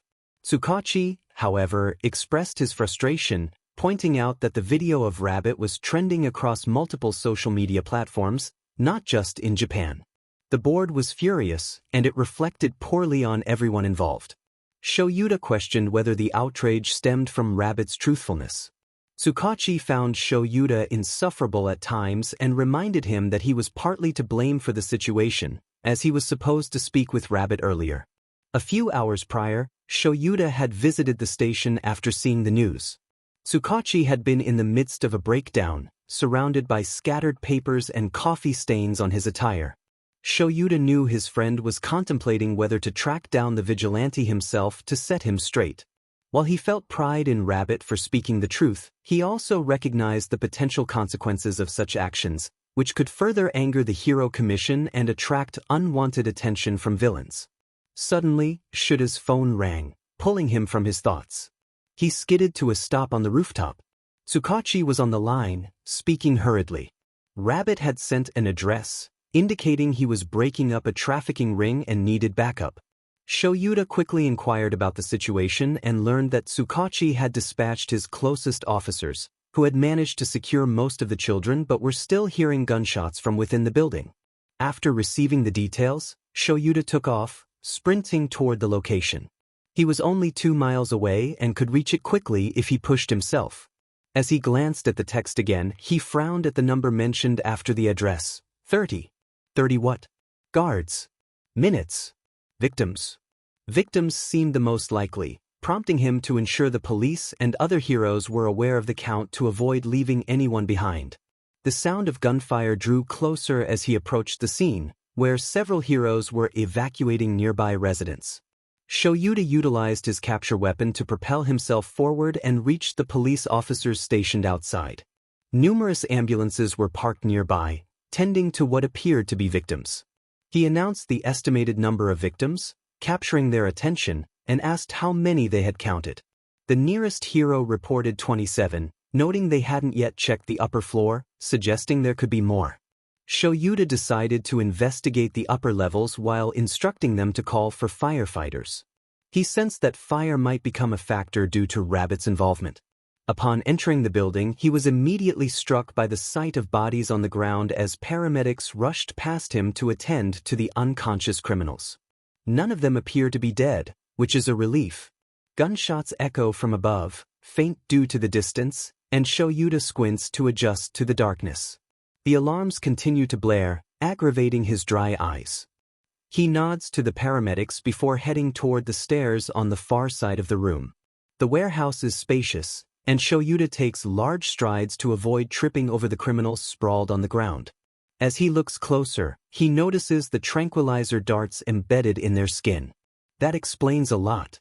He ascends the stairs 2 at a time, only to encounter a small group of children halfway up.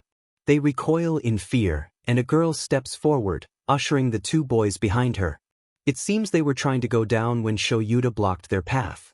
The group appears uninjured but shaken, and the older girl holds a gun with trembling hands. 𝗏𝗪𝗓 raises his arms in a calming gesture while remaining on the stairs. He softly explains that he is a pro-hero, making eye contact to ensure she understands. He asks if there is anyone else above. The girl hesitantly nods, indicating that only the hero and the boss are up there. Does she mean Rabbit? 𝗏𝗪𝗓 acknowledges her with a nod and instructs the 3 to follow him, advising them to be cautious. He carefully takes the gun from the girl and tosses it aside.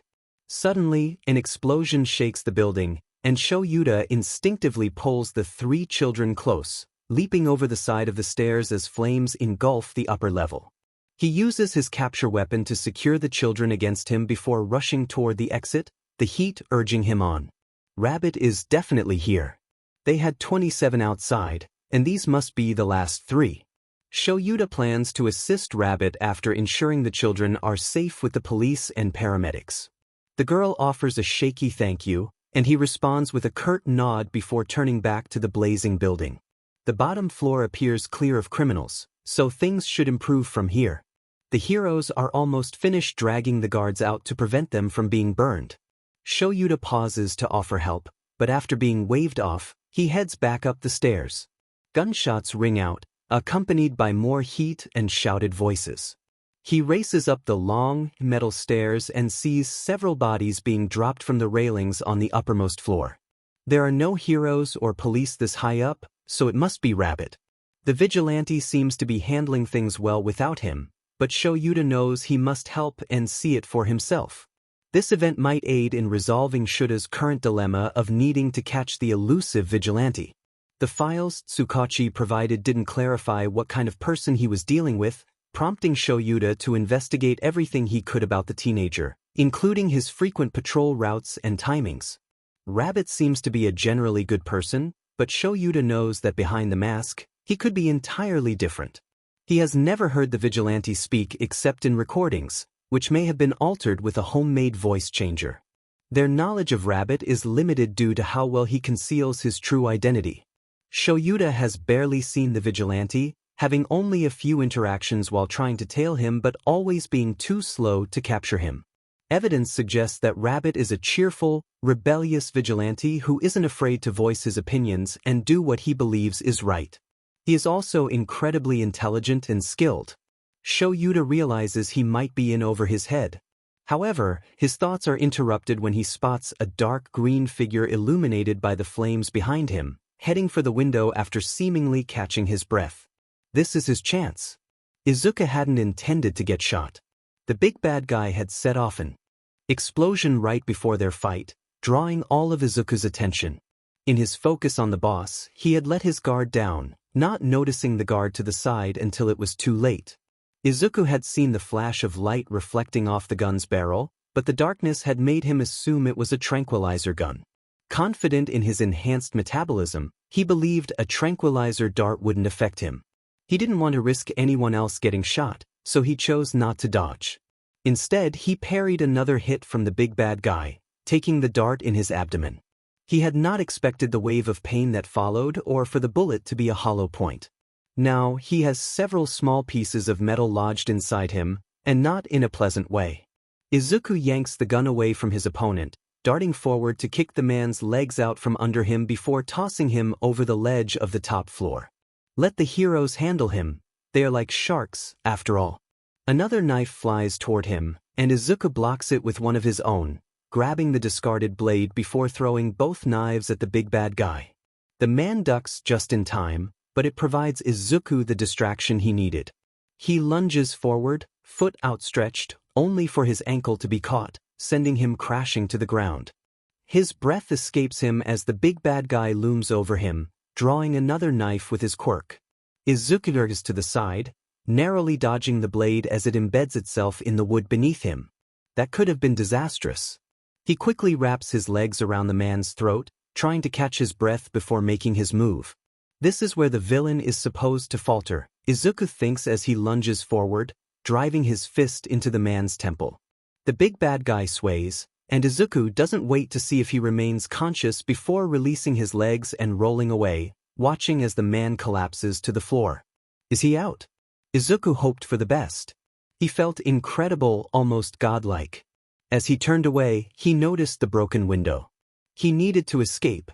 The heroes were present and would handle the situation. His energy was nearly depleted, and he needed to conserve it for his getaway. The bullet wound in his abdomen was a pressing concern that required immediate attention. Suddenly, an angry roar interrupted his thoughts. Izuku moved, but not quickly enough, as he was slammed to the ground and thrown into the flames. It seemed the villain was not as incapacitated as he had assumed. The villain shouted threats, and Izuku instinctively tried to escape the fire, not wanting to be consumed by the flames. However, the man was determined to grapple with him in the heat. This time, Izuku was prepared and delivered a powerful kick to the villain's stomach, causing him to stagger. Seizing the opportunity, Izuku grabbed the man's shoulder and head, using the last of his strength to twist him around and slam him against the wall. The crackling flames drowned out the villain's cries, and Izuku noticed a knife appear beside him. He pressed the man harder against the wall until the grip on the blade faltered, and it clattered to the ground. Satisfied, he stepped back, allowing the villain to slump to the floor in a defeated heap. It was messier than he intended, but the villain had brought it upon himself. Suddenly, heat licked at Izuku's breathed legs, reminding him of the danger of fire. He quickly grabbed the villain by the back of his vest and dragged him away from the flames before tossing him over the railing, dropping him to the ground below. Shouts echoed from below, likely from the pro-heroes coordinating the rescue efforts. Thankfully, no fatalities had been reported, which Izuku considered a victory. Out of the corner of his eye, he spotted a pair of red eyes gleaming in the firelight, sending chills down his spine. He recognized the figure as the one who had been following him for weeks. The prickling sensation at the back of his neck confirmed his fears. Realizing he needed to escape, Izuku turned and ran. He stifled a cry of pain as he corkscrewed out of the window, arms wide as he fell into open air. He remembered they were miles from the city, surrounded by houses, with only trees to break his fall. He crashed through the leaves, covering his face as branches scraped against him. Hitting the ground roughly, he scrambled to his feet, pressing a hand against his abdomen as more blood seeped from his wound. A glance behind confirmed he was being pursued. A figure was leaping through the trees with feline grace, gaining on him. Panic surged through him as he stumbled over a root but pressed on, refusing to give up. His strength was fading. He had foolishly exhausted his energy during the fight, leaving little for his escape. As the trees began to thin, hope blossomed in his chest upon spotting a clearing ahead. Houses lined the streets, indicating he had finally reached a neighborhood. Just as he emerged from the trees beneath a street lamp, a shadow fell over him. He skidded to a halt, tripping over his own feet and tumbling toward the ground. He tasted dirt as he fell. When he opened his eyes, he saw black boots inches from his face. Relief washed over him. He recognized the figure looming above him. The man greeted him with a casual tone, showing no signs of exhaustion. Izuku acknowledged him, noting the man's observation about his size. Izuku retorted, lifting his chin to meet the man's gaze. He had no time for games and wanted the confrontation to be swift. The man remained unfazed by Izuku's sarcasm and stated he had no intention of capturing him. This piqued Izuku's interest, prompting him to inquire further. The man explained that he wanted to offer Izuku a choice. His piercing gaze conveyed the seriousness of his words. He recognized Izuku's youth and determination, presenting him with an opportunity. Izuku felt a mix of pride and offense at the man's words. He rolled his eyes, aware of the jealousy surrounding him, and pressed for clarity on what the man was suggesting. This would provide several advantages in court, allowing for a lighter sentence than any other option. He tilted his head, not out of curiosity, but as if he were trying to decipher the truth. He explained that Izuku would have time to resolve any loose ends as rabbit before retiring the persona for good. Being young, it was in his best interest to step back now while he still had that excuse. Izuku found it difficult to trust anyone at that moment, firmly rejecting the suggestion. The other man pointed out that Izuku trusted 𝗬𝗁, who trusted him as well. There was a hint of annoyance in his voice, a detail Izuku noted for later. He suggested that if Izuku doubted his words, he should reach out to 𝗬𝗁 directly. Feeling exhausted, Izuku wiped the sweat from his brow and admitted that he struggled to understand half of what 𝗬𝗁 communicated, as he didn't speak his language. He took a moment to enjoy the look of confusion on Eraserhead's face, which quickly shifted to irritation. The underground hero advised him to turn himself in, promising that they could sort things out legally in the long run, making it easier for everyone involved. Izuku retorted that he doubted it would be that simple, but the other man pressed on, stating that if Izuku had a better plan, he would have acted on it by now. Izuku felt called out and protested that he had done nothing wrong in his life. Eraserhead ignored his outburst, returning to the matter at hand. He set a deadline of 1 week for Izuku to make a decision. Curiosity piqued, Izuku asked what would happen if he chose not to comply. The response was vague and ominous, suggesting that he would regret not listening. As Eraserhead walked away, hands in his pockets, he warned Izuku not to disappoint him, expressing confidence in his intelligence and their ability to help him navigate this situation. Izuku frowned at the tone, sensing a sadness in the man's words that he couldn't quite understand. Before he could stop himself, he called out, asking for an autograph, but Eraserhead had already vanished into the forest. With a sigh, Izuku acknowledged that the underground hero likely wouldn't have obliged anyway. He tilted his head back to gaze at the stars one last time before forcing himself to rise. He couldn't afford to wait, especially with a gunshot wound to tend to. Bleeding out before a planned outing with Kaken was not an option, and he wanted to avoid any infections that could ruin the occasion. His mind was a whirlwind of thoughts. He felt relief that the mission had been successful, allowing him to collect his payment at the club, but he was also injured and troubled by Eraserhead's ultimatum. The bullet lodged in his abdomen clouded his ability to think clearly. The worst part was that he couldn't discern whether the underground hero had been truthful about his offer of help. Later, while with Kaken, Izuku pointed out a shirt he thought was new, only to be told it had been released the previous year. He was baffled by his own lack of awareness, and Kaken's teasing about his frequent run-ins with danger only added to his frustration. Kaken, annoyed, dragged Izuku into the store, expressing disbelief at how he managed to survive despite his reckless behavior. Izuku joked that death had threatened to file a restraining order against him for showing up too often. They browsed the mall, filled with bustling crowds, enjoying the lively atmosphere as summer approached. Izuku wore one of Kaken's hoodies over his black jeans and a bright yellow shirt that he found amusing, despite Kaken's disdain for it. Kaken gestured toward the shirt Izuku had noticed earlier, confirming it was indeed from a few months prior. Izuku examined it closely, appreciating the Ingenium logo on the front, even if it was slightly outdated. He considered purchasing it, knowing he had some money coming in later that day. 𝗂𝐭𝐸 complained about Izuku already owning 2 ingenium shirts, insisting he choose something different or risk being left behind. Izuku rolled his eyes, surprised that 𝗂𝐭𝐸 even remembered those shirts. Years had passed since that day. 𝗂𝐭𝐸, with a smug expression, reminded Izuku of his superior memory, challenging him to recall anything he had forgotten.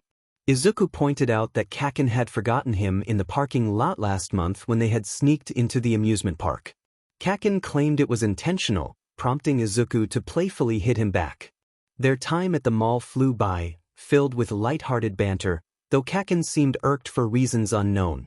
At one point, 𝗂𝐭𝐸 nearly confronted a rude lady who bumped into them without an apology, but Izuku managed to hold him back, suppressing the encouraging voices in his head that cheered for 𝗂𝐭𝐸's fiery spirit. With several bags filled with clothes and accessories in hand, the duo decided to take a break on a bench in the bustling mall. The open air felt refreshing, allowing them to relax for a brief moment. 𝗂𝐭𝐸 was absorbed in his phone, scrolling through news and social media, while Izuku observed the crowd, notebook in hand, analyzing the world around him. Izuku had always been observant, and there were times when 𝗂𝐭𝐸 jokingly called him a stalker, which Izuku found amusing. He preferred to sit back and watch rather than intrude on others' lives without reason. Suddenly, an unexpected thought crossed his mind. There was a fountain nearby. He blinked, contemplating the idea. Jump in it. Why would he do that? His bandaged torso was still healing, and he didn't want to worsen his condition. But a rebellious voice urged him on, and he realized the absurdity of his hesitation.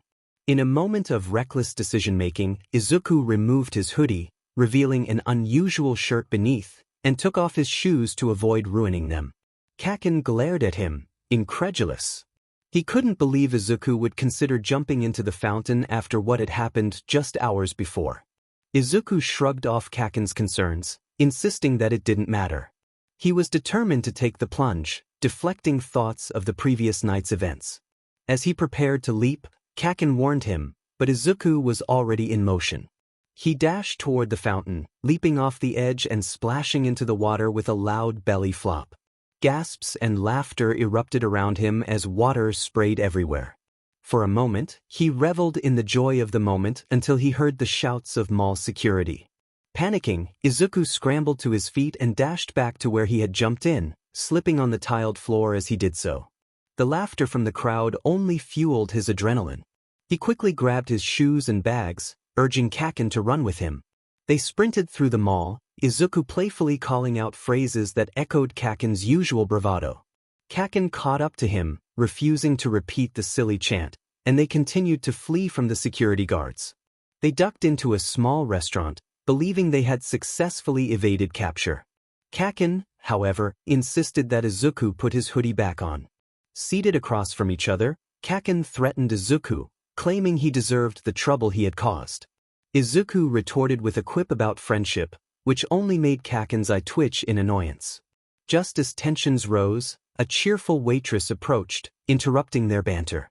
𝗂𝐭𝐸 ordered teriyaki with a Coke, and when the waitress turned to Izuku he hesitated, unsure of what to choose. He decided to order the same as 𝗂𝐭𝐸, earning an annoyed look from his friend. As the waitress left, Izuku realized he might not have enough money for the meal. 𝗂𝐭𝐸 dismissed his concerns, insisting that Izuku owed him for embarrassing him earlier. Izuku felt a pang of guilt. While 𝗂𝐭𝐸's family wasn't wealthy, they were certainly better off than him. The water from the fountain was drying, and Izuku shifted uncomfortably, feeling the sting from his wound. He hoped he hadn't torn any stitches, but a quick check revealed that his bandages were still clean and intact. Despite the discomfort, he couldn't help but feel grateful for the moment they shared, even if it was chaotic. He sighed in relief, leaning back in his chair. 𝗂𝐭𝐸 seemed to be observing him closely, his eyes narrowing. He asked if it hurt. Izuku replied that it only hurt a little and joked that liquor worked wonders. 𝗂𝐭𝐸's expression remained unreadable, prompting Izuku to clarify that he hadn't drunk much, just a sip, really, because he didn't enjoy the taste. He had only wanted to see what it would do, but it turned out to be nothing significant, just a slight mental lift. However, he still felt sore, and jumping into the fountain had only intensified the dull ache in his lower torso. 𝗂𝐿 reminded him that he wasn't going out as rabbit until he healed. As the waitress brought their food, 𝗂𝐿 barely glanced at him and began to eat. Izuku assured him he wouldn't go out in costume, admitting that while he might be foolish, he wasn't reckless. 𝗂𝐿 didn't respond, and Izuku started on his teriyaki, appreciating the generous portion. Cheap food often tasted the best in small, hidden restaurants like this one, which also tended to have excellent customer service. With his fast metabolism, larger servings were a blessing, especially since he had exhausted much of his energy the previous day. A week to recuperate didn't seem like such a bad idea after all. 𝗂𝐿, as usual, ate more slowly, taking time to examine his food, mentally critiquing it. It was an interesting dynamic. While Izuku analyzed people, 𝗂𝐿 focused on food. 𝗂𝐿 suddenly commented on a so-called hobo ninja, expressing disdain. Izuku frowned, unsure of who he meant. 𝗂𝐿 clarified that he was referring to Eraserhead, the hero he had mentioned in a previous text. This earned a surprised laugh from Izuku. 𝗂𝐿 continued, asserting that Eraserhead seemed pretentious based on their conversation. Izuku found himself feeling a surge of courage. He pointed out that 𝗂𝐿 sounded familiar, to which 𝗂𝐿 smirked, acknowledging the comparison.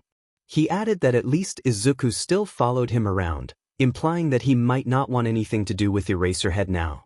This left Izuku in a dilemma. Despite Eraserhead's prickly demeanor, he was simply doing his job.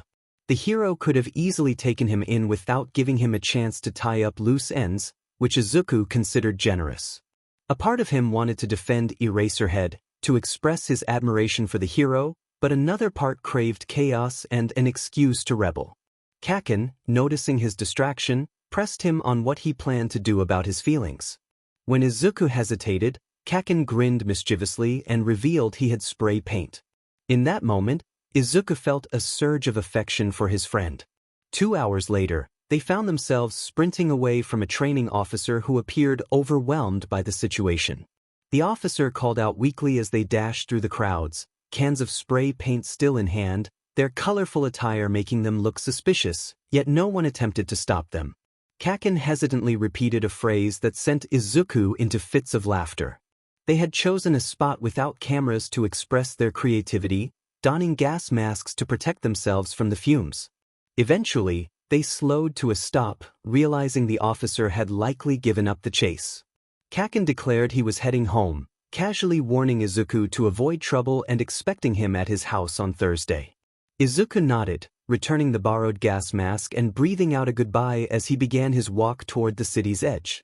He had dropped off his bags at his building before they started their escapade.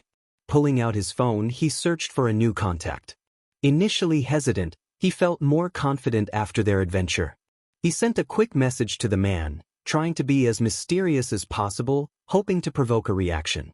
The message read, "Do you like the gift I made you?" accompanied by a playful emoticon. He believed the addition made it even better and decided not to send anything else, opting to wait for a response. Waiting wasn't his strong suit. The beach was quiet at this time of day, just before evening. Most people were either leaving work or finishing last-minute shopping. Dagobah Beach had seen better days, once a pristine location, now marred by trash. Ms. Hanako had shared stories about its former glory, reminiscing about dates with her partner when it was a popular spot. In honor of Ms. Hanako, Izuku had taken it upon himself to pick up bits of trash whenever he passed by, even if it was just for a few minutes. Though it wasn't much, every little bit added up. He was willing to put in the effort if it meant he could see the place spotless one day, especially now that he wasn't going out as rabbit for a little while. This gave him more time to tidy up. As the sun dipped low in the sky, he decided he had done enough for the day. He had ended up working for half an hour longer than usual, clearing a small portion of the beach. Just a few square yards by the edge. It wasn't much, but it brought Izuku a little happiness. He turned around, yearning for the comfort of his worn couch, and suddenly stopped. The air felt different. Someone was nearby. He extended his senses and discovered someone sitting on the hill near the pavilion, either close to or on the steps. The presence of their quirk was strong, and it felt familiar. Peeking around the corner and up into the pavilion, he was taken aback. Was that All Might? The hero was in his smaller form, but it was undeniably him. He sat on one of the steps, focused on his phone, seemingly unaware of Izuku's presence. However, the man must have sensed his gaze as he looked up abruptly, his eyes widening upon seeing who was watching him. Izuku felt a rush of anxiety. He hoped All Might would turn and walk away. Instead, the man stood up and transformed into his larger form, striding over with a huge grin on his face. Izuku marveled at how someone could smile so much and for so long. His respect for All Might grew in that moment.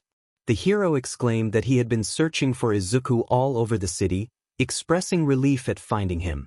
Izuku thought to himself that he never expected to see All Might here either. Instead of voicing this, he rubbed the back of his neck, hoping to appear nervous. He truly felt a bit anxious, wondering why the #1 hero was interested in him. It couldn't be because of Rabbit, otherwise, All Might wouldn't be smiling like that. He mentioned that he had started coming to the beach a few months ago to help clean it up. All Might responded with enthusiasm, acknowledging Izuku's noble heart. He stood directly in front of him, and Izuku realized that All Might was just as tall as he was in his smaller form. It was a bit intimidating to think about. All Might expressed that he was glad to find Izuku and that he had been meaning to talk to him. Izuku's mind raced with worry. There was no way All Might had connected him to Rabbit. That seemed impossible. So why was he so anxious? All Might appeared genuinely happy, so he couldn't be planning anything sinister. Suddenly, All Might transformed back into his smaller form, a puff of smoke escaping him as his muscles deflated. This startled Izuku, as it felt both impressive and unnatural. All Might then admitted that he had been wrong, stating it was foolish of him to say that Izuku's friend shouldn't be a hero due to their quirk. Izuku struggled to comprehend this. The symbol of peace was standing before him, admitting a mistake.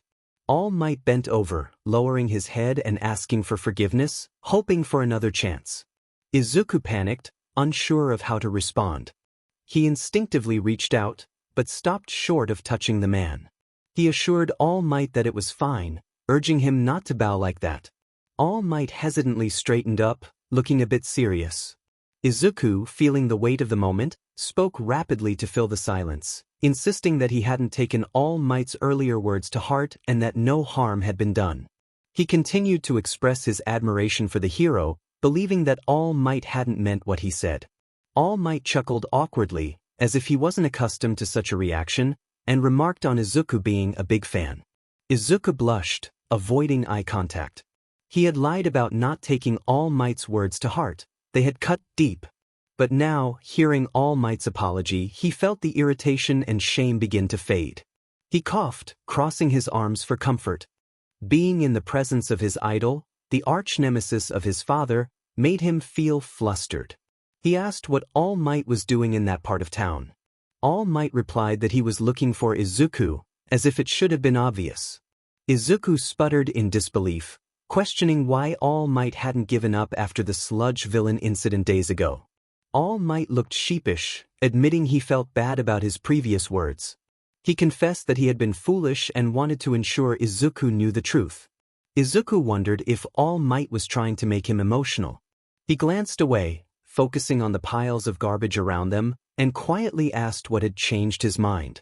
All Might transformed back into his hero form, a radiant smile on his face.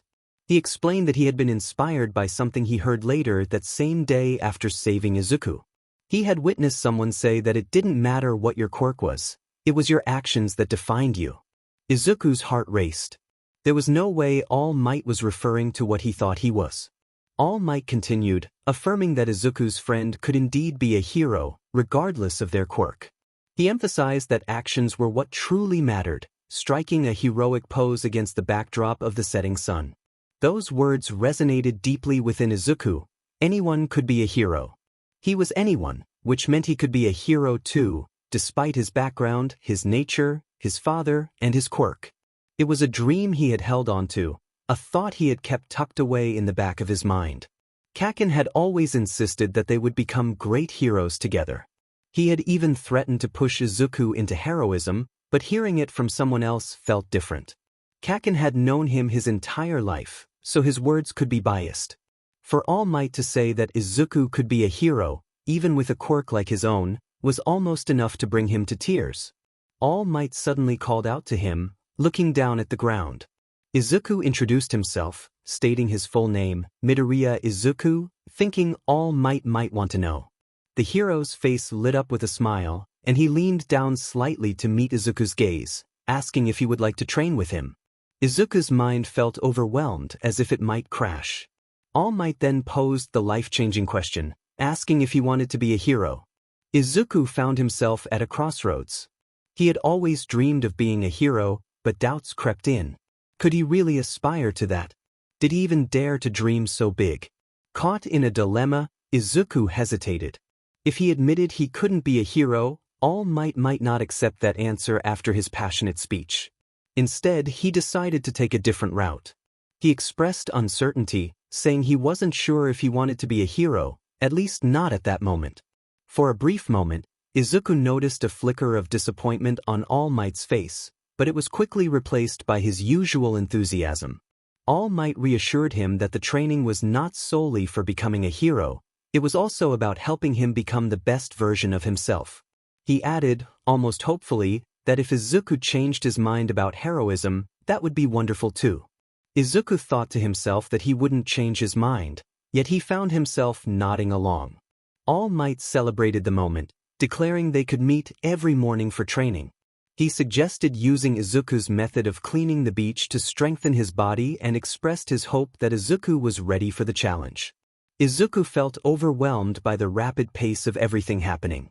All Might began discussing diets and training regimens, explaining that while it might start easy due to Izuku's good shape, it would eventually become more challenging.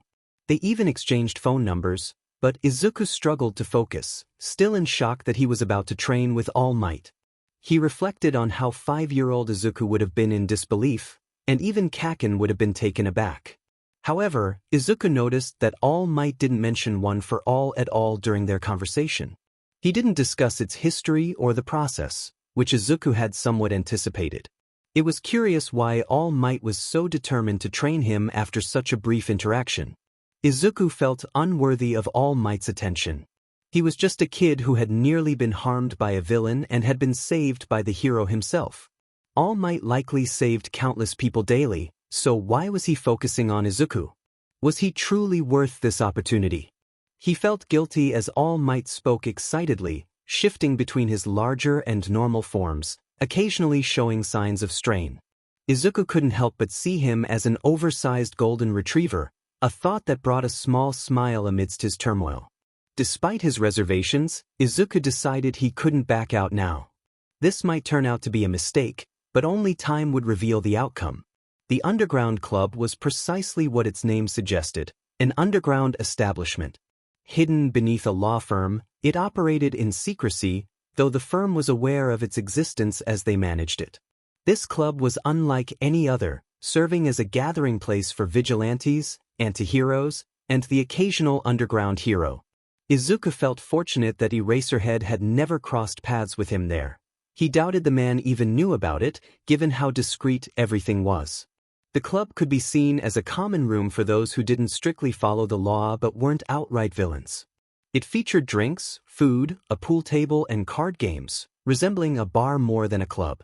However, calling it a club sounded more appealing, even if it carried ambiguous connotations. As Izuku entered, the atmosphere shifted, and conversations quieted. The club was bustling that night, with patrons smoking, placing bets, and throwing darts, while others engaged in casual discussions. Izuku was not in his rabbit costume. Instead, he wore casual attire, a dark green hoodie, black sweatpants, and red and green Converse. He blended in with the crowd, his hair pulled back and hidden beneath his hood, mask on, and contacts in place. He liked to think the attention he received was due to his good looks, but he knew it was likely because he was the youngest person there. Everyone in the underground knew his name. Rabbit had become somewhat of a celebrity, much to Izuku's discomfort. It was natural for people to stare before quickly looking away. The club enforced a strict no-fighting policy, meaning anyone wanting to challenge him would have to ask first and take it to the ring at the back. Izuku had participated in many fights before, but no one had genuinely challenged him in months, aside from a few friendly sparring matches. He made his way to the side counter, greeting those around him with nods and waves. No one engages with him. His friendlier vigilantes and partners seem to be absent. The lady at the front, who has dragon-like horns on her head, acknowledges him. She has the ability to produce poison from the tips of her horns. She greets him, noting his return. He responds affirmatively, indicating he is there to collect his recent earnings. She nods and checks his profile on a tablet, looking up shortly after. She informs him to wait a moment while she retrieves his cash. As she heads to the back, he whistles, passing the time. The club serves as a good venue for finding clients and unclaimed jobs, many of which pay well. This is part of the reason he was introduced to this place a couple of years ago. He has been benefiting from it ever since, being particular about the jobs he takes. The club offers weapons, technology, and even valuable information. He recalls when they only provided weapons and tech, not stolen documents. He takes pride in having contributed to that change. When she returns with his cash, he pockets it silently. His attention is drawn to something on the back wall near the wine. He inquires about the object. The dragon lady picks it up and brings it over for him to examine. It is a smoke bomb, a recent addition to their inventory. Excitedly, he handles it like a baseball. She mentions they have only a few left, as they are popular among the other patrons. On impulse, he decides to buy 3. It sounds thrilling. Settling at a small table in the corner, he begins to work on the smoke bombs. The dragon lady mentioned that the smoke is white, so he contemplates altering one to be multicolored, like a rainbow, while making the other 2 black. The black smoke would be useful for stealth, while the rainbow one would be perfect for causing a stir. He is nearly finished with the second black smoke bomb when his phone buzzes in his hoodie pocket. It seems he has received a message from his target. He checks the conversation with a wide grin, noting the confusion in the response he receives. Curiosity piques his interest, but he decides not to provide an answer. Instead, he types back quickly, teasing the man about how he acquired the number. Moments later, he receives another notification, informing him that the number has blocked him. He begins to laugh maniacally, drawing nervous glances from those nearby. He finds it amusing that the man thinks that would deter him. He eagerly anticipates the opportunity to unsettle him further. Having completed his smoke bombs, he prepares to leave. He plans to do laundry, but his departure is delayed when a client approaches him, offering another job despite his stated 1-week hiatus. He feels a twinge of shame for staying an extra hour to listen to the client's pitch, but he has no regrets. He looks forward to the week's end, eager to dive back into action. Laundry is a tedious chore, especially since he lacks a working washing machine and dryer at home. Instead, he finds himself in a laundromat, surrounded by the unpleasant scent of burnt RBB mixed with various laundry detergents. While waiting for his clothes to wash, he takes a bite of his snack, nodding along to a playlist featuring an older artist. He recalls the artist's name but decides it doesn't matter, the music resonates differently when altered. He also placed his rabbit costume in the washer after picking it up from his apartment. This reminds him that he needs to change his bandages upon returning. His stitches require care, and he must reapply the bandages daily to prevent infection. As the washer signals the end of its 𝗬𝗍𝗧, he finishes his snack and begins to transfer his clothes to the dryer. A new song plays, telling a story of conflict among students, yet it remains catchy. Stepping back, he accidentally bumps into someone. His senses are dulled by the music, which is why he enjoys listening in this environment. He turns around, removing an earbud and apologizing profusely, only to freeze in surprise. The man before him is tall, though not as towering as All Might. He has long blonde hair and striking green eyes with dark swirls instead of pupils. Dressed in light gray sweatpants and a plain white shirt, his physique is evident through the fabric, built for speed rather than brute strength. Recognition washes over Izuku as he recalls this man from an earlier encounter where he had intervened against bullies. The voice and hairstyle are unmistakable. He hopes the man will simply continue on his way, but fate has other plans. The man's expression brightens with recognition as he removes his headphones, allowing them to hang around his neck while setting down his laundry basket. He greets Izuku enthusiastically, asking how he is doing. Izuku internally groans, feeling the weight of the awkwardness in the air. He certainly attracts trouble, doesn't he? Why can't he just? He referred to him as listener. Listener. To put it simply, Izuku is a bit clueless. How has he not figured it out yet?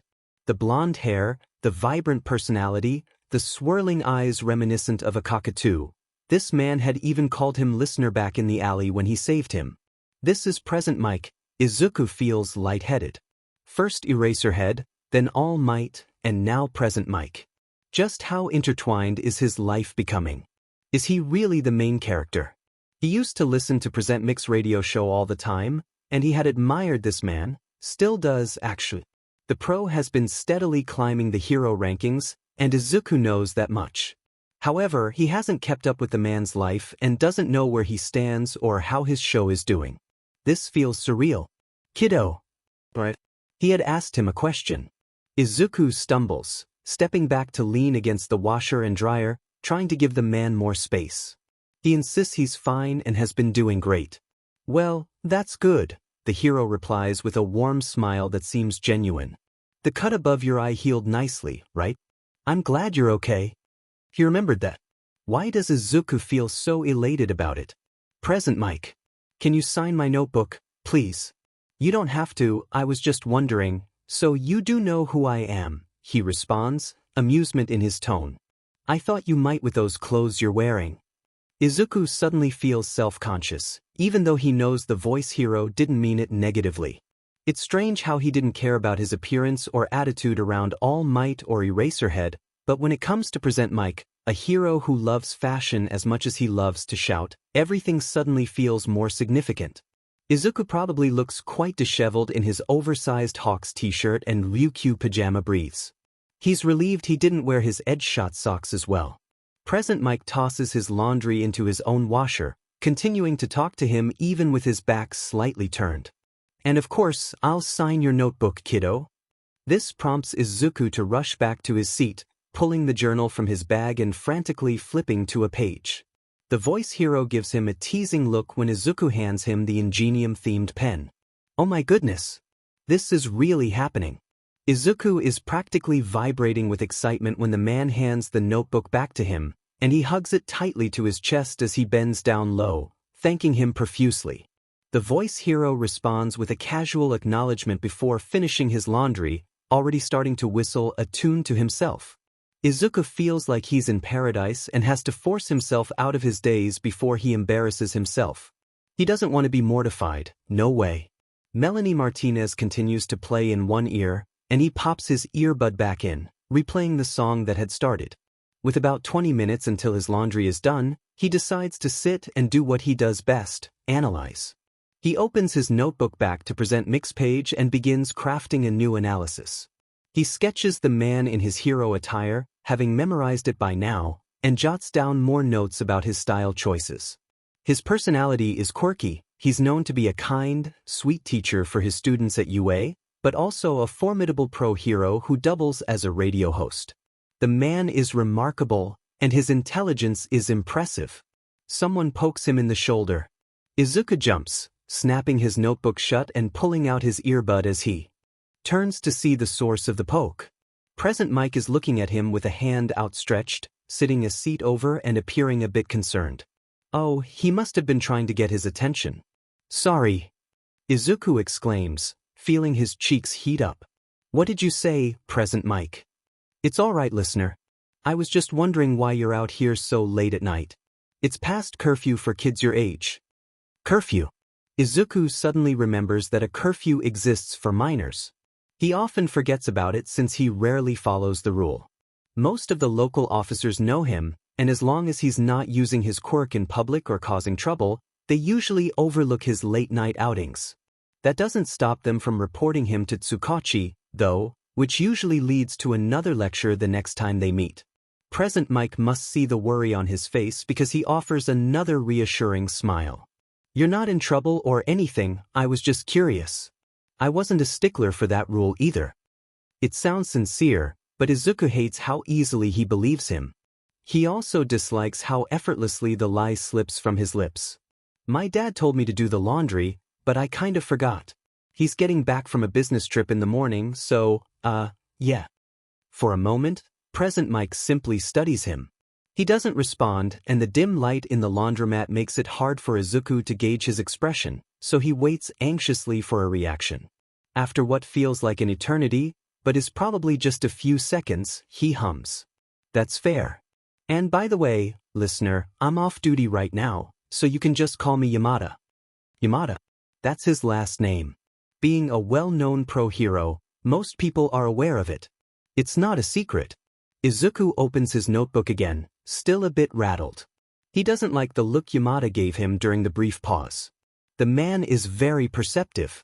Did he catch the lie? Why not call him out on it if he did? Izuku is too exhausted for this. He can barely concentrate on his analysis, so he instead listens to the music playing in one earbud. He doesn't dare put the other one in, not wanting to risk another incident. He's learned from his mistakes.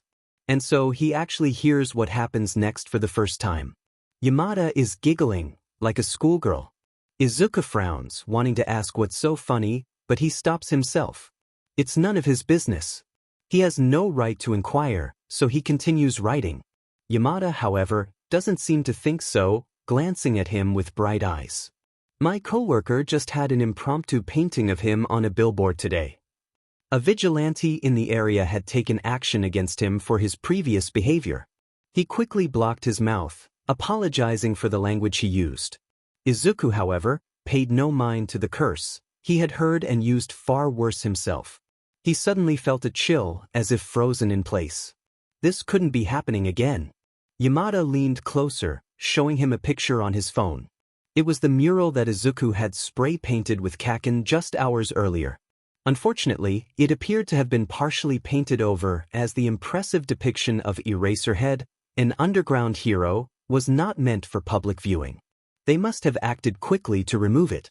In the image, the mural was still mostly intact. It featured a silhouette of Eraserhead, highlighting his unkempt black hair, the capture weapon wrapped around his neck, and his bright yellow goggles. Bold, rainbow letters proclaimed the phrase, "Eat my butt," across the top. Izuku had added glitter for flair, just because.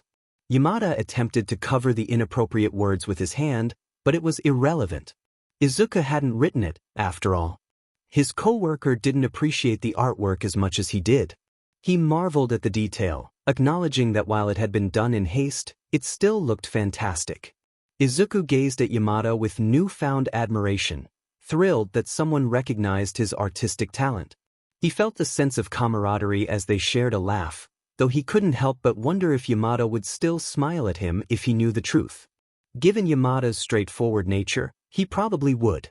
Later, Izuku found himself standing in front of 𝗵𝗲𝗄's agency, fully aware that it was a poor decision. He had sensed it the moment his client described the job, especially once it involved the number 2 hero. He should have walked away. No amount of money was worth the risk of being caught trying to infiltrate a place guarded by 𝗵𝗵𝗻 and his sidekicks. If things went awry, and they often did, it would be disastrous. Yet, despite his better judgment, Izuku slipped into the alley beside the building, preparing to climb. He felt an inexplicable pull towards this location, knowing that the hero who worked here was as formidable as All Might himself.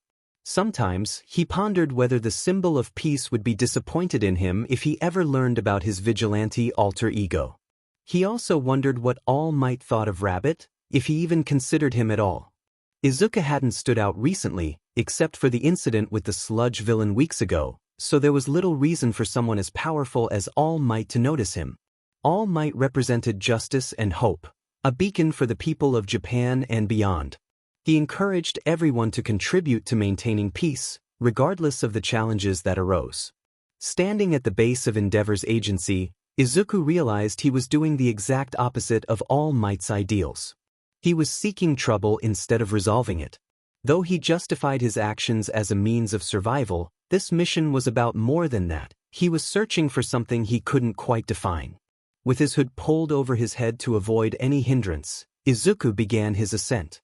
His adhesive gloves allowed him to climb swiftly, and within moments, He hoisted himself over the balcony on the top floor, concealed from public view.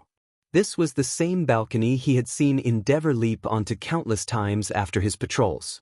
It must be the hero's private office, precisely where Izuku needed to be. After adjusting his hood and mask one last time, he walked along the ledge toward the door. Naturally, it was locked. Endeavor might be tough, but he was no fool. If Izuku so much as touched the handle, alarms would blare, and he would be caught before he could react. Fortunately, all the cameras in this section of the building were down for about 10 minutes, completely coincidentally. Singing softly to himself, Izuku powered up his leg and kicked the door handle, breaking it off cleanly. The pieces clattered to the floor, and he exhaled in relief when no alarms sounded. He nudged the balcony door open and peered inside. It was a bit unusual that the office was empty, but he pressed on. Perhaps this would be easier than he anticipated. He had outsmarted heroes before, so maybe they were simply underestimating him. Still, he remained cautious. Once inside, he surveyed the spacious room with its high ceilings. Scorch marks marred the walls, likely from the hero's quirk. Had Endeavor activated it in anger or excitement? Izuku didn't like where that line of thought led him. Focusing on his surroundings, he detected nothing out of the ordinary. The room was devoid of people, and there were no hidden traps. He was in the clear. His gaze landed on the prize, or rather, his client's prize. A statue near the large double doors caught his attention. It appeared to be made of hollow gold, depicting a lion. If he hadn't done his research, he might have mistaken it for an ordinary statue. However, he was well informed. Thanks to his extensive research the previous night and his client's guidance, he knew this statue also served as a safe. If his information was accurate, it contained detailed records of Endeavor's recent missions and targets, both those apprehended and those still at large. These files were far more valuable than the police records he had downloaded from Tsukachi's computer. He needed to scan them for himself before handing them over for payment. They could prove useful, which was undoubtedly why his client had assigned him this task. The lion seemed to glare at him, its mouth frozen in a perpetual snarl, as if it were taunting the Vigilante, even inanimate. Izuku couldn't understand why Endeavor chose a lion to conceal his secrets, nor did he have any longing to find out. Each step he took brought him closer to the promised double pay, enough to keep him from resorting to pickpocketing wealthy individuals on subways or taking on another job like this one for at least a few weeks. It would give him time to repair his weapons and create more grenades. Additionally, he would have more time to focus on his training with all might, which he found more enjoyable than he initially expected when the hero suggested it a week ago. He was relieved that the training was manageable, at least for now. His stomach still ached significantly, and he had just removed his stitches that morning. He probably shouldn't have done that, but it was too late now. After ensuring the alarms were still disabled, he took out his staff and swung it with all his might at the lion's head, aiming just behind its left ear. He felt a surge of panic as he wondered if that was the trigger. For a moment, nothing happened, but then he heard the sound of metal scraping against metal, and a small compartment opened in the lion's chest. Inside was a keypad, and words flashed on a tiny screen. Facial recognition required. Initiating full-body scan. Please do not move. Izuku struck the glass with the end of his staff, shattering it and exposing a tangled mess of wires behind it. There were no alarms yet, but he knew he had to act quickly. He had only set the security systems to loop for 10 minutes, and they would reactivate soon, perhaps even sooner if one of Endeavor's associates noticed the breach. He set down his weapon and carefully pried open the safe door, his eyes widening at the sight inside. There was no money. He wasn't naive. Endeavor was too wealthy to carry cash. Instead, he found a thick folder and a few photographs of the hero's family, which held little interest for him. However, they might still prove useful. He picked up the folder, turning it over in his hands and glancing at its contents. As promised, it contained numerous files, each detailing Endeavor's closest allies and enemies. Flipping through them, he saw images of battle scenes and even some handwritten notes in the margins by the number 2 hero himself. Endeavor would be furious when he discovered someone had taken this. Setting the folder on the ground for a moment, he retrieved his staff and secured it in the 𝗧𝗪𝗓 on his back, preparing to leave. He didn't bother closing the safe. He wanted Endeavor to know he had been there. As he stood up, a sense of unease washed over him. Something felt off. He whispered to himself that it was too easy. Rubbing his fingers along the edge of the folder, he noted the absence of dust, a clear indication of the file's significance. He had broken into Endeavor's agency to steal his secrets, yet he wasn't being confronted by one of his sidekicks. Even with the cameras down, he expected better from the number 2 hero. Just as he thought that, he felt a shift in the air, followed by a rush of wind at the back of his neck. The vigilante turned just in time to see a flash of gray fabric approaching him. He dropped to the ground and rolled to the side, narrowly avoiding a capture weapon that would have ensnared him moments before. His breath caught in his throat as he crouched low, facing the intruder with his bowstaff in one hand and the folder in the other. This situation felt all too familiar. Eraserhead stood about 10 yards away, positioned in front of the open balcony doors, staring at him. Izuku wondered how long he had been there. It seemed impossible he could have gone unnoticed. He should have felt Eraserhead's quirk earlier, but now that the hero had revealed himself, the rising panic in Izuku's throat refused to subside.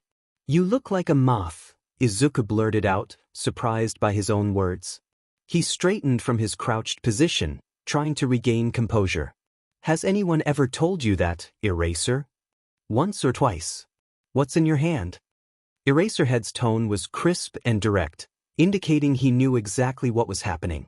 Izuku replied, "A copy of Endeavor's search history." He wasn't sure what he hoped to achieve by saying this. Thought it might make for good blackmail. "Did you know he's into temperature play?" Eraserhead gave him an unimpressed look.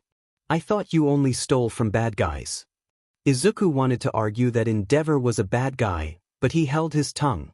Now was not the time for a debate, even though he sensed that the underground hero might share his views.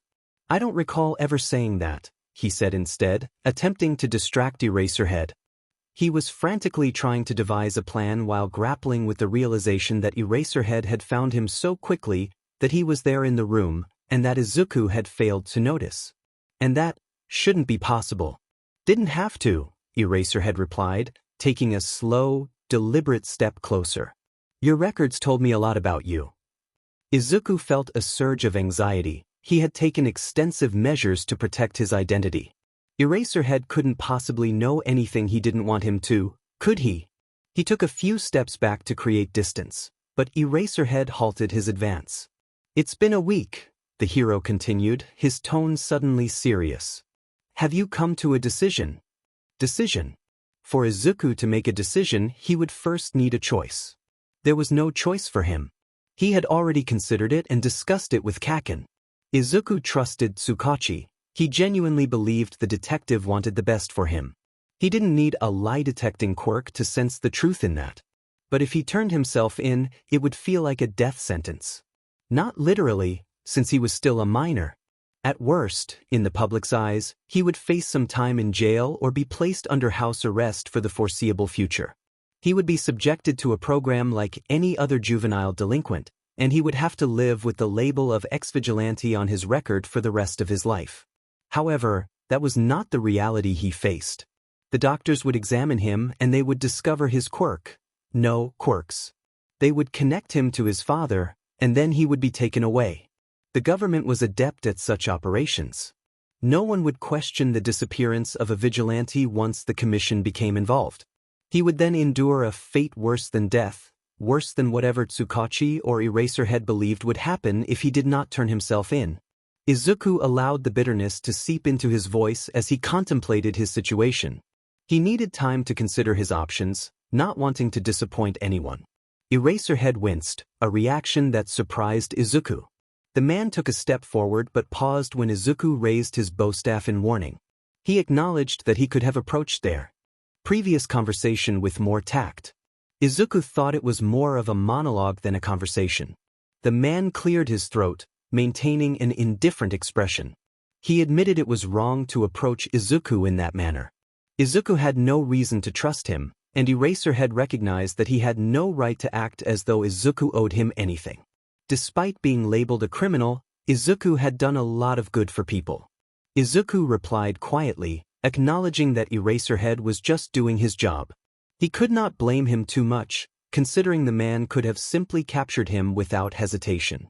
As much as he hated to admit it, Izuku knew he would have stood little chance against him, especially while injured. He was curious about how Eraserhead had become involved in all of this. Eraserhead noted Izuku's youth, recognizing it even through the voice changer. He seemed to soften slightly, which made Izuku wish he hadn't. It was rare for a teenager with skills like Izuku's to choose the path of a hero instead of a villain. Izuku glanced down at the folder he held tightly. He felt trapped, with no way out except through Eraserhead, who was slowly closing the distance between them.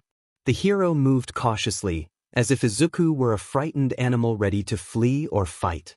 Eraserhead gestured toward the folder, asking if Izuku knew what it contained. Izuku hesitated, contemplating his next move. He needed to escape. When it became clear that Eraserhead would not continue without a response, Izuku looked away toward the clock above Endeavor's desk, acknowledging that he knew enough. Eraserhead made a non-committal sound, suggesting that Izuku understood the danger of the files falling into the wrong hands. He tilted his head, implying that ignorance could shield Izuku from guilt when things went awry. Izuku backed up against the double doors, uncomfortable with how Eraserhead was closing in on him. The hero's earlier praise had calmed his rising anxiety, but now he was back to being the pro-hero, focused on his mission to apprehend Rabbit. Izuku shrugged stiffly, asserting that he did not share information with just anyone. If something went wrong, he would fix it. Eraserhead countered, explaining that the Hero Commission would not see it that way. He cautioned Izuku about the trustworthiness of whoever he was working for, emphasizing that he could not be certain of their intentions with the information he held. Despite wanting to react to Eraserhead's comments about his perception and his untrustworthy client, Izuku remained composed, his gaze fixed on the balcony behind the hero before returning to the folder. It did not feel dangerous. It was merely a collection of papers with names and dates. The more he examined it, the more he believed it was just a facade, and that Eraserhead was lying. Izuku realized he should not be surprised. Adults often did not tell the truth or act in good faith. He retorted that he was not doing this for someone else, but rather for himself. Eraserhead pointed out that most of Izuku's jobs involved money, implying that he would not take such risks without a reward. Izuku wondered if the hero knew about the club, realizing there might be informants present.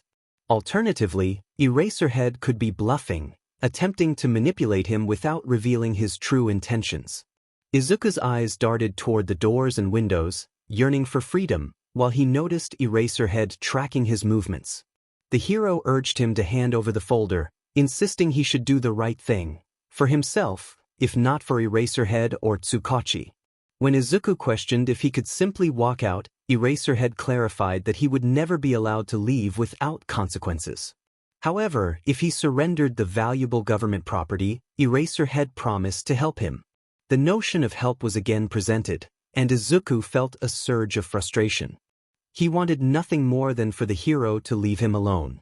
They had already discussed trust, so he wondered why Eraserhead persisted in trying to earn it. The hero's calm demeanor was perplexing, and Izuku found himself questioning how he managed to maintain such a composed facade. Ultimately, Izuku was uncertain about what help truly meant in the eyes of the pro-hero. To him, help might mean calling the authorities or sending him to a facility for troubled teens. Perhaps Eraserhead's version of help involves confining him in a place where he would never see the outside world again. Some individuals can be twisted in their thinking, manipulating words to suit their purposes. Izuku desperately hopes Eraserhead is not one of those people. He studies the man intently, searching for any signs of deception, perhaps a twitch of the eye or a hint of nervousness. Instead, he is met with a raised eyebrow, which could indicate irritation or amusement, but Izuku senses it is neither. The hero seems to be analyzing him, a practice he has honed since their first encounter. Eraserhead's voice remains steady as he moves closer, hands tucked into his pockets. Izuku feels a sense of confinement. The files are genuine. I only spread the word about their location. I anticipated you would come looking for them, whether for yourself or for someone too afraid to breach the #2 hero's agency. It is strange, Izuku thinks. Eraserhead knew he would find the task too easy, that he would take the risk regardless. Was he truly that predictable? It seems he has walked right into a trap, and his instincts had warned him. He should have trusted his gut. Eraserhead assures him that if he turns himself in, he will do everything possible to ensure Izuku's safety. He promises to build trust, even if Izuku doubts him now. The thought of surrendering crosses Izuku's mind. Perhaps Eraserhead could protect him. Maybe he is simply too anxious to admit that he might be okay if he laid down his defenses. Yet, doubt creeps in as he recalls his father's expression and the predicament of the number 3 hero, who is merely a pawn for the hero commission. The moment passes and time is running out. He has less than a minute before the security systems reactivate, and the doors behind him will burst open, leaving him in a precarious situation. He must escape now. It is his only option. He has managed to evade Eraserhead before, not exactly escaping as the man had allowed him to go, but it should not be too difficult this time. Izuku slides the small bow staff back into its 𝗧𝗪𝐻 and slips his free hand into the inside of his jacket. To an observer, it might appear as though he is simply an angsty teenager avoiding interaction. However, the external pockets of his jacket are normal, while the inner ones are designed to conceal his weapons, his creations. He feels a pang of guilt for what he is about to do. Eraserhead is unaware of the circumstances, and it is not his fault that the world can be cruel. Turning himself in is not an option, even with the hero's sincere promise. That is the hardest part to accept. Izuku hopes his regret is evident in his eyes as he meets Eraserhead's intense gaze and attempts a light-hearted laugh. You mentioned I wouldn't be able to leave, but you never specified anything about running. The hero reacts, surprise flickering across his face. In what feels like slow motion, Izuku retrieves a smoke bomb from his pocket and tosses it to the ground with a swift motion, triggering a blaring alarm that fills the air. Thick black smoke rapidly engulfs the room, pouring through the vents. He must act quickly. He hears loud voices and hurried footsteps approaching from below.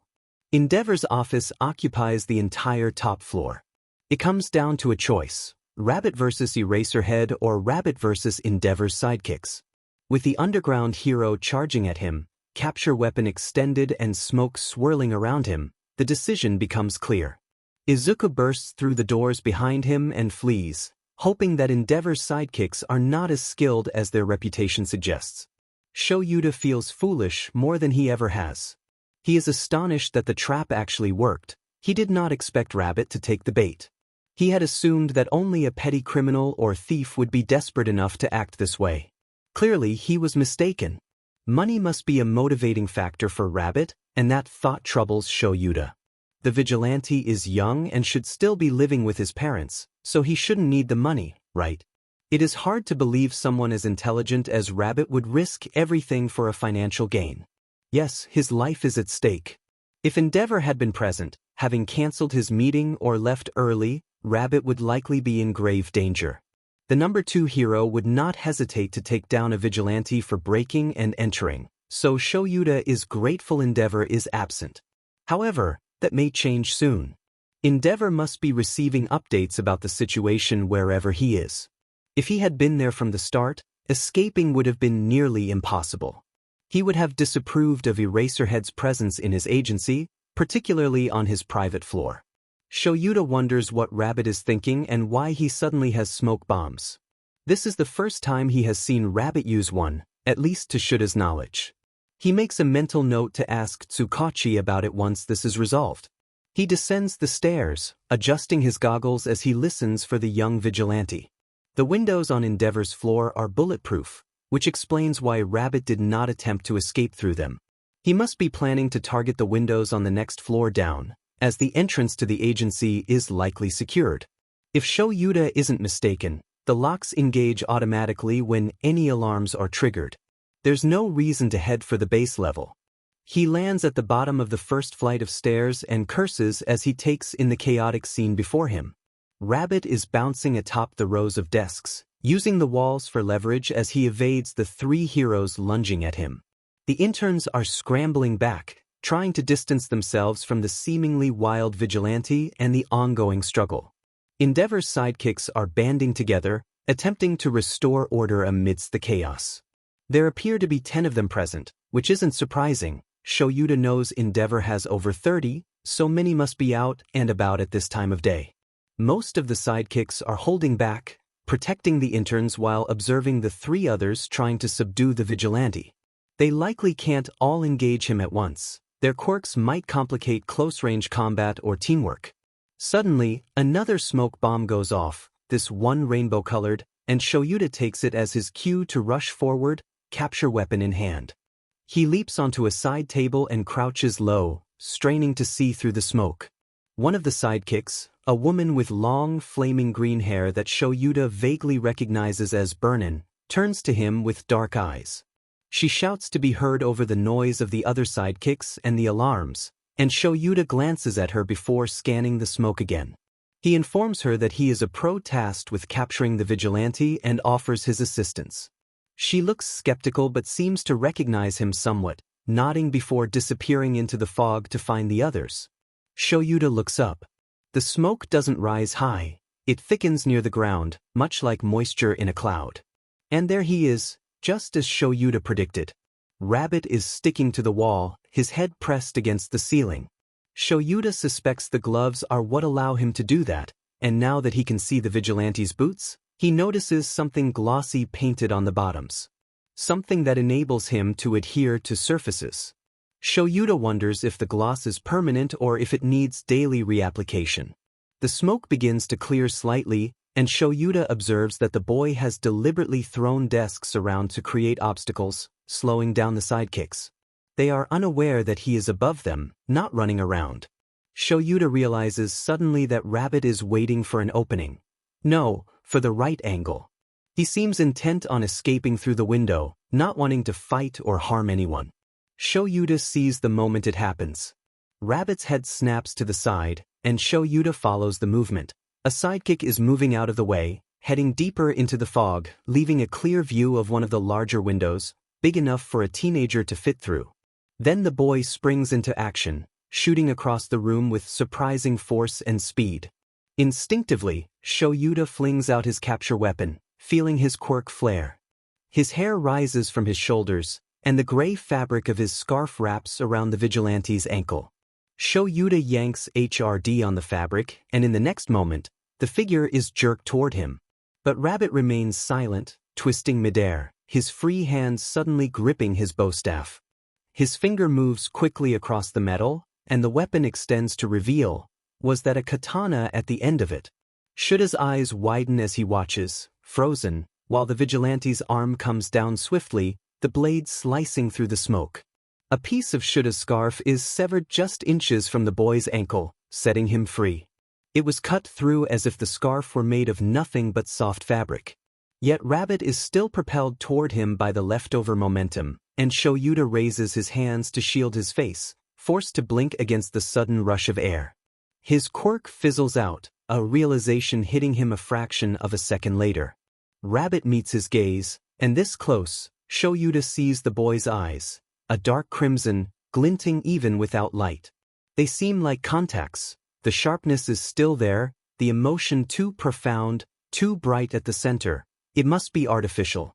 Then Rabbit's boots hit him squarely in the chest, sending 𝗎𝗓𝗏 sprawling to the ground as the vigilante uses him as a springboard.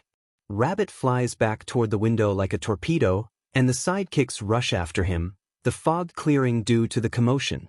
But he is too quick. The window shatters on impact, and Rabbit disappears through it amidst the flying glass. 𝗎𝗓𝗏 is already up and running. He has to stop him now, or someone less forgiving will. 𝗵𝗃 looks at him in shock, questioning his actions, but 𝗎𝗓𝗏 doesn't hear the rest of her sentence as he leaps out of the window himself, arms pulled close to avoid hitting the sides. The drop is long, and he realizes she meant to say they were on the 5th floor. A flash of dark green catches his eye, but he can't focus on it with the ground rushing up to meet him. He braces for impact, rolling as his feet hit the ground. Gasps and screams fill the air as 𝗎𝗓𝗏 looks up to see a crowd gathering around him and the agency's entrance. They must have been drawn in by the alarm. The hero pushes past them, eyes scanning the area where he swears he just saw the vigilante running. Nothing. He demands to know where Rabbit went, glaring at the crowd of onlookers. He despises the press, but civilians can be even more obstructive when it comes to hero work.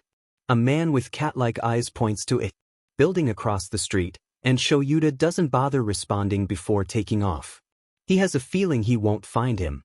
The boy is slippery. And this is why 𝗎𝗪𝗪 feels foolish. He had Rabbit within his grasp. His capture weapon had been around him, and he let him escape. His one job. He only needed to prevent the kid from getting the best of him, and look where he is now.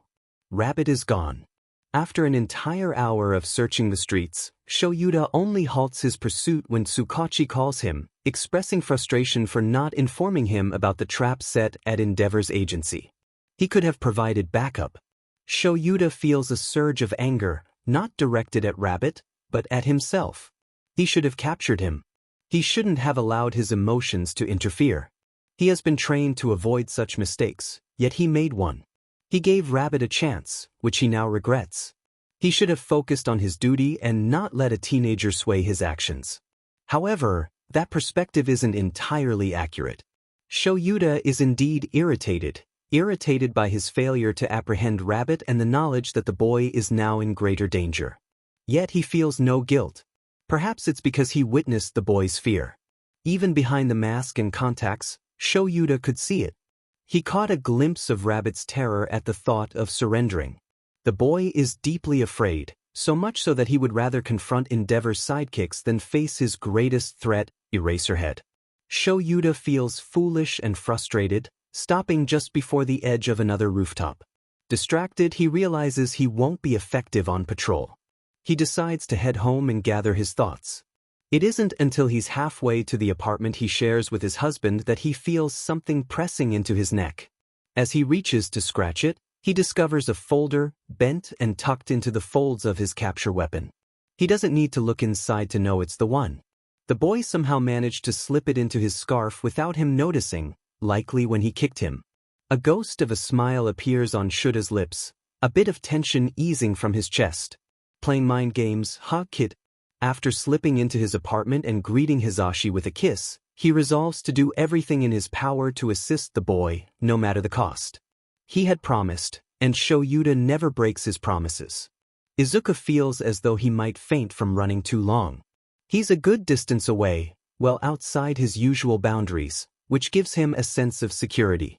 Not sensing any eyes on him, he slips behind a cat cafe and doubles over, clutching his stomach. His wound is jostled, perhaps even aggravated. The skin is still healing, making it delicate. He realizes he probably shouldn't have taken on a mission so soon after his injury. It's still sore and his ankle is throbbing after being pulled like that. Oh yes, his ankle. The piece of fabric is still wrapped around it, with a small section hanging off where he had cut through it. Now that he's safe and can think clearly, he feels a twinge of regret about it. That capture weapon must be expensive to repair. Despite everything, the boy didn't even keep the folder. However, he gained something far more valuable from this experience. Izuku can manage without the money. Although it would have been helpful, Eraserhead is correct. While he somewhat trusts his client, he knows there's no telling what could have happened if he had continued. Izuku handed over the folder, feeling a weight of responsibility for any potential consequences. For now, his focus was on getting home, hoping he could finally get some sleep, as exhaustion threatened to overwhelm him. He thought about Kaken and the trouble he might face. In the kitchen, Ms. Hanako guided him through the process of slicing meat. She emphasized the importance of smooth, careful cuts, reminding him not to rush. Despite his efforts, Izuku struggled, prompting her to step in and demonstrate again. She took the knife from him, expertly positioning it over the pork slab. Concentration was key, she explained, but not to the point of overthinking. Izuku felt a mix of frustration and sarcasm at her advice. As she continued to cut the meat into neat strips, she reassured him that practice would improve his skills. Their interaction followed a familiar pattern. Ms. Hanako would instruct him, he would attempt the task, and she would ultimately take over. Each failure added to his frustration. When she pointed out his mistakes from across the kitchen, he protested, insisting he was following her instructions. She approached him after finishing her dough, acknowledging his effort but suggesting he focus on each slice rather than the final product. Though he felt like he was going in circles, he complied, receiving a nod of approval in return. While he believed there was little difference in his technique, he respected Ms. Hanako's expertise. Her goal was to teach him how to prepare affordable meals that could replace the expensive diet plans All Might had given him. The hero had handed him the book without much explanation, simply instructing him to read it and provide feedback. Izuku understood the importance of the exercise regimes and diets, but the reality of healthy eating costs weighed heavily on him. He felt guilty about not being able to follow the plan, knowing he couldn't approach All Might with the truth about his financial struggles. It felt wrong to disrupt their training relationship over something so personal. Ms. Hanako's voice broke through his thoughts as she muttered about privilege, expressing her frustration with the lack of understanding from those who could afford to be healthy. Izuku glanced at her, absorbing her words and the reality they represented. Izuku reflected on his fitness level, acknowledging that his metabolism worked efficiently, allowing him to consume food without significant changes to his physique. His enhanced metabolism, thanks to Boost, meant he could maintain his build despite his limited diet of raw ramen, cold coffee, and breadsticks. He often wished he could afford a mini stove heater to prepare better meals instead of relying on what he could scrounge. As he practiced the cooking steps Ms. Hanako suggested, he frowned slightly, considering the man he was discussing. He believed it was unfair to label him as privileged. The man worked hard for his earnings. Izuku thought about how supportive he was, celebrating Izuku's achievements and encouraging him even during his stubborn moments. Training with All Might had only begun a little over a week ago, yet Izuku could already sense a transformation in himself, both physically and mentally. All Might's presence was comforting, which felt wrong. Izuku knew he should not be around someone so powerful and dangerous, and he felt guilty for being near him without revealing his true nature. He questioned why All Might had chosen him for training, feeling like a nobody with nothing to offer in return. Ms. Hanako's voice interrupted his thoughts, sharp and direct as she reminded him of his absence from her home. She lamented about the baked goods she had to throw away because he hadn't visited. Izuku felt a pang of guilt, realizing it had indeed been a while since he last spent time with her. He quickly apologized, assuring her it wasn't intentional. She continued, playfully scolding him for not coming over, expressing her loneliness. Before he could promise to visit soon, the bell at the front door chimed, announcing the arrival of someone. Ms. Hanako left the kitchen to greet her daughter, Kyoka, telling Izuku to take a break. He hesitated, glancing at the open book filled with meal ideas that All Might had provided. Many of the suggestions were crossed out in red, replaced by simpler, more affordable options that still offered nutritional value. Izuku noted that while proteins were essential, he could find some foods at a low cost, like older vegetables and discounted canned goods. He resolved to eat healthier, focusing on building muscle, even though it was challenging. He reminded himself that he needed to commit to this effort, not just when he had extra money. He owed it to All Might for the training he was receiving. Additionally, he needed to save for household items, like a mini stove heater that could run on batteries or solar power, as his generator only provided limited electricity. Izuku also needed a new phone. The one he currently used served both his vigilante persona and his personal life, and he was uncomfortable with All Might having access to Rabbit's number. He planned to explain that he had gotten a new number if it ever came up. Kyoka entered the kitchen, greeting him and asking if he was there to help. When he confirmed that he was, she expressed her delight at seeing him again. Izuku felt undeserving of the warmth and kindness from her family. After washing his hands, he picked up the dough Ms. Hanako had been working on, spreading it out to the right thickness. He found comfort in this task, realizing that despite the complexities of Italian cooking, he had developed a knack for it, even if he struggled with basic techniques in other cuisines. Hanako had mentioned that Izuku did it quite well, though not in the correct manner. The correct way remained a mystery to him. All Izuku cared about in cooking was ensuring his food was at least a step above inedible by the end of it. He inquired about Oba, hoping to sound polite rather than demanding. Kyoka, focused on stirring the tomato sauce, explained that their father had errands to run and wasn't feeling up to coming in. She noted that he had been feeling down since the business had been struggling. Izuku frowned slightly as he spread the sauce she handed him over the dough. He asked if no customers were coming in anymore. 𝗬𝗁𝗏 replied that it was tough for a pizzeria in Japan, where people often only visited once. Izuku understood. Ms. Hanako frequently complained about it. She worked tirelessly because they couldn't afford to close for even a day. He glanced at the menu board on the wall, noting that the 3-meat pizza was the most popular. He decided to start with that. He assured her that the food they made was amazing, and customers were missing out. 𝗬𝗁𝗏 chuckled and suggested he should consider working there, mentioning that their mother said he helped a lot, even when not cooking. Izuku had thought about it before but quickly dismissed the idea. Working meant getting paid, and Ms. Hanako and her family barely made enough to keep the pizzeria running. He didn't want to burden her, even if it would help him. Besides, he wasn't always free for such work. His vigilante activities often called for his attention at unpredictable times. He considered the possibility but moved on to the next pizza. He then asked where Ms. Hanako had gone. 𝗬𝗁𝗏 informed him she was cleaning up the front and that they had about 20 minutes before opening. He checked the clock and asked about the special for the day. 𝗬𝗁𝗏's face lit up with a grin as she mentioned Italian cream cakes, which excited him. Izuku enjoyed sitting on rooftops. He liked being up high, though not too high, as he preferred not to recall a certain helicopter incident. After finishing the food preparations with 𝗬𝗁𝗏 and saying his goodbyes, he found a spot on the ledge of the restaurant with his notebook and earbuds. He needed to update his journal on his quirks, a task he had neglected for a week. His quirk, 𝗏𝗋, had a silly name but proved useful. The memories associated with it were less pleasant, yet it had saved his life when he was shot. Before that incident, he thought 𝗏𝗋 simply drew things toward him when he raised a hand, and in a way, he was correct. However, he discovered that the actual magnetic effect came from his hands rather than his chest or stomach. This realization made it easier to remove the fragments of the bullet that night. He had assumed 𝗏𝗋 wouldn't be effective since the pieces were already inside him, but he was pleasantly surprised to find that his palms acted as the magnets. When he positioned a hand toward the bullet wound, he was astonished to see the fragments fly out, confirming that 𝗏𝗋 worked as he had hoped. The intense pain of his injury almost went unnoticed in his shock. Being shot had its ups and downs.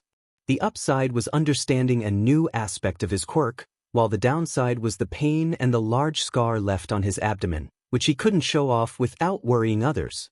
Izuku was accustomed to scars, but others were not.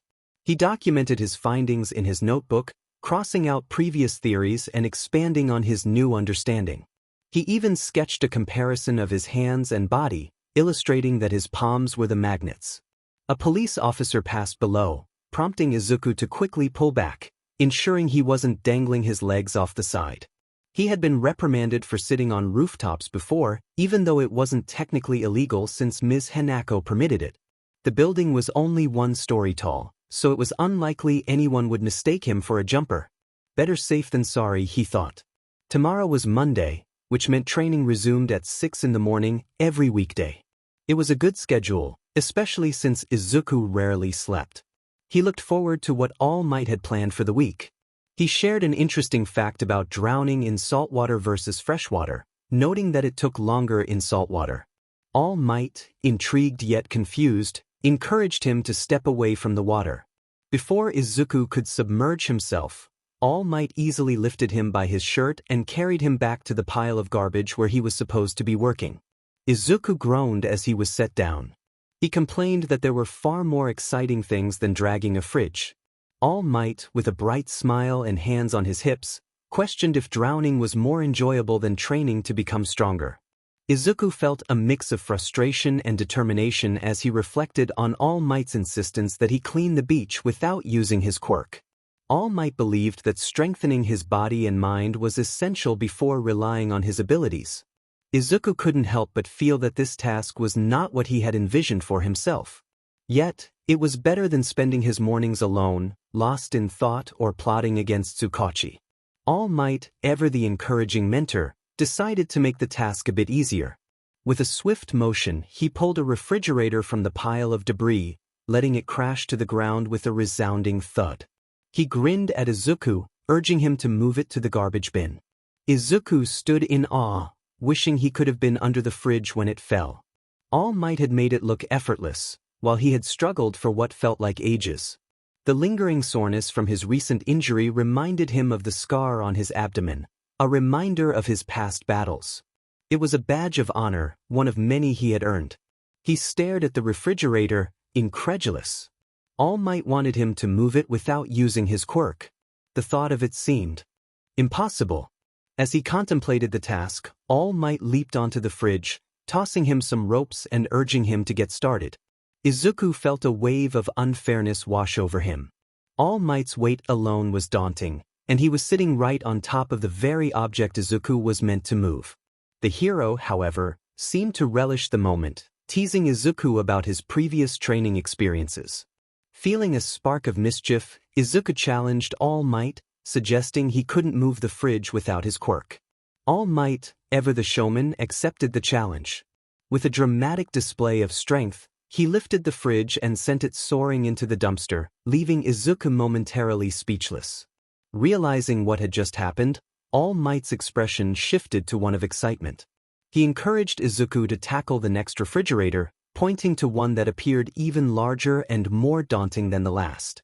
Izuku's heart sank as he approached it, mentally preparing himself for the challenge ahead. Despite his fatigue, he reminded himself of All Might's encouraging words. This training was meant to make him stronger, but he couldn't shake the feeling of exhaustion that weighed him down. He had been pushing himself hard, and the thought of this becoming a daily routine was daunting. All Might, now in his smaller form, appeared beside him, urging him to stay focused. Izuku sighed, wrapping the rope around the new target. He knew he would be here for a while, as All Might would not let him leave until he made some progress. Their training schedule was rigorous, with heavy lifting on certain days and unpredictable challenges on others. Izuku found a thrill in the training, gradually feeling himself grow stronger, and he appreciated All Might's company. Yet, he couldn't shake the feeling of uncertainty about why All Might was so invested in his training. Izuku wondered if All Might had ulterior motives or ambitions that he wasn't aware of. The possibility of inheriting All Might's quirk lingered in his mind, but he dismissed it. Surely, All Might had someone else in mind, someone stronger, more capable. It felt unfair to think that way, but Izuku couldn't help it.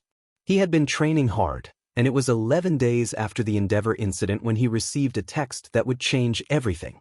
Taking a break from training, he lay on the ground, shielding his face from the sun. When his phone buzzed, he turned away from the light to read the message. "Meet me at this address tomorrow at 10. The number caught him off guard, leaving him with a mix of anticipation and uncertainty about what was to come. He recognizes the sender immediately, surprised that the man is reaching out to him at all. His first thought is that he has unblocked him, and his second thought is a mix of apprehension and curiosity. This feels like a trap. Does Eraserhead think he's naive? Izuku is genuinely intrigued now. He glances quickly at All Might, who is busy preparing a small area on the sand for their sparring session. The sand will complicate their fight, and Izuku suspects that's the intention. He wonders when he might ever face a villain on a beach or someone with a sand quirk, but he figures it's better to be cautious. Confident that All Might won't approach him from behind, Izuku types a hesitant response. He playfully suggests a date night, teasing about whether Eraserhead will bring along his secret police colleagues. What he really means is a challenge. He dares him to do it. Izuku feels uneasy about Eraserhead reaching out to him now, seemingly out of nowhere. Why not earlier? Why not never? Tsukachi has been in contact with Rabbit frequently this past week, bombarding Izuku's phone after the Endeavor incident, checking if he was hurt. It's somewhat endearing, but that doesn't stop Izuku from feeling annoyed with the detective. Tsukachi claimed he was unaware of Eraserhead's plan until after it unfolded, but Izuku is too frustrated to decide if he believes him. He knows he shouldn't be angry. He doesn't have the right to be. He's a vigilante, and most people view them as worse than villains, believing they think they can evade justice. They assume vigilantes see themselves as above the law, just like criminals. Izuku understands he isn't above it. He knows he is a villain in many ways and deserves to be treated as such. Still, he can't shake the feeling of betrayal. Detective 𝗧𝗵𝗲 was the first to take on Rabbit's case when the Vigilante emerged. Izuku had encountered him several times early on, asking questions about his quirk and its workings. He received no answers then, but he wasn't discouraged. He understood the fundamental rule of not revealing secrets to the enemy, which is why he was surprised when Eraserhead answered his questions that night after saving a woman. In Eraserhead's defense, Izuku wasn't Rabbit at that time. He was just a scrawny kid who had helped with a domestic violence case. Perhaps he also took some files from the police, but he thought of it as repayment. It has taken a while for Izuku to trust 𝗧𝗵𝗲. The detective has never sent heroes after him directly and hasn't acted threateningly towards him. It's as if, dare he say, 𝗧𝗵𝗲 has let him go a few times. However, that seems to be changing. Even if 𝗧𝗵𝗲 didn't know about his colleague's trap, he was likely still in contact with him, sharing notes and possibly revealing Rabbit secrets. By extension, he must have known that Eraserhead was planning something. Izuku's grace period is coming to an end. He will have to meet with Eraserhead if he hopes to figure out how to navigate this situation. So much has transpired in less than a month. He met Eraserhead as just Midoriya Izuku, faced the sludge villain, met All Might, Small Might, and even Present Mic. Oh, and he was also shot by a hollow point bullet, which was not a pleasant experience. He would give it 0 stars if he could and would not recommend it. In a way, 𝗧𝗵𝗲 cares, at least superficially. He has shown concern. He doesn't just text him to turn himself in, though he does that occasionally, and Izuku never fails to respond with a bizarre hero meme to deflect him. He checks on Rabbit, asking if he's okay or needs backup, promising to provide help if requested, just as Izuku had asked during the warehouse incident. The detective has the right to contact him. Izuku trusts him, maybe not completely, since he still works for the police and wants him to surrender, but enough. Eraserhead, however, does not have the right to text him like this. For the underground hero to suddenly request a meeting on a rooftop at 10 at night, knowing how poorly their last encounter ended, feels wrong to Izuku.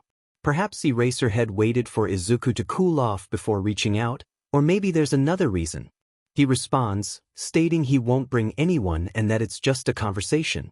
The quick reply surprises him. What does Eraserhead mean by just a talk? Like their first conversation after the warehouse incident, which felt more like a threat than a discussion. But that can't be right. Eraserhead promised to help him. Surely he wouldn't issue another threat. Eraserhead is level-headed and skilled in manipulation and espionage, so he might have a plan. Izuku must remain cautious, even as he longs to trust him and build that connection, as the man suggested. Eraserhead is still Izuku's idol. Their dynamic as criminal and hero won't change that, and Izuku will ensure it doesn't.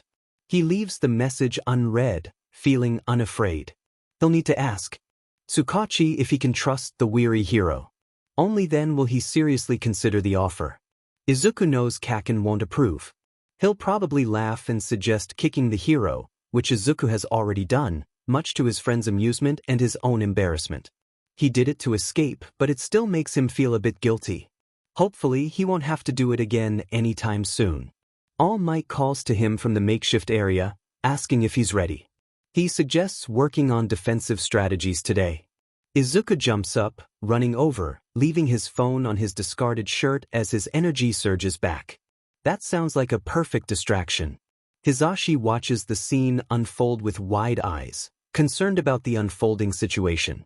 His husband had brought him to the police station for an unspecified reason, and as Hisashi listened to the escalating argument, he began to suspect that he was merely there as a witness to ensure 𝗧𝗵𝗲 didn't end up losing his temper with Shoyuta.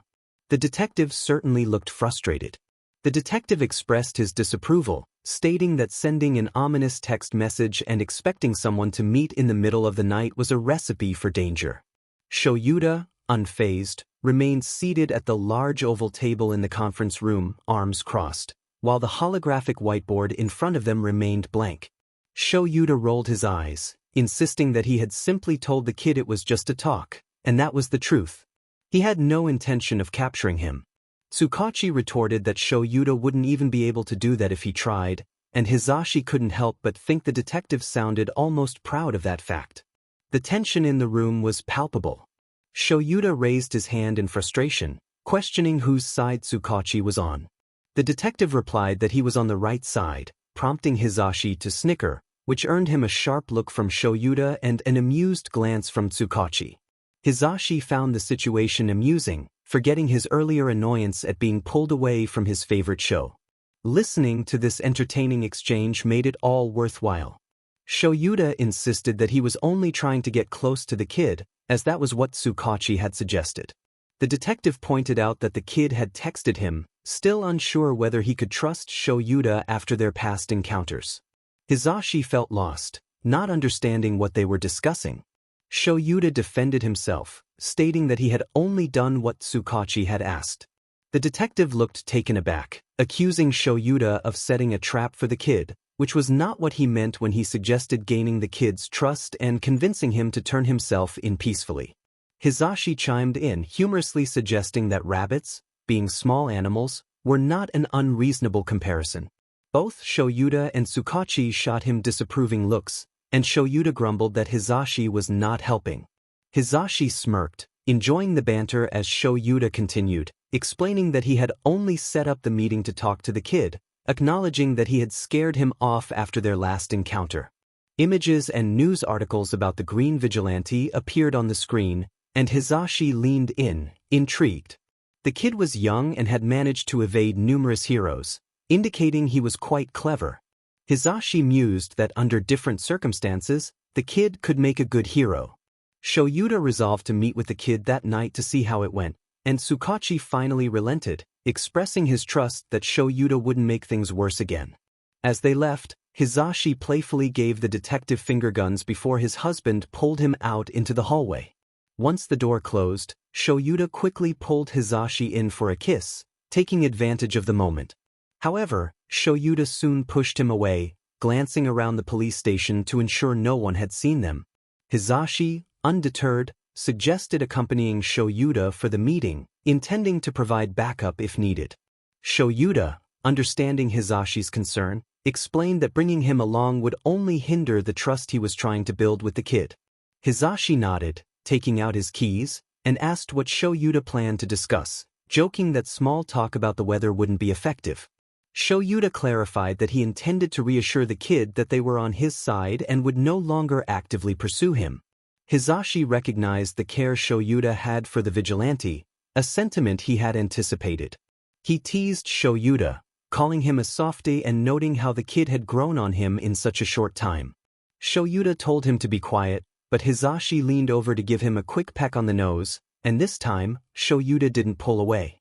It was their day off, and they had decided to go out for a quick breakfast since they hadn't eaten anything that morning. The couple rarely had the chance to spend quality time together due to 𝗧𝗂𝘁's multiple jobs and 𝗎𝐸𝑡a's nightly patrols. They both understood that this was part of their lives, but it didn't stop them from wishing for more time together.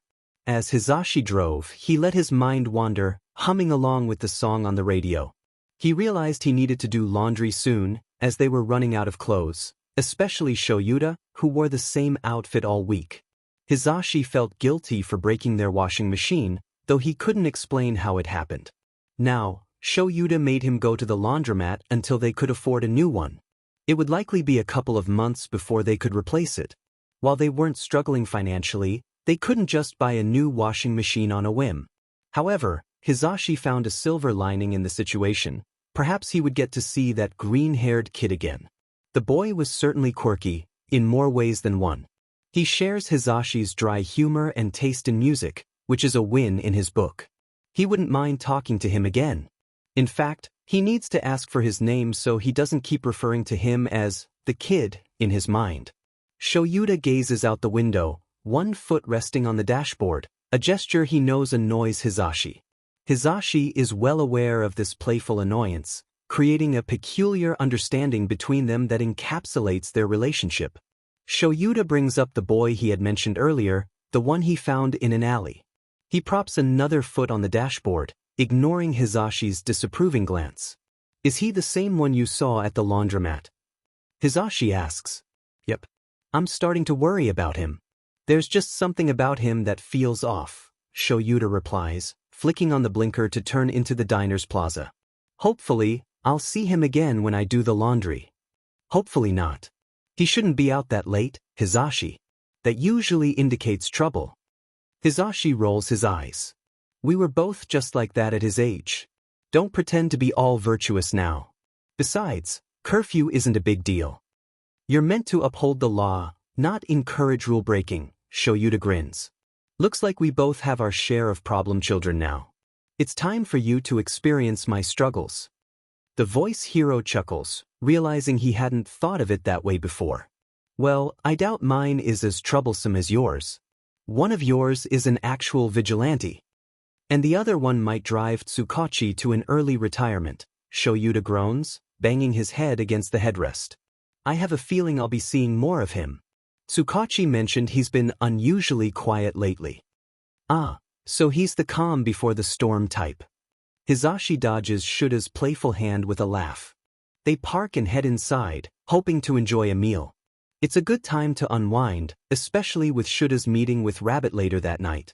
Everyone seems tense these days. Yet, even while sipping his soup, Hizashi can't shake off 𝗧𝗪𝗏's words. He feels an increasing urge to see the boy again. They might both be overreacting, he thinks. The kid is probably fine. That usually indicates trouble. And if he isn't, Hizashi will find out for himself. Midoriya Izuku is, to put it simply, peculiar. He is intriguing, at least to Tashinori. The boy possesses an air of mystery, a sharpness to his smile, and a glint in his eyes that reminds Tashinori of the villains he has faced. He recalls the boy's words on the rooftop, where he claimed to have studied Tashinori's moves and appearances. It sends a chill down Tashinori's spine. How could the boy know? He had mentioned being uncertain about his other form, suggesting it was merely a theory, yet he showed no surprise when Tashinori unexpectedly deflated. It's unsettling but not enough to make Tashinori uncomfortable. It doesn't add up. Does he have a mind-reading quirk? Perhaps an analytical ability. But that can't be right. His paperwork confirms increased strength and speed, categorized under his quirk, boost. Just another enhancement, with nothing indicating heightened intelligence or mental powers. Tashinori knows this because he asked 𝗧𝗏𝗁𝗍 to look into Midoriya's background. Not out of suspicion, but simply to learn more about his potential successor, his trainee. He hadn't expected much, so he was surprised to find out that 𝗧𝗏𝗁𝗍 knows the boy quite well. Even more surprising was the revelation that Midoriya has a bit of a rebellious streak. Midoriya has several charges against him, including multiple instances of public quirk usage and interference with police and hero work. However, 𝗧𝗏𝗁𝗍 was clear that the boy is not a criminal. According to his friend, Midoriya is passionate about doing good and maintaining a friendly demeanor, even vouching for him. The green-haired boy is respectful, albeit a bit cheeky at times, which keeps Tashinori on his toes. It reminds him of himself in his younger days. The point is, he has never done anything that Tashinori would label as villainous or dangerous. This is reassuring, even if it sets a low bar for finding a good successor. Midoriya seems genuine. He appears to be someone Tashinori would want by his side in a battle, and he's only 14. He just turned 14 a couple of months ago, according to his records. Tashinori feels a twinge of regret for missing that milestone, but there's nothing he can do now. Midoriya doesn't seem to have a bad bone in his body, yet he still manages to make Tashinori feel a sense of unease at times. Not out of fear, but rather anticipation. For what? He isn't sure. The boy is bright and cheerful most days, but when he focuses intently on a task, he transforms. He becomes controlled, determined, and a bit intense. He almost resembles a machine, programmed to execute everything with precision and efficiency. Or perhaps Midoriya is just a perfectionist, and Tashinori is reading too much into it. A part of him can't help but compare Midoriya to his own rival. The boy has a similar intellect and an unsettling aura, reminiscent of Endeavor's menacing presence. The number 2 hero faces his opponents with an air of malice and raw power, obliterating everything in his path. Midoriya shares that sharp intellect and off-putting aura, but there's a distinct difference. Endeavor's character is evident just by looking at his face, flames or not. Midoriya is more like a hidden mine, concealed until one steps on it. He hides beneath a sharp smile and a slightly wild demeanor that contradicts everything 𝗧𝗏𝗁 told Toshinori about him: his comedic personality, his immature yet responsible behavior, how he's quiet and reserved at first, and how quickly his nervousness fades once he becomes comfortable. Toshinori appreciated the sass from Midoriya, as it indicated the boy was beginning to feel at ease around him. He noticed how Midoriya would tense up whenever he reached out for a friendly pat on the shoulder or moved a bit closer without warning. This reaction was typical for a teenager, Toshinori thought, and he hoped it would fade soon. However, Midoriya bore bruises that Toshinori recognized were not from their training sessions. He was neither blind nor oblivious. He could see the signs of something troubling. When he inquired about the bruises, the boy remained silent and never took off his shirt. Although he would remove his top when sweating, he always wore an undershirt, like the black gym shirt he had on during their sparring the previous day. Toshinori respected Midoriya's comfort level regarding his appearance, but the concerning bruises made it hard to ignore. He decided not to press the issue for now, sensing that something was amiss. If Midoriya was indeed like a mine, it meant that danger could erupt if triggered. Toshinori was uncertain about the nature of the danger Midoriya might pose. He had no longing to uncover what the boy could unleash if given the chance. Despite his uncertainty, he felt an inexplicable draw toward Midoriya. Perhaps it was guilt from their first meeting or a growing urgency as he faced his own aging and the absence of a successor. Midoriya had expressed uncertainty about wanting to be a hero, which left Toshinori questioning why he felt compelled to invest time in him. He watched Midoriya run around the park, focused on building his stamina, while Toshinori sat on a bench, ensuring the boy remained safe. He realized he was not wasting time. He genuinely enjoyed training with Midoriya. It brought him more happiness than he had anticipated. Even 𝗧𝗏𝗁 had noticed the change in him, teasing Toshinori whenever he visited the police station, which he pretended to find annoying. Toshinori found himself curious about Midoriya's friends, as the boy had never mentioned them before.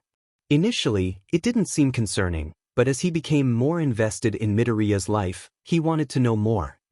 He began to suspect that Midoriya might have been less than truthful about his question being for a friend. It seemed unlikely that someone with such a minor quirk would be seen as a villain. The more time Toshinori spent with Midoriya, the more he realized he couldn't judge the boy without truly knowing him.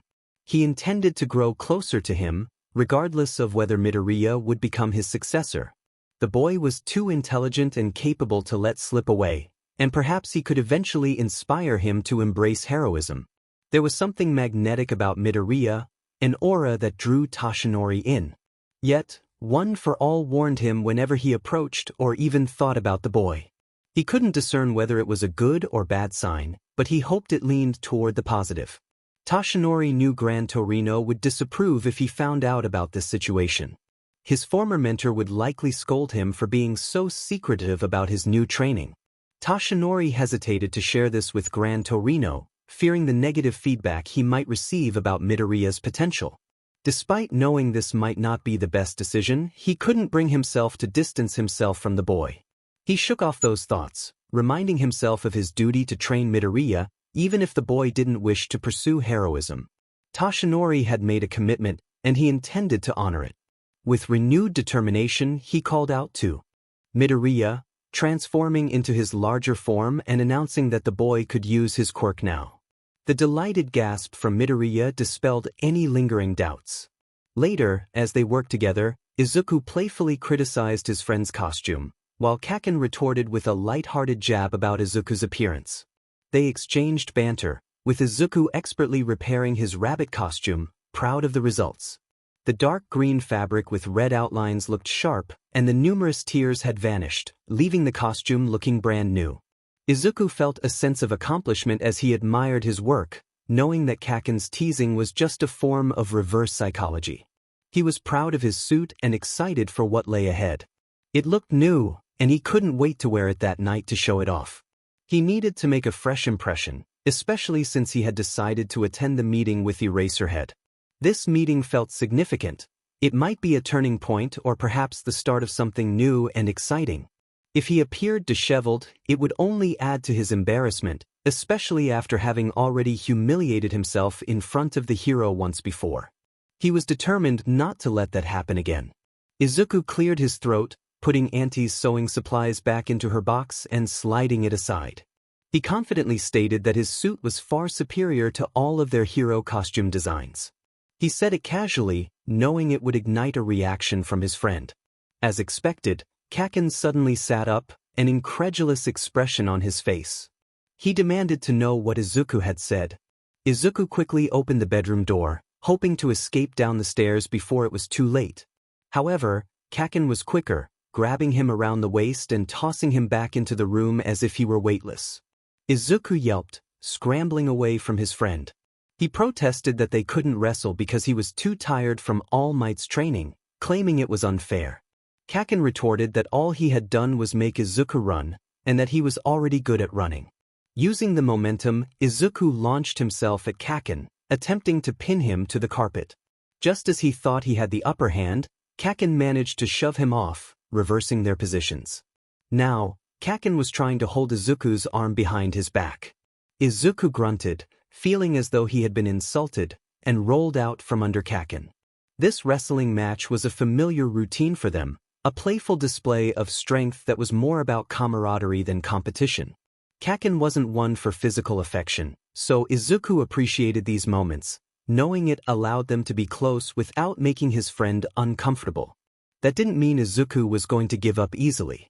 He used his quirk to throw 𝗂𝐽 off balance, dodging his outstretched arms to get behind him. He kicked the back of 𝗂𝐽's knee, forcing him down to the floor with a hand on his back. 𝗂𝐽 retaliated with a small explosion, twisting to pull Izuku down with him. In an instant, Izuku found himself in a hold, 𝗂𝐽 keeping him still from behind. 𝗂𝐽 hissed for him to yield. Izuku couldn't give in. If he did, 𝗂𝐽 would score another point, and that would tip the balance in 𝗂𝐽's favor. He firmly declared he wouldn't yield. 𝗂𝐽 urged him again, increasing the pressure of the hold just slightly, knowing he wouldn't actually hurt Izuku. Just then, a sharp knock on the door interrupted them, and Auntie poked her head in, asking what was going on. She paused, taking in the sight of both boys on the floor, Izuku squirming in 𝗂𝐽's grip and 𝗂𝐽 kneeling behind him, likely wearing a blank expression now that they had been interrupted. The costume lay crumpled a few feet away from them. Auntie didn't seem surprised and ignored the suit before looking at Izuku with a gentle smile. She asked if he was staying for dinner. Izuku forced 𝗂𝐽's arm away from his throat just enough to respond. He hesitated, but a knee pressed into his back, prompting him to quickly agree if it was all right. Auntie reassured him that he was always welcome, then shot 𝗂𝐽 a stern look, telling him to stop since he had obviously won. The door closed before Izuku could protest, but 𝗂𝐽 released him with a satisfied smirk, claiming he was now winning. Izuku countered that it was only for the moment. 𝗂𝐽 fell back onto his bed, questioning why Izuku had considered declining dinner. Izuku looked away, rubbing the back of his neck. He hesitated before 𝗂𝐽's voice turned serious, warning him not to tell him he was actually meeting up with the so-called hobo ninja. Izuku crossed his arms, defending his choice and stating he had calculated only a 40% chance of ending up in prison. 𝗂𝐽 scoffed, calling him foolish and warned him not to come crying to him if something went wrong. Izuku agreed to respect that and tossed his rabbit costume at 𝗂𝐽, stating he wouldn't play any video games with him until he acknowledged how great the suit was. By the time 𝗧𝗍𝗍 called them down for dinner, they were back to being even. The night air was chilly, and the occasional gust of wind made Izuku grateful for the hood on his costume. It was just cold enough to be refreshing, and he enjoyed the comforting sensation as he crouched on the edge of a roof, observing the few adults and teens still out at this hour. It was only a few minutes until 10, so Eraserhead should arrive any moment. If he even showed up, that is. This could still be a trap, although the chances were slim since 𝗧𝗍𝗁 had assured Izuku it was not. Despite knowing he should feel calm, Izuku was still anxious. He began to pace the rooftop, wishing he could visit the small, family-owned cat cafe below and pet all the cats instead of facing his current situation. Dinner had been wonderful, Auntie's cooking consistently exceptional. He was grateful she had invited him over even though it wasn't Thursday. After a few minutes, he checked his phone and felt frustration rising. It was 5 minutes past 10. Eraserhead should have arrived by now. Did the man not care about being professional? Izuku knew that despite Eraserhead's seemingly indifferent demeanor, he was far from ignorant. He was typically punctual for meetings. His school records indicated that he had never been late to his classes, whether as a student or a teacher. So why was he not here? Izuku's bowstaff was already drawn and aimed at the unexpected speaker before he could fully comprehend the situation. There was no way Eraserhead had managed to sneak up on him from behind for the second time. That was 2 more times than anyone else had ever achieved, and it was too much. Izuku had been alert, searching diligently. He should have sensed him long before he stepped onto the roof. The realization struck Izuku hard. Eraserhead was the only person capable of sneaking up on him. He felt conflicted about that. He couldn't understand why it was even possible, and he certainly couldn't just ask him. To his credit, Eraserhead merely blinked at the bowstaff hovering threateningly near his throat. The hero was intelligent. Izuku would even consider him a genius, so it was entirely possible that he understood the danger posed by the weapon aimed at him.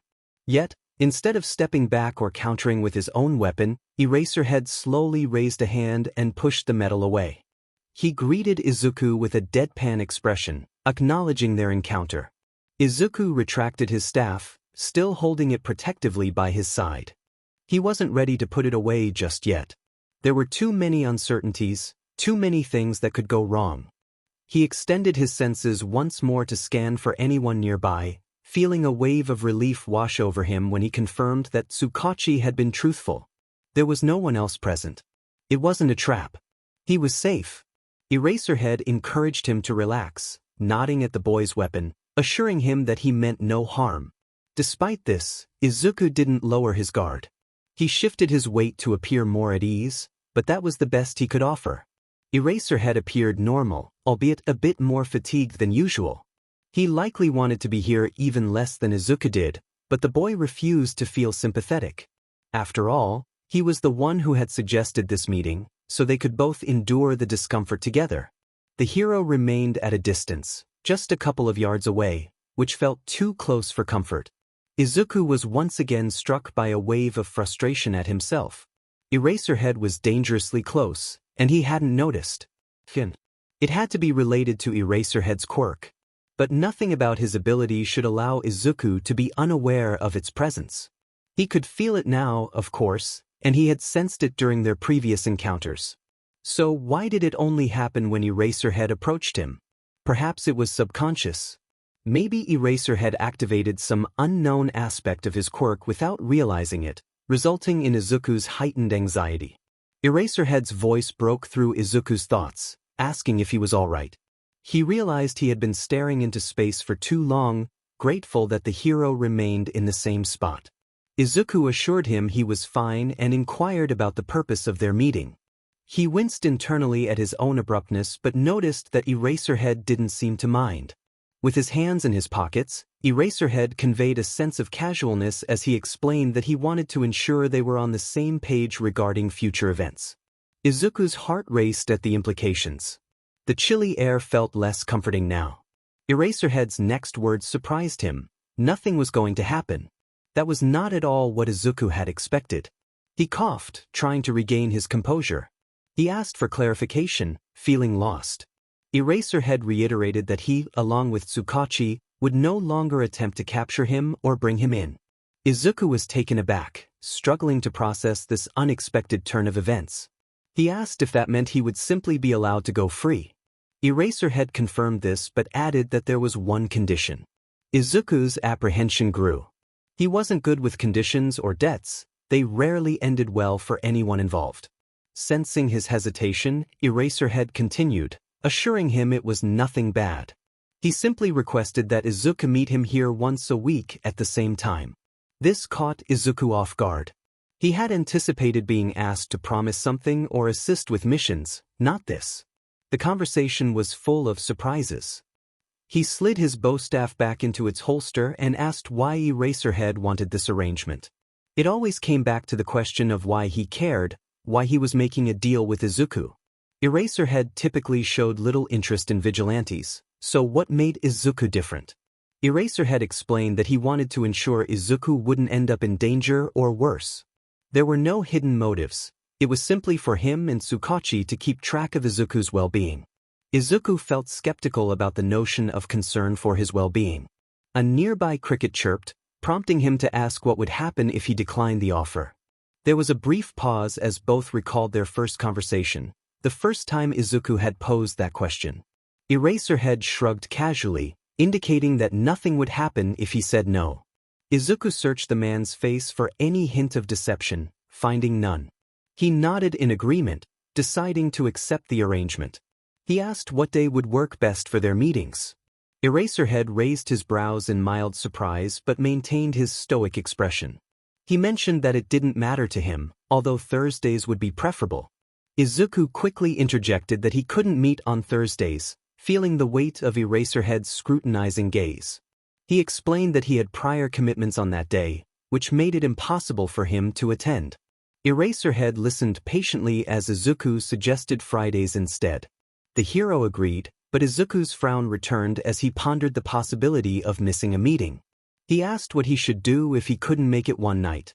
Eraserhead straightened up, reminding Izuku of his height. He reassured the boy that he understood life could get in the way and that if Izuku couldn't attend for any reason, he should simply send a text. Izuku felt a sense of relief wash over him.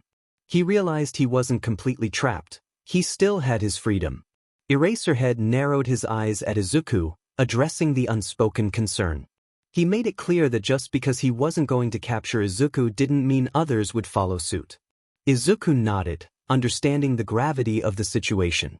Eraserhead continued, stating he needed to finish his patrol and would see Izuku again on Friday at the same time and place. Izuku agreed, expressing his gratitude with a quick bow. Eraserhead acknowledged him with a slight nod before turning to leave. As the wind picked up, Izuku noticed the end of Eraserhead's capture weapon fluttering, revealing that someone had damaged it.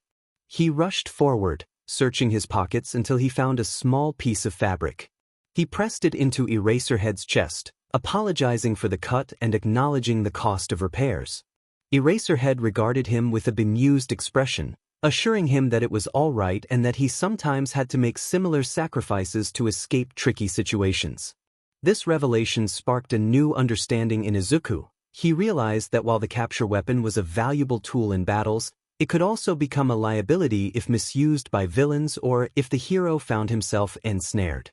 Izuku felt a surge of inspiration and made a mental note to include this insight in his notebook. Eraserhead glanced back over his shoulder, complimenting Izuku on the mural he had painted of him, acknowledging his talent.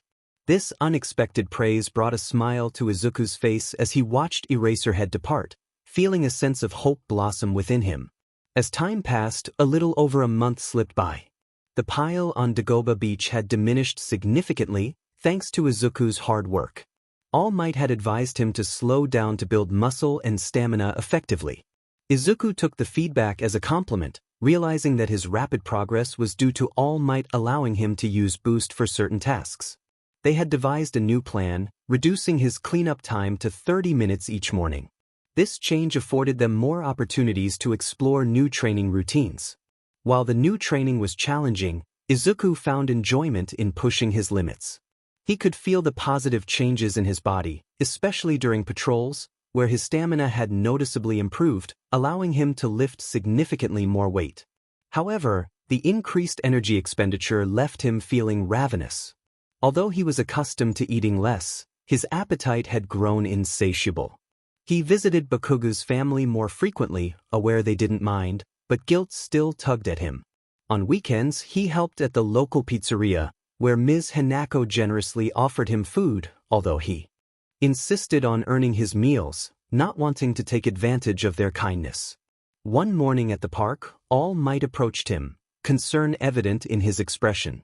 Izuku was balancing on a bench with his eyes closed, trying to maintain his focus. All Might, in his smaller form, voiced his worry about Izuku's pale appearance, questioning whether he was all right. Izuku attempted to laugh, attributing his condition to the difficulty of his balancing act.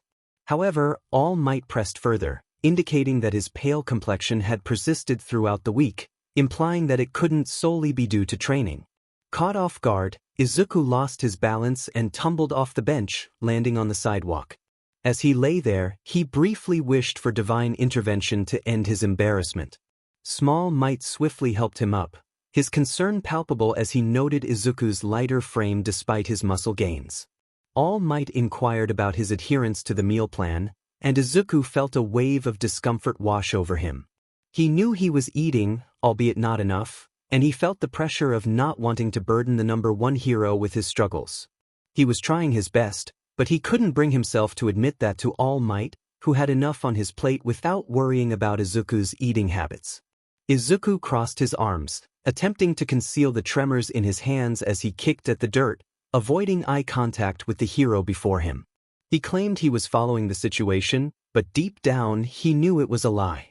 He despised himself for deceiving his idol, yet he felt trapped, believing there was no other way to escape without causing more trouble. He mentioned how he sometimes forgot to eat, overwhelmed by everything happening around him, hoping the hero would focus on that instead of the truth. He loathed manipulating others, planting seeds of deception in his words, yet here he was, using one of his tactics on someone he never thought he would. To his surprise, it seemed to work. After what felt like an eternity but was likely only a few seconds, Small Might let out a sigh, expressing his concern.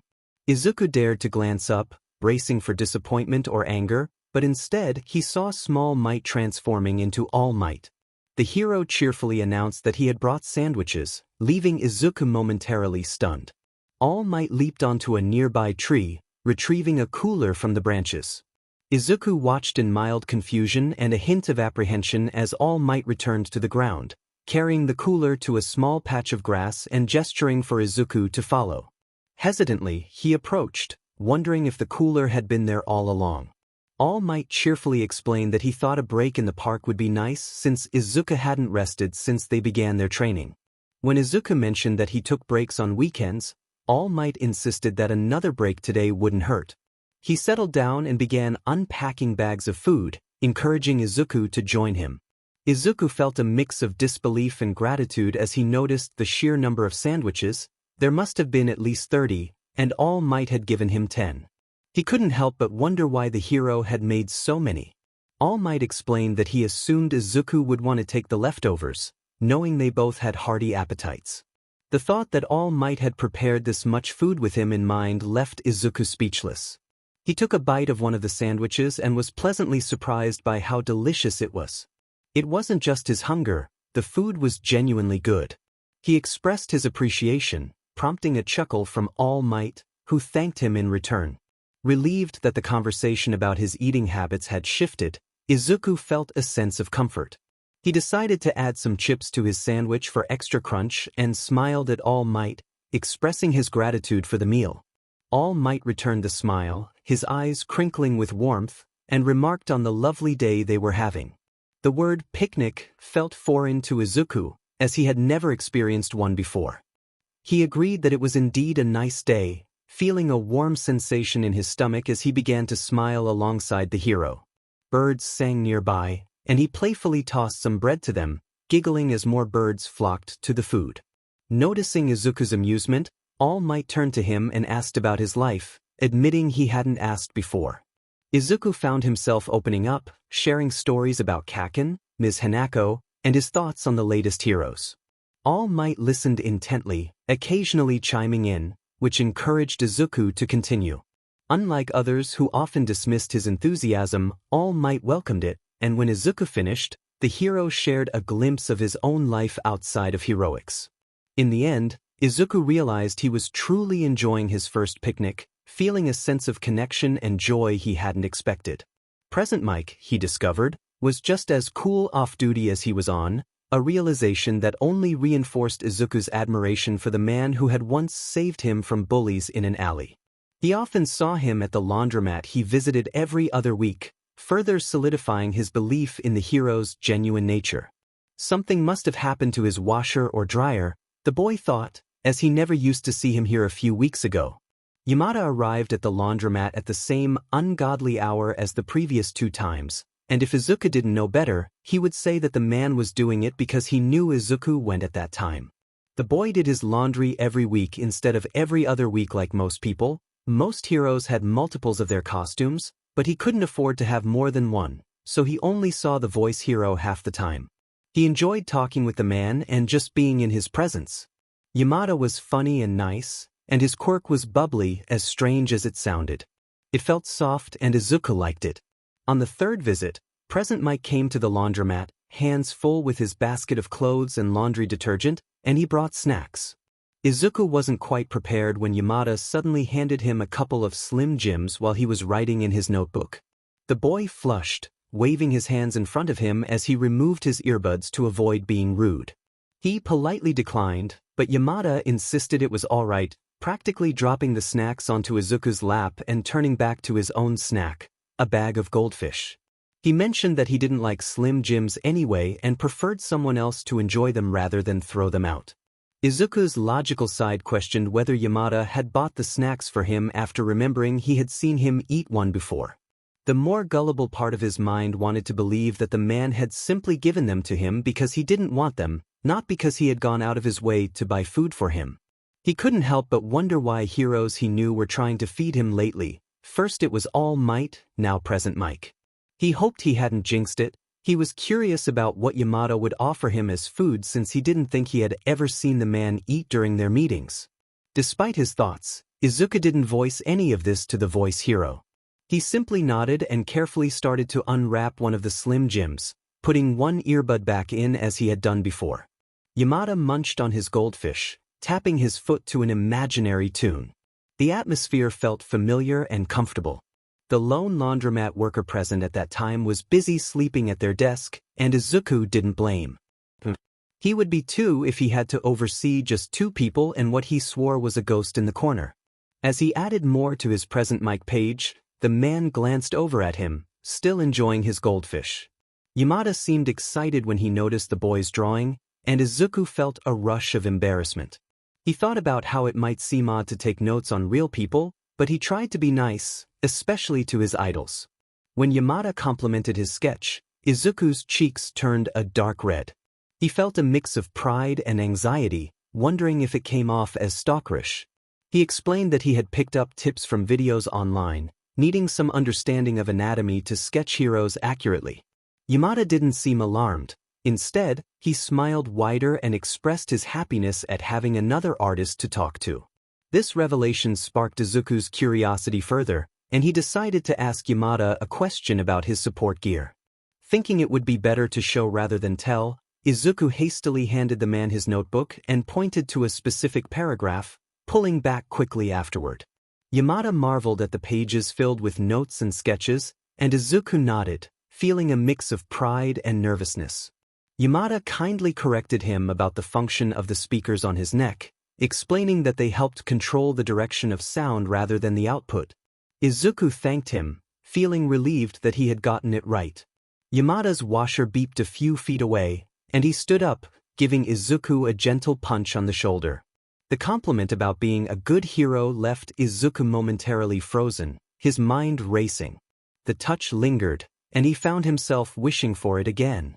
He recalled that he had told the voice hero his name during their second meeting, but Yamada never used it, always referring to him as Kiddo or Little Listener. Izuku didn't mind. It felt endearing, and he liked to pretend that the voice hero cared, even if he knew he wasn't special. When Yamada returned, Izuku's curiosity got the better of him, and he asked if he had cats. Yamada's response was curious rather than suspicious, which made Izuku feel nervous. He fiddled with his pen and gestured at the man's clothing, explaining that he noticed the hair on his shirt. It was too thin to belong to a dog, and Izuku often found traces of it on his clothes whenever he visited, so he had assumed it was his. However, he realized he might have been mistaken. Thankfully, Yamada interrupted his rambling before he could embarrass himself further by revealing, with enthusiasm, that he had 3 cats and offered to show Izuku pictures of them. To Izuku's surprise, Yamada had 5 albums dedicated to his feline companions. As Izuku leaned in closer to admire the photos, Yamada presented the first image of a fluffy gray cat named Pickles, known for her striking green eyes. The next 2 were short-haired cats, a calico named Meatball and a light brown tabby called Sushi. Izuku instantly fell for them. He had always been fond of animals, especially cats, as they reminded him of 𝗂𝐭𝐴, prickly and fierce on the outside, yet warm and affectionate beneath. What intrigued him most were the quirky names. He wondered why they were all named after food, and Yamada, with a knowing look, explained that he had only named Pickles, while his partner had chosen the other two.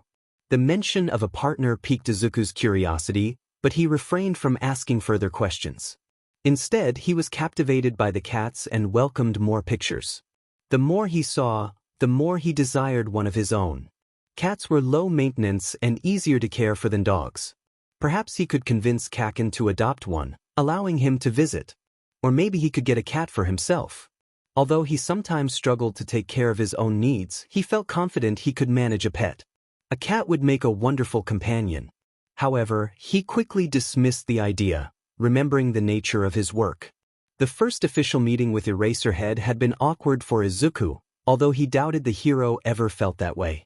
Each encounter left him startled, and despite his efforts to conceal his reactions, he still jumped at the hero's sudden appearances. It was during their fifth meeting that the atmosphere shifted.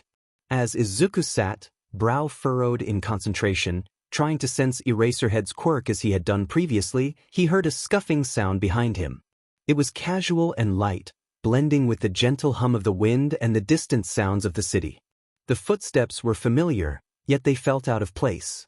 Eraserhead was known for his stealth. He moved silently, just like Izuku. But this time, he could hear him approach, and surprisingly he wasn't startled. This realization caused Izuku to frown, and he turned to face Eraserhead before the hero could speak. He accused him of intentionally making noise, to which Eraserhead simply blinked, not offering a response. Izuku elaborated, expressing his irritation that the hero had ensured he could hear him. Eraserhead casually remarked that he thought Izuku wouldn't jump this time, and Izuku felt a mix of annoyance and amusement at the hero's playful demeanor. As Eraserhead settled a few feet away, dangling his legs over the side of the roof, Izuku felt a tension in the air, but he quickly tried to dismiss it. The next time Izuku encountered Eraserhead, he was simply Midoriya Izuku, walking home late at night from the library with a few books on Japanese Sign Language tucked under his arm. As he approached a nearby alley, he heard a commotion. Another mugging, he thought. He had intervened in enough of these situations that it felt almost instinctual now. Carefully placing his books on the sidewalk, he approached the scene.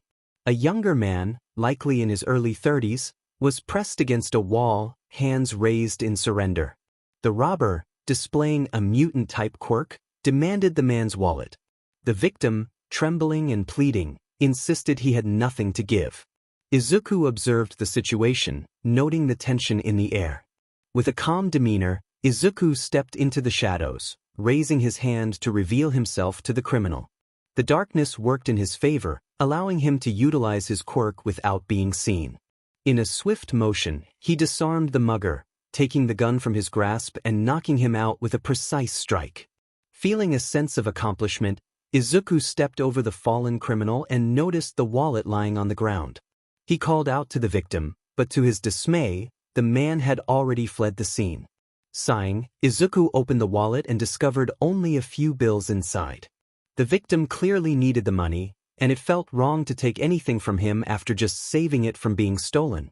The only sensible option was to bring the wallet to the police. He had a criminal to report, but without his phone he couldn't call for help. Leaving the unconscious mugger behind was not an option.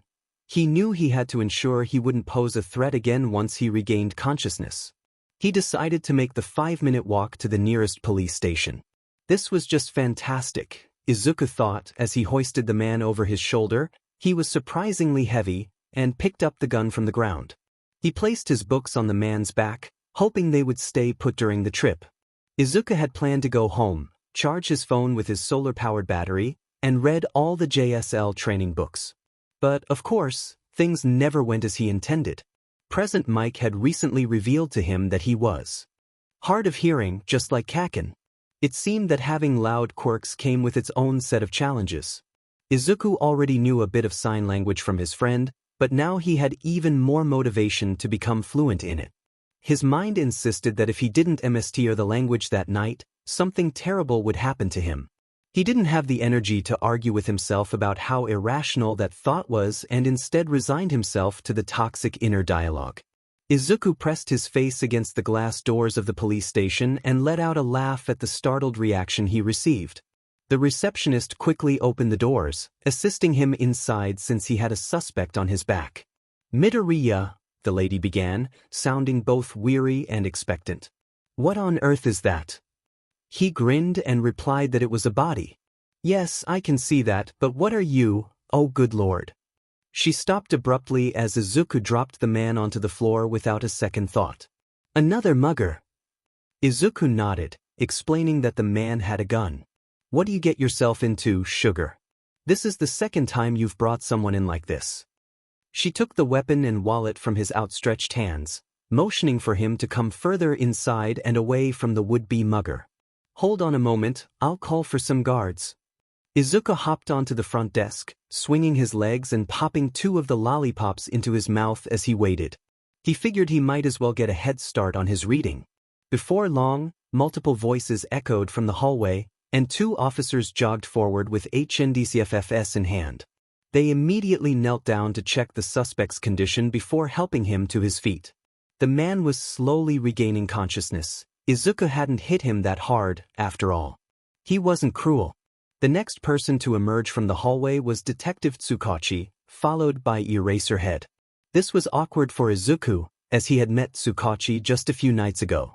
Although the detective only knew him as Rabbit, it was still nerve-wracking to be near him, especially with the possibility of being recognized. The detective shot him a glance before addressing the officers, a tablet in his hand. "Any injuries?" 𝗧𝗵𝗲 asked briskly. "Nope," the female officer replied. "Just a minor bruise on his temple, likely from when he was knocked out. No other visible injuries." The other officer, who was holding the suspect upright, chimed in. "We've been searching for this guy. He has 3 other incidents on his record, and his poster is actually on the wall over there."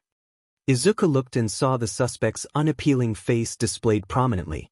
Perhaps he should have incapacitated him a bit more, especially since he was also listed as a 𝗵𝘃. The first officer continued, "He's been robbing people and threatening them with a gun, which we now have as evidence." Izuku watched as the detective nodded at the officers before turning to the suspect, who was beginning to blink awake. "You, sir, will be going to prison for a long time after a thorough trial. I'm sure you'll be quite comfortable there." He said something else to the officers, and then the suspect was led away, likely to a holding cell for interrogation. Izuku hummed around a mouthful of treats, feeling satisfied with the outcome. "And you," 𝗧𝗵𝗲 said, turning his fiery gaze toward Izuku. The boy squeaked and smiled nervously as the detective began tapping his foot. He noticed Eraserhead glancing between them, and he could have sworn he heard the hero mutter something under his breath. "You've been quiet for too long. I should have known you'd do something reckless. Again with the martyr complex, son. We've discussed this." The detective sounded exasperated. Izuku felt similarly, but the lollipops were giving him a burst of energy. "You can't keep putting yourself in danger like this. You don't know what he could have had, in terms of both quirks and weapons."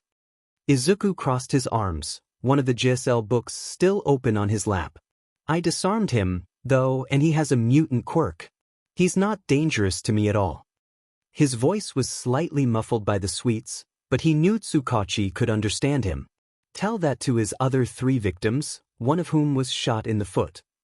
That made Izuku wince. He hadn't meant to sound insensitive. "And also," the detective raised the tablet to show him something, one hand on his hip. "Care to explain what you're doing in this video?" Izuku frowned and leaned forward to see the screen, confused about what the detective was referring to. The footage showed a bird's-eye view of a mall, with people walking around carrying shopping bags. There were various stores and a fountain in the center of the scene. The fountain. Izuku wished the ground would swallow him whole as he watched himself jump into the fountain and then slip while trying to get out. It was clear when this footage was taken, months ago when he had gone to the mall with 𝗂𝐿. Thankfully, his friend didn't appear in the video, and Izuku was grateful for that. The last thing he wanted was for 𝗂𝐿 to get into trouble because of him. He tore his gaze away from the tablet to look back at the detective. That's not me. That's not you. Really? The detective zoomed in on the footage, focusing on the unmistakable green hair and those familiar red shoes Izuku always wore. Eraserhead shifted slightly to watch the footage with Izuku, making the boy feel even more embarrassed in front of the underground hero. As if the incident with the flash drive wasn't enough, now he had this to think about at 3 in the morning while pretending to sleep. It felt unfair that the camera quality was surprisingly good. Izuku thought it should be illegal for mall footage to be this clear. It was clearer than his own skin, which was just wrong. Izuku began to contemplate the situation, considering that he could have been the one in the footage, but without any concrete evidence, it was a moot point. 𝗧𝗵𝗲, the detective, looked like he needed a break. He expressed his frustration, stating he couldn't deal with Izuku at that moment. Eraserhead glanced back at the screen before returning his gaze to Izuku, his expression unreadable. 𝗧𝗵𝗲 resumed his lecture, but Izuku barely registered the words. Instead, he was preoccupied with the thought of playfully slapping a pro hero, curious about how Eraserhead would react. Would he retaliate? No, that seemed too extreme and illegal. More likely, he would make it his mission to make Izuku's life difficult, which was an amusing thought. Izuku wondered if Eraserhead would accept his chaotic nature like 𝗧𝗵𝗲 had, or if he would quickly shut it down. Perhaps he would create his own chaos, which would be entertaining. 𝗧𝗵𝗲 interrupted his thoughts, asking if Izuku was even listening. Izuku admitted he wasn't really paying attention, distracted by the detective's animated gestures. 𝗧𝗵𝗲 sighed, expressing his eagerness for his shift to end, mentioning he needed a drink. Izuku reminded him that drinking wasn't healthy, recalling a previous conversation.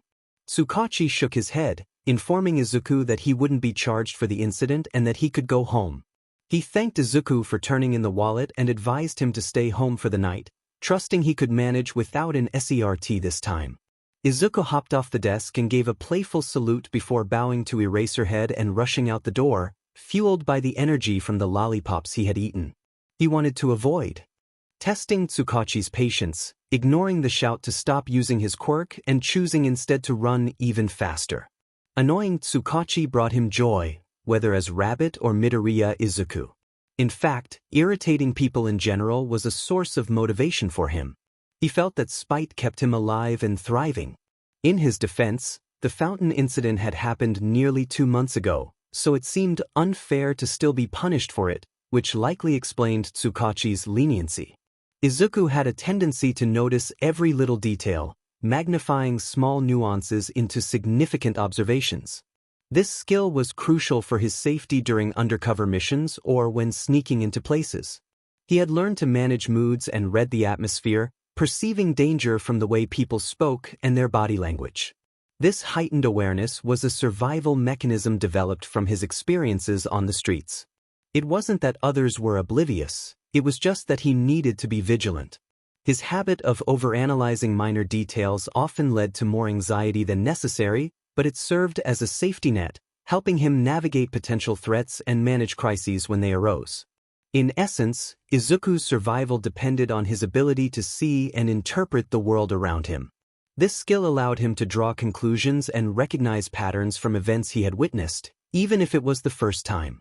Sitting in the library and chewing on his pen, Izuku noticed another pattern that didn't seem to have any immediate advantage.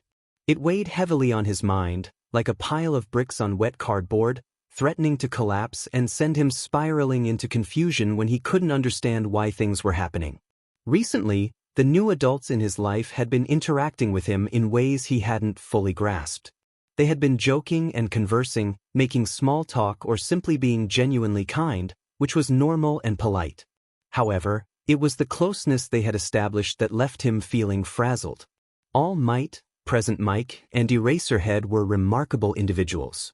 They were great heroes, but being a genuinely good person was a different challenge altogether. They had been kind to him, and once they deemed it safe, they had moved closer to him, both metaphorically and physically. Present Mike was the first to break that barrier. Izuku realized that it wasn't surprising, as the man always occupied the same seat 2 spots away from him at the laundromat. That had become his spot. Just as Izuku's was near the corner, allowing him to see anyone entering while remaining out of sight. Yamada had never gotten too close unless he was passing by or showing something on his phone, at least until recently. During one of their laundry meetings, Izuku noticed a shift in the atmosphere when Yamada moved closer.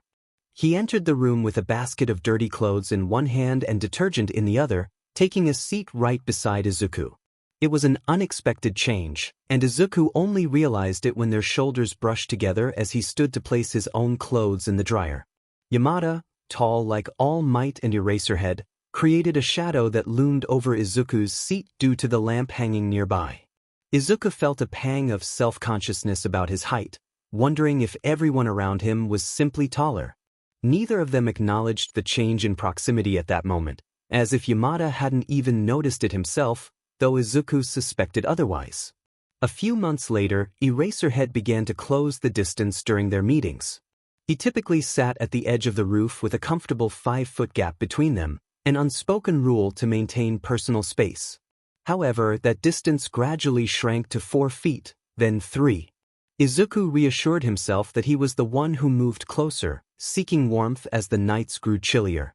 Eraserhead, with his capture weapon, radiated heat, and if he noticed the change, he chose not to mention it.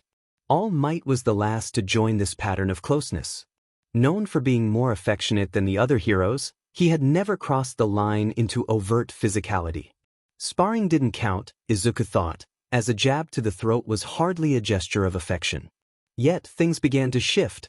All Might started to offer hair ruffles and pats on the back, standing a little closer during their interactions. The change was subtle, just a few inches, but enough for Izuku to take note. Initially, these changes made Izuku uncomfortable, but after some time, he found himself growing accustomed to it. To his surprise, he discovered he enjoyed the closeness more than he expected. A few months into his training, Izuku learned something new about All Might. While jotting down potential moves to counter long-range attacks, he felt a familiar irritation in his arm from a recent sparring session. He had sustained a bruise from one of All Might's stronger punches, a consequence of his own slow reflexes.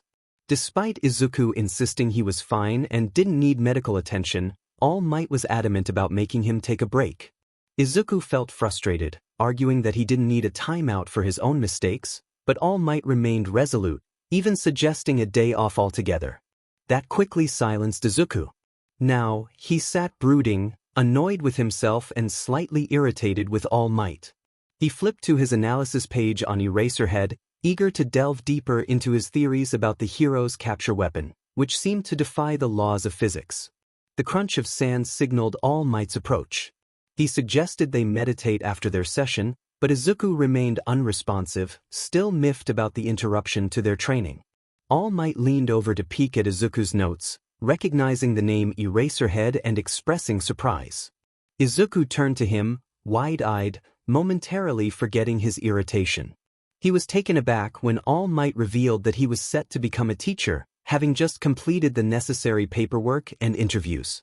The principal believed All Might's experience would greatly benefit the younger heroes in training. This revelation left Izuku feeling conflicted. It made sense, yet it was infuriating. How could All Might juggle teaching and hero work when he had limited time in his larger form? Staring out at the ocean, Izuku felt a mix of laughter and frustration at the thought of All Might stepping into a teaching role. Meanwhile, in a different scenario, Izuku found himself confronting a criminal. As he stepped out of the shadows, he grinned at the startled figure who quickly turned, gun in hand. The criminal, clearly inexperienced, demanded to know who Izuku was and questioned his attire. Izuku, feeling a sense of confidence, gestured for the cowering boy in the corner to escape, playfully noting his own growing reputation in the area. The criminal's shaky stance only confirmed his inexperience, and Izuku felt a rush of determination as he prepared to handle the situation. Izuku confronted the man, questioning why he was intimidating a defenseless child. The response was immediate and defensive. The man revealed his desperate need for money, implying that not everyone had the luxury of wealthy parents. Izuku found this excuse lacking, tilting his head slightly in disbelief. He pointed out that regardless of his circumstances, the man was still committing a crime. The man retorted, suggesting that Izuku was no better, being a vigilante that everyone wanted to confront. Izuku acknowledged the truth in that statement, but he maintained his confidence, playfully remarking on his own appeal. The man, clearly annoyed, dismissed Izuku's comment, expressing his disdain for his youthful demeanor. Izuku, undeterred, stepped closer, despite the man's warning. He recognized the man's fear and desperation, understanding that he was likely trying to support his family. With a surprising offer, Izuku decided to let him go this time, but warned that if he threatened anyone again, he wouldn't be so forgiving. He suggested there were better ways to earn money, a thought that crossed Izuku's mind but remained unspoken. The man, taken aback by Izuku's unexpected mercy, expressed his confusion. Izuku reiterated his decision, emphasizing that he would be watching. In a swift motion, he disarmed the man, taking the gun and ensuring it was unloaded before offering a piece of advice about handling weapons. The man, a mix of embarrassment and admiration on his face, seemed to realize the gravity of the situation. Izuku then made a final remark about his unique style, warning the man not to insult his costume again. With that, he slipped back into the shadows, feeling a sense of triumph as he tucked the gun away. He chuckled to himself, wishing he could make a playful reference to a certain superhero. The rest of his patrol was uneventful, allowing him to take his time as the moon hung low in the sky. He had just been paid and was eager to purchase a mini space heater that was on sale. After changing out of his costume in a secluded alley, he ensured the gun was secure before heading back to the sidewalk. As he walked, he heard a soft meow and paused to see a small cat approaching him. It was a fluffy tuxedo cat with striking green and yellow eyes. Izuku couldn't help but smile at its cuteness as it pawed at his breathes, refusing to let him pass. He knelt down to scratch behind its ears, enjoying the moment as it purred and rubbed against him. Reluctantly, he decided to leave, but the cat followed him, meowing insistently. He found himself bending down to give it more attention, realizing it was a stray without a collar. Feeling a connection, he decided to let the cat accompany him to the store, even if just for a short while. As they made their way, the cat playfully weaved around his feet, occasionally prompting him to stop and pet it. To his surprise, the cat jumped onto his shoulder, settling comfortably there. Izuku smiled at the unexpected companionship as he entered the store, grateful for the quiet atmosphere. A young employee noticed him and reminded him that pets weren't allowed.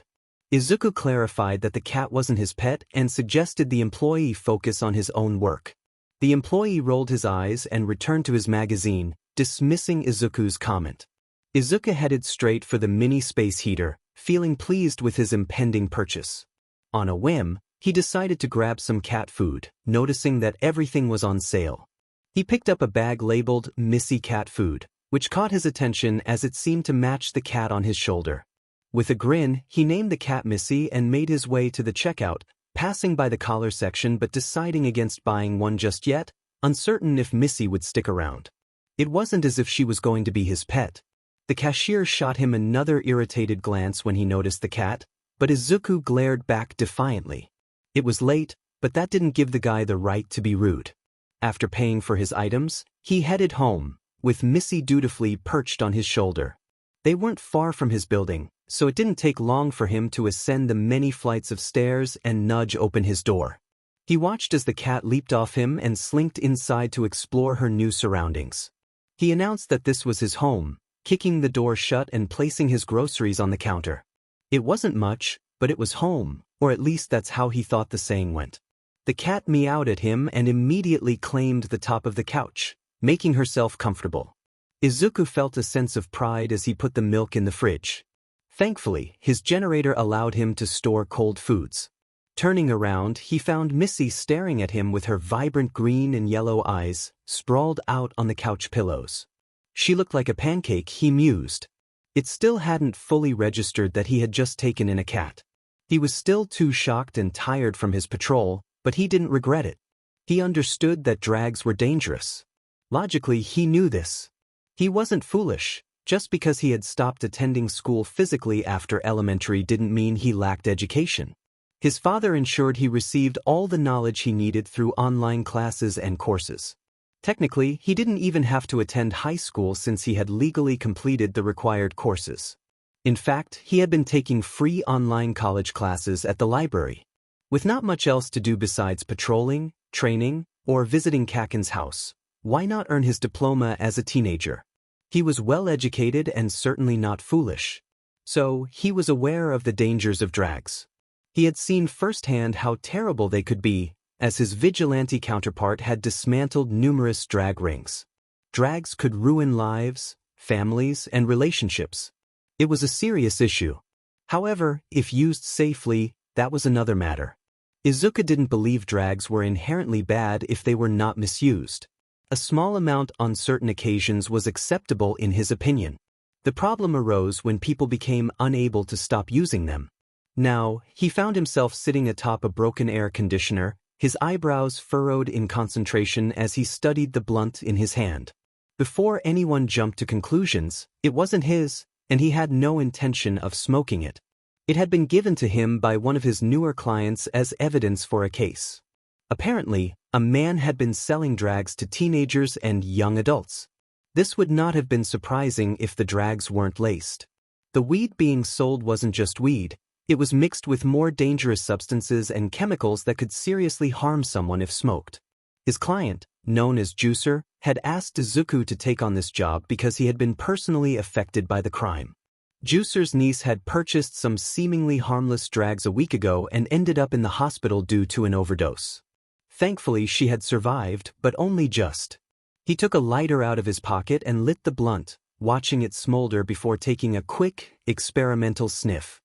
He immediately broke into a fit of coughs. It smelled awful. Suddenly, a voice startled him, causing him to nearly lose his balance. He turned around, eyes wide, the lit blunt still in hand, and realized how bad this looked. Eraserhead had appeared, his capture weapon floating around him along with his raven black hair. He snatched the blunt from Izuku's hand and examined it closely, his expression stern. He demanded to know if Izuku had planned to smoke it. Izuku insisted he had no intention of smoking it, but Eraserhead remained skeptical. Izuku defended himself, explaining that he was merely studying it for the new job he had taken. Eraserhead's eye twitched in disbelief. Izuku felt a surge of frustration. It wasn't Eraserhead's place to judge him. He crossed his arms defiantly, pointing out that Eraserhead looked like someone who might have indulged in similar activities himself. The unexpected snort from the hero startled them both, creating an awkward silence between them. It seemed Eraserhead was capable of being awkward after all. The hero chuckled, shaking his head in amusement. Izuku couldn't believe he had actually been right about Eraserhead's past. Eraserhead extinguished the lit end of the blunt, ensuring to blow gently into the chamber to clear out the smoke. Izuku noted that he seemed experienced in this. Eraserhead then inquired if a client had given him the job. Izuku confirmed this, explaining that his client had informed him about a dealer selling dangerous drags to unsuspecting kids. Eraserhead raised an eyebrow, asking how Izuku had come into possession of the blunt. Izuku mocked the question, clarifying that his client had given it to him as evidence. The dealer had dropped it at his last location, making it the only piece of evidence he had. He wanted to examine it to determine what it had been laced with, which was why he had lit it. Eraserhead asked if Izuku knew what the dealer looked like. Izuku rubbed his arms against the chilly breeze, admitting he had an idea. He suspected the dealer might have a mental quirk, which made him cautious as he kept an eye out for him. The hero acknowledged this with a hum. Any recent sightings of him? There had been only one, and that area had already been thoroughly searched. The hero suspected that the individual was planning another deal that night, and it was crucial to find him before he could cause any more trouble. After a brief moment of contemplation, Izuku decided to make a cheeky remark to irritate the man. Fine. Eraserhead put away the blunt, disregarding the annoyed look Izuku shot him. We can search for him together. Izuku's spirits lifted instantly. The idea of patrolling alongside Eraserhead excited him. Only if you can keep up. With that, the hero leaped into action, effortlessly clearing the gap between rooftops. Izuku quickly followed, laughter escaping him as the wind rushed past his face. Is this a race then? It's not a race if you already know who's going to win, kid. Though the words barely reached him, it was evident that Eraserhead wasn't referring to Izuku's victory. The boy gasped dramatically and executed a flip before landing on the next ledge. How dare you! Eraserhead was fast, and while he had his capture weapon to assist him, Izuku was known as Rabbit for a reason. He channeled more energy into his legs, using the ball of his feet to spring forward with impressive agility. He was practically bouncing, or perhaps it was more like enthusiastic hopping. This was the fastest he could go without exhausting his energy reserves, just enough to keep pace with the hero. Eraserhead seemed to play dirty, frequently darting in front of Izuku when he was about to overtake him, but Izuku was accustomed to such tactics. Kaken didn't like to lose either. Izuku was well versed in various tricks and strategies for victory, allowing him to evade anything thrown his way. As they continued, the duo thwarted minor crimes, such as muggings and assaults, and Izuku discovered that he enjoyed fighting alongside Eraserhead. He appreciated observing the man's fighting style. Having only seen shaky footage of his battles before, he now had the opportunity to analyze him up close. However, Izuku realized that while he was gathering information on Eraserhead, the hero was likely doing the same. It seemed that Eraserhead had anticipated this, yet he still chose to partner with Izuku. This was a significant step toward trust, and Izuku recognized it as progress. His senses heightened as he detected multiple quirks ahead, prompting Izuku to come to a sudden halt. Eraserhead swerved to avoid colliding with him. Izuku raised a finger to his mask-covered lips and pointed to the alley below. There were 3 individuals down there. One, positioned on the far right, was holding a bag that likely contained laced edibles. The 2 buyers, a girl and a boy who appeared to be around the same age, were fumbling with cash, seemingly unaware of the danger they were in. The criminal appeared anxious, his movements jerky and hands twitching slightly under the dim light of his phone. He could be under the influence or simply a lowlife. Izuku suspected it was a combination of both. To be honest, Izuku had expected more excitement. Given the reputation of the individual they were after, he had hoped for a more thrilling confrontation. Eraserhead was already assessing the situation, fingers deftly typing on his phone, likely alerting nearby authorities. "Which one is he?" Eraserhead asked quietly, ensuring only Izuku could hear. "The one on the right. You mentioned his quirk can affect your mind, so it's best if I handle him. You keep an eye on the other 2. With that, the hero prepared to leap down, one hand gripping the edge while the other held his capture weapon.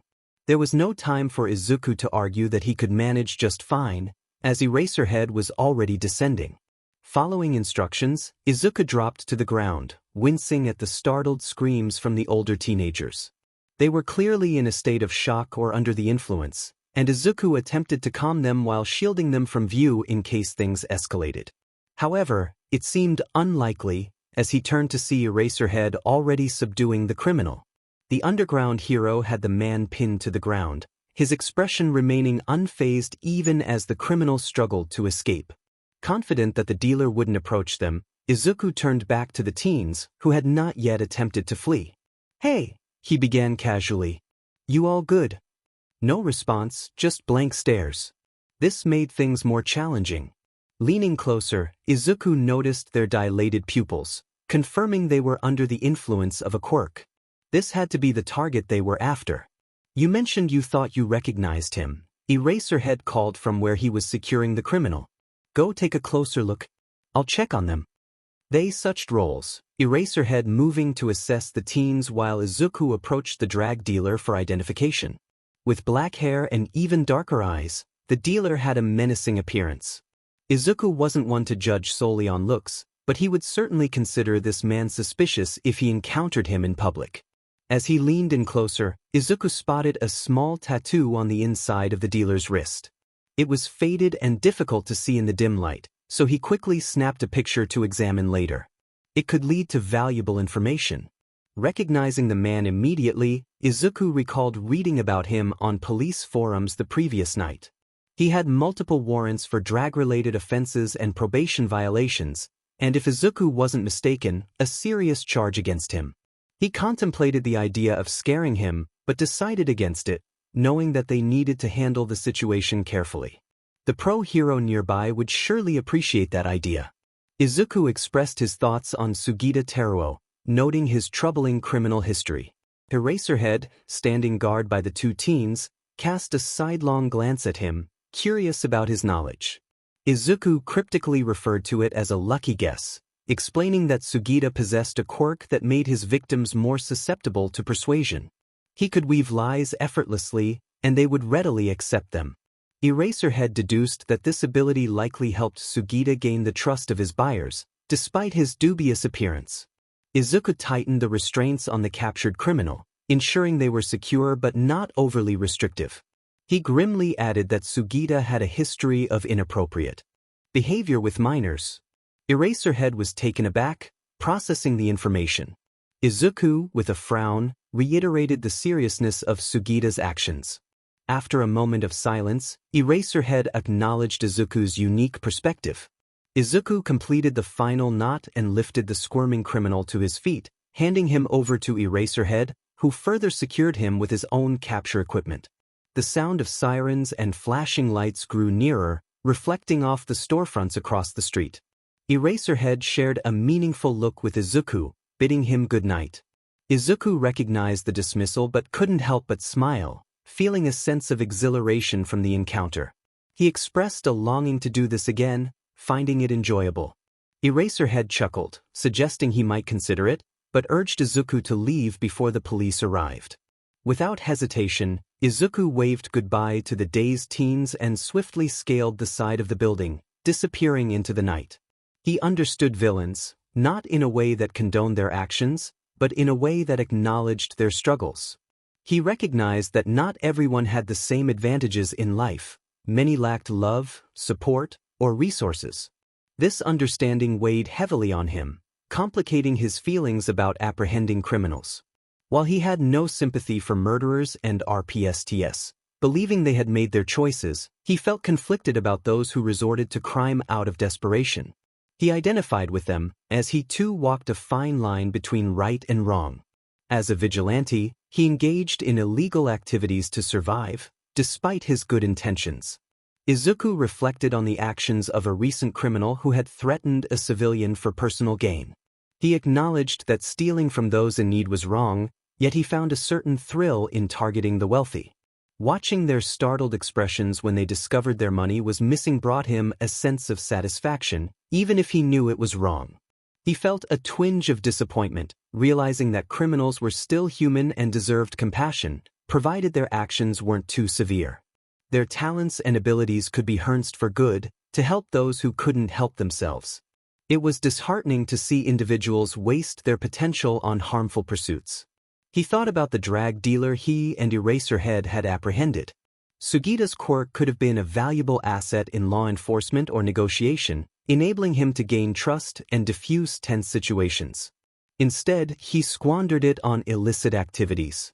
Izuku found it almost amusing how someone with such a powerful ability chose to use it for nefarious purposes. Izuku felt a yearning for Sugita's quirk, imagining how he could wield it defensively to navigate confrontations or offensively to gain an advantage. The possibilities were endless, yet the owner of the quirk had chosen a path that led to destruction. It was as if the quirk itself had called out to him, tempting him with its potential. Though he had made a promise to himself to never steal anyone's power, he couldn't help but feel drawn to it. Mutant quirks held less appeal for him, as they were often beyond his reach. He could sense their power but couldn't claim it, a frustrating yet intriguing experience. Izuku's thoughts drifted to other quirks that caught his attention, including Eraserhead's, which, despite its simplicity, held remarkable strength. Like the previous encounter, Erasure presents numerous opportunities and advantages, especially since it can nullify the quirks of multiple individuals simultaneously. Izuku has yet to determine if it can erase multiple quirks from a single person, and he needs to find a way to test this without Eraserhead noticing. However, none of the quirks he has experienced so far compare to the sensation of one for all. It feels strange to him.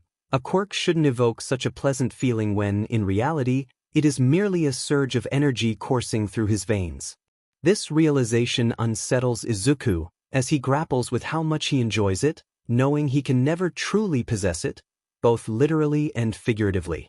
It simply isn't meant to be, and he would never dream of taking it from the hero. Such thoughts feel wrong, villainous, and dangerous.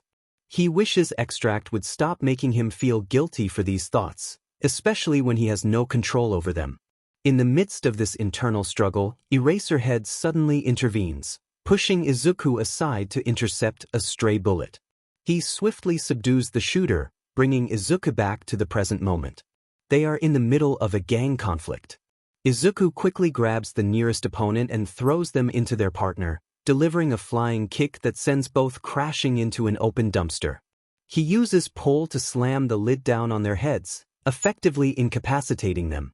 He feels confident that no one is paying close attention to him, allowing him to conceal the peculiarities of his quirks. Suddenly, the air crackles with energy behind him, prompting him to duck just in time to avoid a surge of blue electricity that narrowly misses him.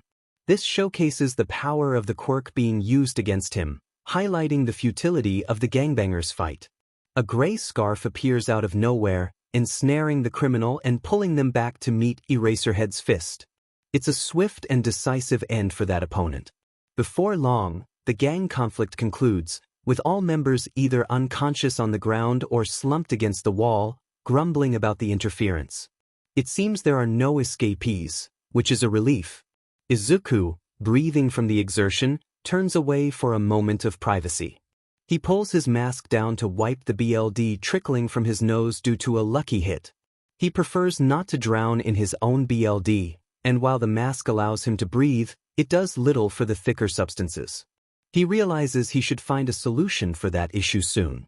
Eraserhead's voice breaks through his thoughts, sounding frustrated as he questions Izuku about the near miss. He expresses concern that if he hadn't intervened, the outcome could have been dire for Izuku. Izuku feels at a loss for words, managing a simple expression of gratitude. Eraserhead admonishes him for not being more aware of his surroundings, emphasizing the importance of vigilance during a fight. Izuku feels a mix of offense and embarrassment at the criticism, insisting that one mistake doesn't define his abilities. Eraserhead maintains his stance, reminding Izuku that he has dodged bullets before and should be more attentive. Izuku mutters an apology, watching as Eraserhead moves deeper into the alley, likely checking on the other criminals or perhaps seeking distance from him. Izuku feels a twinge of disappointment, thinking that he might have ruined the night with his own thoughts. He dismisses the nagging voice in his head that suggests Eraserhead thinks poorly of him, reminding himself that their relationship has developed beyond that. To his left, a gang member chuckles, drawing Izuku's attention. The criminal, sporting a busted lip and a black eye, seems to be in a lighter mood compared to earlier. Izuku inquires about the laughter, and the criminal grins, suggesting that Eraserhead might be like a father figure to him, which surprises Izuku. He vehemently denies the suggestion, feeling defensive and confused. The criminal shrugs, teasing him about sounding defensive. Izuku, feeling exasperated, insists he is not a child and challenges the criminal's assumptions about his. The gang member continues to tease him, calling him son, which only frustrates Izuku further. He questions how young they think he is, asserting that he is not a child. In an attempt to shift the conversation, Izuku asks what the gang was fighting over. The criminal explains that another gang had stolen a friend's dog, which strikes Izuku as oddly reminiscent of a movie plot. As the criminal fiddles with his restraints, he casually requests his gun back, prompting Izuku to confront him about the attempted shooting. The criminal downplays his aim, claiming he was aiming for Izuku's foot instead, which only adds to Izuku's incredulity. Feeling defeated, Izuku sits on the ground in the alley, waiting for the police to arrive. He reflects that the criminals will likely be released on bond since no civilians were harmed. The gang member acknowledges Izuku's cool demeanor for a vigilante, leaving Izuku to ponder the strange turn of events. The boy had initially expected the other to be unkind, like many he had encountered before. To his surprise, he found a genuine smile on the boy's face. He expressed his gratitude, noting that not many had offered him such kindness. He then asked if he could have his gun back. The boy laughed, explaining that it wasn't going to happen. He added that the police would confiscate it anyway, and being caught with an illegal firearm would complicate matters in court. He suggested that the other pretend it wasn't his and assured him he wouldn't tell anyone. The boy wondered how long it would be until the police arrived. Just as he was about to respond, Eraserhead emerged from the shadows, his hair standing on end and his eyes glowing. It seemed he was currently neutralizing someone's quirk to prevent their escape. Eraserhead warned against befriending criminals, though the playful tone in his voice hinted at his amusement. He informed them that the police would arrive shortly, directing his comment towards the boy, who rolled his eyes but stood up, casting a glance at his new acquaintance. He mentioned the need to hide for a while and proposed a deal. If the other didn't reveal his presence, he wouldn't disclose anything about the gun. The response was affirmative, and the boy felt a mix of relief and determination. A few miles away, in the break room of a thankfully quiet police station, Detective 𝗧𝗵𝗲 shivered, glancing at the blank TV screen with a sense of unease. He had a feeling that Rabbit had gotten himself into trouble again. Izuku found himself in an unfamiliar part of town, especially at this hour. His usual patrol routes began on the outskirts and gradually moved inward, causing him to miss certain areas. Eraserhead crouched on the edge of the roof, silently observing as a police officer applied quirk suppressants to a robber, ensuring everything proceeded without a hitch. Izuku hesitated before asking a question that had been on his mind. He stared out at the streets beyond the roof, mentally cataloging every nook and cranny for future reference. It was wise to be familiar with his surroundings, especially in case he needed to hide in this area later on. Eraserhead turned to him, curiosity evident in his demeanor. Izuku approached slowly, rubbing his arms against the chilly breeze that cut through the thin fabric of his costume. The nights had grown colder since the gang fight, and he felt the chill settling into his bones. He spoke quietly, revealing a concern that had been weighing on him. He mentioned the injury he had sustained during the warehouse incident. Eraserhead's reaction was immediate, his surprise palpable as he processed the information. Izuku explained that if he hadn't been focused on staying conscious while bleeding, he might not have been so easily overwhelmed. The silence that followed made Izuku uneasy. He sensed an emotion on Eraserhead's face that he couldn't quite identify. Leaning in closer to hear over the wind, Eraserhead asked why Izuku hadn't mentioned the injury sooner. His tone was unexpectedly gentle, leaving Izuku feeling a mix of emotions.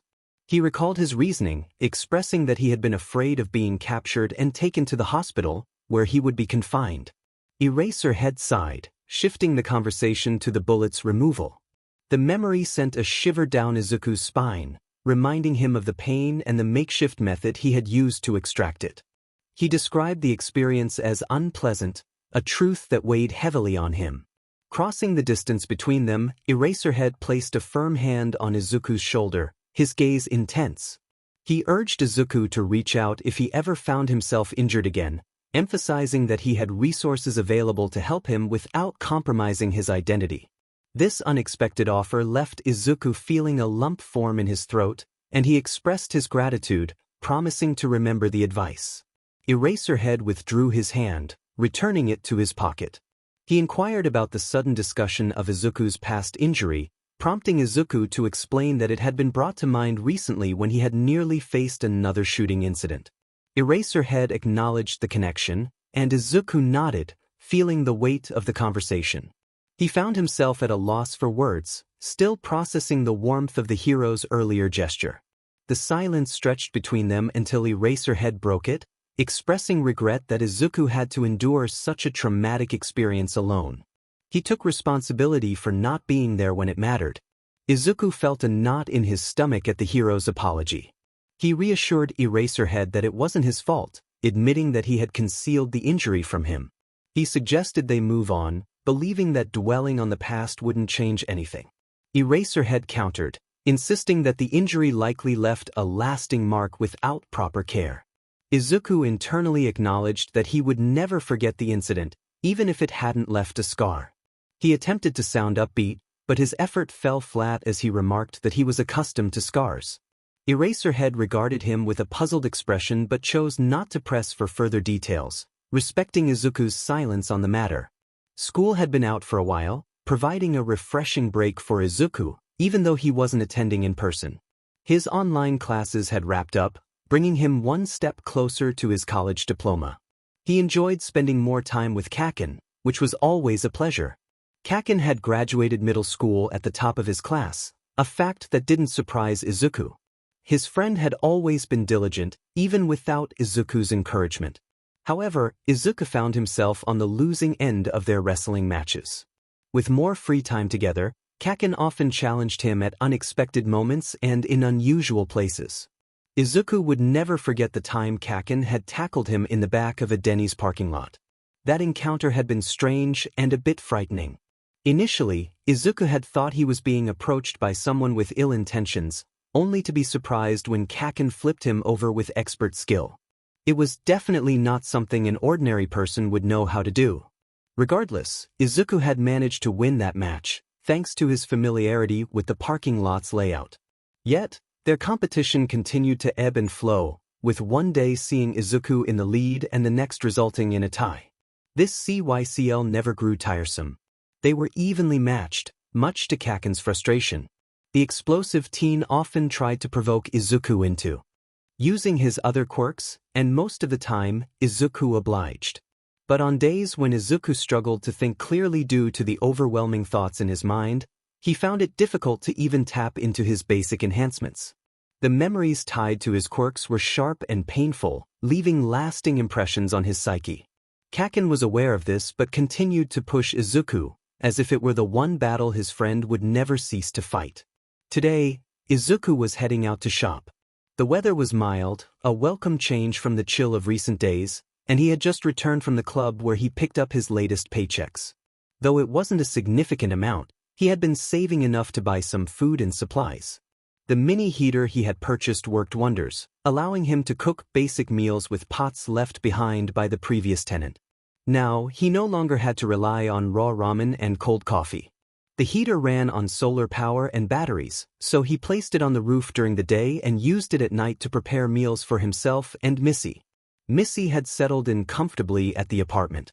Izuku needed to buy her some toys to prevent her from scratching the walls and furniture. While he didn't mind too much, everything was already worn down. He didn't want it to look like they lived in a complete mess. Despite residing in one of the poorest neighborhoods and an abandoned building, he had finally saved enough to purchase some items he had been eyeing. As he walked through the pet store, he searched for the clearance section, knowing little about cat toys. He asked one of the employees for assistance in finding the best brands. Ignoring the curious glances from other staff members, likely due to his oversized clothes from 𝗂𝐭𝐻, he thanked the woman for her help. After checking out, he thought about how excited 𝗵𝘃𝗍 would be when she saw her new toys. He hoped she would enjoy them. Although he loved cats, he wasn't well versed in their preferences. He understood the basics, such as different breeds and their allergies, but not what each cat liked.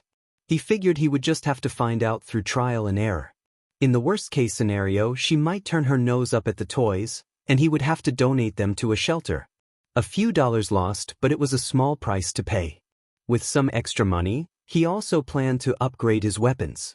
He had already bought more bombs and knives after losing some during a raid and wanted to finish the AI he had started. It was a simple coding project designed to help him keep track of things during missions and access the internet without needing his phone. He considered giving the AI a female voice, perhaps with an Australian accent, which he thought would be amusing. The tech shop was nearby, so he arrived quickly to gather the remaining parts he needed. He had the programming down. He just needed a way to incorporate it. An armband on his wrist seemed like a practical option, allowing him to carry it easily and have it on hand at all times. He also envisioned extending the AI's capabilities to monitor his home while he was away. It would be nice to have someone to talk to, even if it was just a program. After collecting the necessary items, he stepped outside, hands full of bags. Today had been productive, and he hoped to maintain that momentum. As he prepared to cross the street to return home to 𝗵𝘃𝗍, a commotion up the road caught his attention. He looked up from his phone just in time to see a car speeding down the street, far exceeding the speed limit, with no sign of slowing down as people scrambled to get out of its way. Izuku instinctively stepped back, frustration bubbling within him. That reckless driver could seriously hurt someone. He had the right of way, after all. In that moment, a little girl, no older than 6, dashed across the road, chasing after a appealing black moth. She was blissfully unaware of the danger, focused solely on capturing the creature, while her mother noticed the approaching car. She remained on the sidewalk, and Izuku observed as her carefree expression transformed into one of terror. She began to rush forward, arms outstretched and mouth open in a scream. But she wouldn't be quick enough. Izuku sensed this instinctively, even without calculating the distance. No one else was near her, and no one else could reach her in time. That realization ignited his determination to act. In an instant, he dropped his bags onto the sidewalk, thoughts racing as he formulated a plan. In the next moment, he was in the middle of the street, legs burning as he scooped the girl into his arms. He positioned her against his body, shielding her from the oncoming vehicle, hand outstretched for added protection. Yet there was not enough time to escape as the car collided with them. They were propelled forward, and Izuku held onto the girl tightly as they rolled several times, tucking her face into his chest to protect her from the ground and any potential scrapes. He closed his eyes during the chaos, and when he opened them again, he lay flat on his back, staring up at the sky. The girl squirmed in his hold, crying and tears streaming down her face. His vision felt sluggish, and sounds reached him as if he were underwater. There was more screaming and shouting, and faces appeared above him. Words tumbled into his ears, but they were incoherent, and Izuku blinked against the brightness. The girl was pulled from his grasp and into her mother's arms. From what Izuku could see, the child was unharmed. A group of people hovered over him, their mouths moving with questions and statements that he couldn't quite hear, his head pounding from the impact. He had just been struck by a car traveling at a high speed. That was a significant force. Izuku wasn't fully aware of the extent of his injuries yet. Someone touched him, trying to get his attention, and pain erupted in his shoulder and arm, so sudden and intense that he bit down on the inside of his cheek to stifle a cry. Was it broken? His entire body ached. His shoulder felt dislocated, which he thought could be manageable, but his arm. What had happened to it? He strained to see, but gentle hands pushed him back down. His surroundings came into focus sharply, all his senses heightened. The mother was crying, expressing her gratitude while simultaneously scolding her daughter for running into the street. She was apologizing to Izuku, still holding her child close. The girl was safe. She was unharmed. She was alive. Someone was on the phone, likely calling for help. Where had the driver gone? Izuku could see the car that had crashed into a pole after hitting him and the girl, but the door was open and empty. Ambulance. The realization struck him hard. He groaned, struggling to sit up against the hands that were keeping him down. He insisted that he was fine and didn't need a hospital. Son, stay down. You're injured. You need to. Izuku weakly pushed the person away with his good arm, blinking away the spots in his vision. He had to be okay. He couldn't feel his arm, but he couldn't go to the hospital. He just couldn't. He muttered his protest as the crowd around him grew. Police sirens echoed in the distance, and his struggles intensified. Let me go, I'm fine. I can't go to the hospital, I need to. A cat's face appeared in his line of sight. He squinted at it, confused. Was that his officer friend? Another push down, and the world swayed. He slipped into a void of darkness, fluffy cats lingering in his thoughts. When Izuku wakes up, panic washes over. The sterile white walls, the computer beside him, and the unmistakable scent of antiseptic make it feel like he's trapped in a nightmare. He had pleaded with them not to take him to a hospital, yet here he is. Sitting up in bed, his eyes widen in fear. He's still wearing his sweatpants, but Kaken's old sweater is missing, leaving him exposed in a torn undershirt. A thin blanket covers him, and as he shifts, he notices his arm is bandaged. It must be broken. Although the pain has lessened, the anxiety remains. This situation is dire. There are doctors around who could discover his secret. He throws off the blanket and attempts to get out of bed, but stumbles to the floor. Instinctively, he reaches out to catch himself, only to remember his injured arm is useless. He crashes onto the tiles, the throbbing in his arm intensifying as he scrambles toward the door handle a few feet away. Using it to pull himself up, he jerks the door open and rushes out, desperate to escape before he's caught. However, he is met with a face full of black fabric as he rushes forward.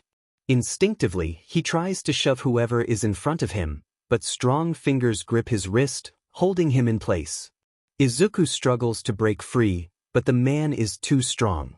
As the figure steps back, Izuku freezes, his heart sinking. Eraserhead stands before him, eyebrows raised and frowning, yet his grip remains firm. He asks why Izuku is up. Staring at him, Izuku's mouth hangs open in disbelief. His gaze shifts, and he realizes this doesn't look like a hospital anymore. It resembles the inside of a police station. His mind races with the worst possibilities, but before he can process it all, Eraserhead leads him back into the room, and surprisingly, Izuku allows it. The hero tells him he should be resting and that a nurse will check on him soon before he can leave. Pushed back onto the bed, Izuku watches as Eraserhead stands by the door, likely to ensure he doesn't try to escape again. Confused, Izuku asks why he is there. He means how he ended up in this situation. Eraserhead explains that 𝗧𝗪 was nearby when the police were called and managed to convince them to let him take Izuku to the hospital, bringing him here instead. Izuku feels a bit bewildered. He asks who 𝗧𝗪 is, and Eraserhead clarifies that it's the officer with the cat-like face. He then mentions that 𝗧𝗪 informed him Izuku didn't want to go to a hospital. Izuku admits this is true, feeling a sense of guilt wash over him. Eraserhead questions why he didn't want to go, pointing out that Izuku broke his arm and was lucky to survive the impact. It would have been illogical not to seek medical attention. The hero's tone reminds Izuku of the advice he had given him before about calling for help when injured. Izuku feels cornered by the question. He settles for a half-truth, explaining that he can't afford a hospital. He wouldn't have been able to pay for it, and that's a significant concern for him, especially since Japanese citizens typically only pay 30% of their medical bills while the government covers the rest. He senses Eraserhead's judgment. Eraserhead responds with indifference, asking if Izuku's father can't afford it, recalling that he works a lot. The question feels rude to Izuku, and he wonders how Eraserhead remembers such details from their first meeting. He cautiously points out that it's not something one should say to someone, trying to sound slightly offended. He doesn't want to be disrespectful, but he hopes to deflect the conversation. He insists they have money, he just doesn't want to waste it on something he considers trivial. Eraserhead studies him for a moment before making a non-committal sound. Izuku wonders why the hero is here, talking to him instead of attending to more pressing matters. Eraserhead informs him that 𝗧𝗪𝗁 called to ask him to keep an eye on Izuku while waiting for the nurse. Izuku feels embarrassed by the bluntness of the statement, realizing 𝗧𝗪𝗁 knows about his aversion to doctors. He apologizes, feeling awkward. Eraserhead acknowledges him with a grunt, and Izuku suspects he might be close to dozing off. Curious, Izuku asks if Eraserhead has any cats. The hero confirms that he does, and Izuku finds the response intriguing. He fights the urge to kick the man in the shin as he continues to inquire about how many cats he has. Eraserhead replies that he has too many. Izuku laughs nervously, still feeling tense, and then asks if Eraserhead is excited for the new school year. The hero mutters that he is as much as he can be, then turns the conversation back to Izuku, asking why he ran in front of the car. Izuku pauses, realizing Eraserhead won't let the topic go without an answer. He explains that the little girl was in the middle of the road. Given the speed of the car and her small size, she would have been in grave danger. Eraserhead reminds him that he could have been hurt as well. This stuns Izuku because he doesn't understand why that matters. To him, it was a choice between himself and the girl, and the answer was clear. She was younger and had more potential. It wouldn't have been fair for her life to end so soon. He believes his own life has already had its share of experiences. Defensively, he argues that he didn't get hurt, insisting that he did the right thing. Eraserhead responds that sometimes one must consider different possibilities. There were alternative methods to save her without being so reckless. Izuku felt the weight of the lecture bearing down on him. He understood the risks involved in his plan and the slim chances of both of them making it out safely. Yet, he couldn't comprehend why it mattered. Ultimately, they had both emerged unscathed. He mumbled that he only had a few seconds to think, feeling the uncomfortable sensation creeping over him. He still couldn't see how else he could have saved her without pushing her aside, which could have caused her more harm if he hadn't acted quickly enough. Eraserhead nodded in acknowledgement. Just then, a few knocks sounded, and the door opened to reveal a pleasant-looking nurse. She greeted Izuku and asked how he was feeling, offering a brief nod to Eraserhead, who straightened up slightly, appearing uncertain about whether to stay. Izuku clenched the blanket in his hands and replied that he was fine. The nurse smiled, expressing her relief and informing him that his arm had healed and his shoulder was relocated. She mentioned that he would be free to leave after checking the rest of his body, which made him feel uneasy, but he agreed nonetheless. It was just protocol, even if the whiteboard indicated that a doctor had already examined him while he was unconscious. He felt a mix of relief and apprehension when Eraserhead stepped outside, and he tried not to complain as he was instructed to remove his undershirt. The nurse examined his skin and frowned, pointing to a scar on his abdomen. She inquired about it, and he explained that it was an old injury that had been treated. She noted that the stitches were poorly done, resulting in a jagged scar. Despite the critique, she confirmed that it was healed and that there were no other visible issues, allowing him to leave. She handed him a small bag of medication, instructing him to take it daily until it was finished. Once he received his sweater and shoes, he quickly exited the sterile room and made his way down the familiar hallway of the station. As he approached the doors, he was startled by the darkness outside, realizing how long he had been unconscious. Just then, Aizawa appeared from a side hallway, holding a few large bags that Izuku recognized immediately. Relief washed over him as he realized his belongings were safe. He expressed his gratitude to Aizawa, bowing quickly before heading for the double doors, eager to escape further scrutiny. However, Aizawa called him back, handing him a packet that caught Izuku's attention. The UA crest was printed on the top page. UA, the prestigious hero school where Aizawa and All Might taught, was a place Izuku had always dreamed of attending. Yet, he knew deep down that it would be his downfall if he ever tried. Aizawa had just given him an application to one of the most esteemed institutions in Japan, and he couldn't understand why. Aizawa urged him to consider it, noting that the exam was less than a month away and that applications would still be accepted until the night before if submitted to the principal. Izuku stood in shock, grappling with the unexpected opportunity. Why would someone he admired so much, like Aizawa, offer him this chance? As Aizawa left, Izuku remained in the empty police station lobby, pondering how he had arrived at this moment. Despite the allure of the application, he knew he couldn't afford to pursue it. Things would only worsen for him if he did, a truth he had accepted long ago. The final week of training had arrived, and Izuku could hardly believe it. The beach was nearly pristine, with only a few scattered pieces of trash remaining. He knew he could clean it all up if he wanted, but that wasn't the main point. The important thing was that he had made it this far, and All Might was there with him. After 10 months of rigorous training and meeting his favorite heroes, he felt a profound happiness, despite the stress and anxiety that accompanied it. All Might leaped onto the steps leading down to the beach, crouching to lift Izuku by the scruff of his hoodie, holding him at eye level, which only emphasized Izuku's short stature. All Might expressed his pride in Izuku's progress, noting how close they were to clearing the beach. Izuku felt a sense of fulfillment, knowing he had worked hard to bring joy back to the locals. As All Might straightened up, he mentioned that due to his upcoming commitments, their training sessions would need to shift to weekends. Izuku was taken aback, having assumed that All Might would cut off contact once school resumed. He found himself at a loss for words, uncertain of how to respond to this unexpected change. He understands that the man needs to start work early, so mornings are definitely out of the question.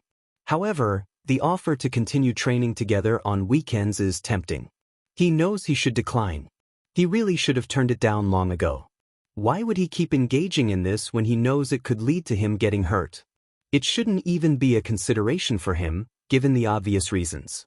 Yet, when he reflects on it, he realizes he doesn't want to lose the peculiar sensation he feels in his chest when he's near the man. Training with him brings a sense of fulfillment. It boosts his self-esteem. If All Might believes in him, then that's what truly matters, right? He can sit there and convince himself that he deserves the praise and attention while simultaneously improving his skills and techniques. Is it selfish? Perhaps. But it also feels cruel, so it balances out in a way. Deep down, Izuku knows it's all a facade, that he's somehow tricking the hero into believing in him. So, what's the harm in staying a little longer before fading away? He could label it self-indulgence or even self-destruction, but in the end, it doesn't really matter. He simply wants to understand what All Might gains from this arrangement. If it's not too much trouble, he thinks to himself, he might as well agree. All Might sets him down on the sand and strikes another pose. He expresses his excitement, hoping for the affirmative response. With a playful sparkle in his eye, he declares that they should engage in a friendly battle using their quirks, urging him not to hold back. In that moment, Izuku contemplates the intensity of the challenge ahead, accepting whatever outcome may come. It was about time 𝗂𝐽 brought the cat over, and Izuku was eager to see her. He glared at his friend as he cautiously held 𝗵𝐸 out. 𝗂𝐽 snatched the feline from his hands and marched further into the house, leaving Izuku standing in the doorway. Izuku protested, stepping inside and closing the door behind him. He reminded 𝗂𝐽 that he should have welcomed him in. 𝗂𝐽 dismissed him with a snort as 𝗵𝐸 began to climb all over him. He questioned where her collar was, implying that she should have one if she belonged to Izuku. Mitsuki called from the kitchen, reminding 𝗂𝐽 to watch his language. She walked over, her demeanor instantly softening when she spotted the new guest. She pulled Izuku into a tight hug and cooed at 𝗵𝐸 in a way that was uncharacteristic for her. Izuku shot 𝗂𝐽 a disapproving look, pointing out that if Mitsuki remembered 𝗵𝐸's name, 𝗂𝐽 should have too. 𝗂𝐽 shrugged it off, teasing that 𝗵𝐸 was short for missile launcher, which made Izuku sigh in exasperation. Deciding to help Mitsuki with dinner, Izuku noticed they were having 𝗧𝗓𝗓, a dish made with fish poached in a sweetened dashi stock. He enjoyed it when he visited the Bakuga household, as he could rarely afford fish. It was a treat he looked forward to, especially since he loved to help prepare it. Although he wasn't skilled at cooking, he had a knack for presentation, making even simple meals look appealing. As he blanched the ingredients, he appreciated how it subdued the strong aromas of the fish and kept the broth clear. He prepared mushrooms and sliced ginger to accompany the 𝗧𝗓𝗓, knowing the zest would complement the savory flavors perfectly. Mitsuki, busy at the stove, asked how he was doing. Izuku replied that he felt less lonely since 𝗵𝐸 had come into his life. Mitsuki remarked that 𝗵𝐸 seemed like a sweet cat and asked where he had found her. Izuku explained that he had discovered her on the streets, and she had followed him home. Mitsuki laughed, suggesting that the cat had chosen him. Izuku paused, realizing she was right. They switched roles in the kitchen, with Izuku poaching the fish while Mitsuki gathered sauces. Suddenly, 𝗂𝐽 called for Izuku from another room, his tone teasing. Izuku hesitated, feeling suspicious about what 𝗂𝐽 wanted. Mitsuki intervened, telling 𝗂𝐽 to help her cook instead of bothering Izuku. 𝗂𝐽 protested, claiming he cooked all the time. Izuku sighed, adjusting the stove to ensure the fish was poached gently. As he stepped out of the kitchen, 𝗂𝐽 tackled him playfully. Izuku managed to twist away just in time to avoid crushing 𝗵𝐸, who had followed them. He kneeled 𝗂𝐽 in the gut, and they both rolled around, careful not to bump into the table. Mitsuki warned them to take their roughhousing outside, recalling a previous incident where they had broken her coffee table. Izuku felt a twinge of guilt, even though Mitsuki had reassured him that it was being replaced. 𝗂𝐽 dragged Izuku outside, insisting they use their quirks. Izuku hesitated, feeling exhausted from his earlier training with All Might. 𝗂𝐽 encouraged him, insisting he could do better. Izuku ducked just in time as 𝗂𝐽's explosion singed his hair, and he prepared for the playful chaos that was sure to follow. Izuku felt a surge of frustration as he witnessed the chaos unfold around him. The tension in the air was palpable, and he couldn't help but notice the playful banter between his classmates. One of them, with a teasing tone, remarked on another's hair, suggesting it resembled a peculiar vegetable. The retort was quick, comparing the first to a fluffy dog. As the atmosphere thickened with anticipation, Izuku braced himself for the impending explosion that he sensed was about to occur. Izuku felt a surge of confidence as he declared that his opponent had only won because he had allowed it. The response he received was a dismissive retort, but he brushed it off. He pointed to the leftover fish on his friend's plate, curious if it would be eaten. 𝗂𝐭𝐸 shot him a glare, while 𝗵𝘃𝗲, seated nearby, chuckled softly, looking weary from work. 𝗵𝘃𝗲 offered Izuku more food, assuring him that he never needed to ask. Mitsuki, ever helpful, took Izuku's plate and returned with both fish and a pie, prompting Izuku to reflect on how he managed to stay fit despite his growing appetite. 𝗂𝐭𝐸 suddenly kicked him under the table, complaining about Izuku's cat, who was making a ruckus. Izuku glanced down to see her scratching at 𝗂𝐭𝐸's legs, clearly hungry. He mentioned that he had brought some cat food and felt guilty for leaving her alone too often. The conversation flowed easily after that, with Izuku contributing occasionally while focusing on finishing his meal. He had improved his eating habits, but it seemed to only amplify his hunger, as his stomach had adjusted back to its normal size.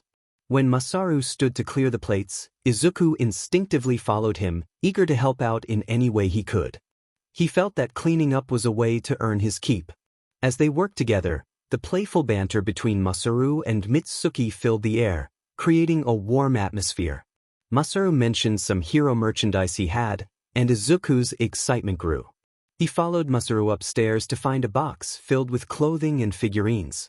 He marveled at the collection, holding up a pink sweater featuring an older hero, pleased that the clothes were a bit oversized. He asked if he could take everything, and 𝗵𝘃𝗧 assured him that it was all for him, noting that 𝗂𝐭𝐸 had already picked out a few items. Izuku was surprised to find a large hoodie with All Might's image on it, a design from the Bronze Age that he recognized immediately. He laughed, wondering why 𝗂𝐭𝐸 hadn't claimed it, only to learn that 𝗂𝐭𝐸 had intentionally left it for him, knowing it was his favorite. Once 𝗵𝘃𝗧 left, Izuku dashed to 𝗂𝐭𝐸's room, where he found his friend sprawled on the bed, focused on his notepad. 𝗂𝐭𝐸 grunted in acknowledgement but didn't protest when Izuku snatched the paper away, revealing a rough sketch of a hero costume. Izuku teased 𝗂𝐭𝐸 about needing to pass the exam before designing a costume, to which 𝗂𝐭𝐸 responded with confidence about his application. They discussed 𝗂𝐭𝐸's design, which included a low-cut tank top, cargo breaths, and knee guards. Izuku raised an eyebrow at the idea of using knee guards for combat, but 𝗂𝐭𝐸 explained his intention to surprise opponents.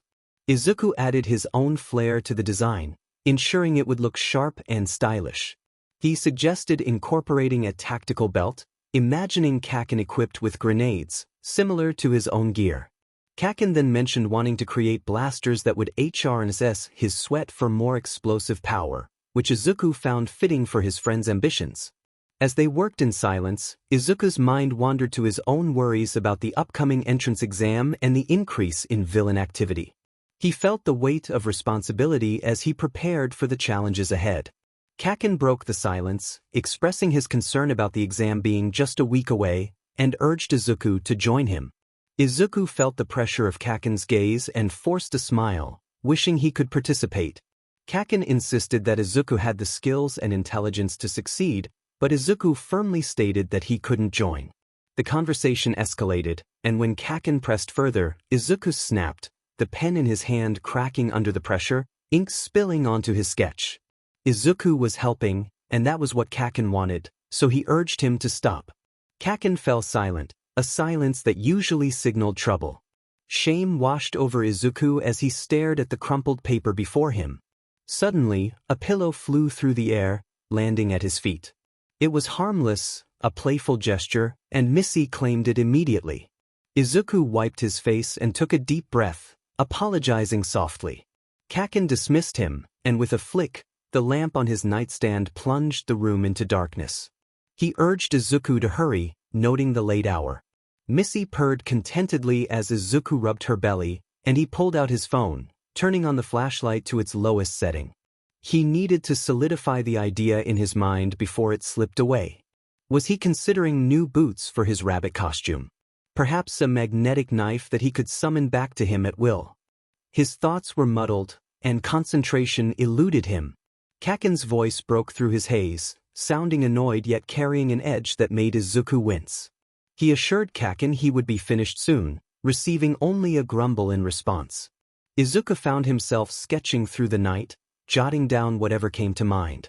His notes were a mix of gibberish and barely legible thoughts, but he kept writing. It was one thing he could always rely on when he felt lost. His rabbit costume was still impressive. He didn't want to alter its core features, just add some enhancements. The portable AI was already on its way, so that was off the list. He toyed with ideas for new knives and homemade gadgets. His flamethrower needed repairs, which he planned to check on later. He hadn't set anything ablaze in a while, and that felt like a missed opportunity. Was he truly rabbit if he hadn't engaged in a little fireplay recently? Eraserhead wouldn't approve of his fiery antics, but Izuku had decided long ago to keep igniting things just to annoy him. He targeted villain hideouts rather than innocent establishments, believing it served a purpose. He pondered creating something for Eraserhead, perhaps one of the magnetic knives he intended to make. Maybe Present Mike would want to enhance his own costume, adding more leather or weaponized boots. Missy's claw snagged his sweatpants, scratching the skin beneath the fabric. He glanced down to see her glaring at him, her tail twitching in the dim light. He gently told her to behave, reminding her that 𝗂𝐽 was sleeping. She hissed and swatted at him again, as if trying to communicate something important. Izuku sighed, unable to decipher her intentions. He urged her to sleep, but she fluffed up her fur defiantly. He stood abruptly, avoiding another swat, and turned off his phone's flashlight, plugging it into the charger. It was past midnight, and he was surprised at how quickly time had flown. He picked Missy up and placed her on the bed, earning another hiss.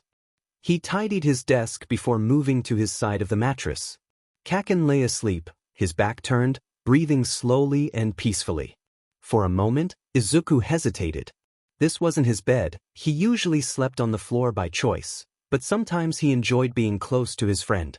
It provided comfort, but he questioned whether he deserved to be near 𝗂𝐽 after their earlier exchange. With a sigh, Izuku climbed onto the bed carefully, trying not to disturb 𝗂𝐽. He opted not to crawl under the covers, as he tended to get hot easily. Besides, he preferred the coolness. Missy curled up on his neck like a warm blanket, and he didn't mind, as he could still breathe. He turned slowly to face the fan on the nightstand. Had he been more alert, he might have noticed 𝗂𝐽 rolling over to look at him, catching the mix of frustration and sadness in his friend's eyes. The haunting memory lingers with him as he returns to his apartment. Missy waits by the door, meowing softly, clearly hungry. Izuku feels a twinge of guilt for being late. He has been trying to establish a routine for her, so she knows when to expect her meals. Normally, he feeds her dinner around 9, but it's well past that now. He apologizes to her as he scratches behind her ears, placing his folded clothes on the counter. He mixes wet and dry food together and sets her bowl on the floor next to her water dish. The new collar around her neck glimmers in the light, and he admires the vibrant pink color for a moment before turning on the burner to prepare some coffee. If he can't eat, at least he can have caffeine to keep him awake. The nightmare still clings to him, its details fuzzy yet oppressive, weighing heavily on his mind. He wonders if it was merely a dream or a memory, perhaps a blend of both. A chilling voice echoes in his thoughts, offering power if only he would ask for it. He shudders, gripping the edge of the countertop, realizing he desperately needs rest but knows sleep is out of reach after what he experienced.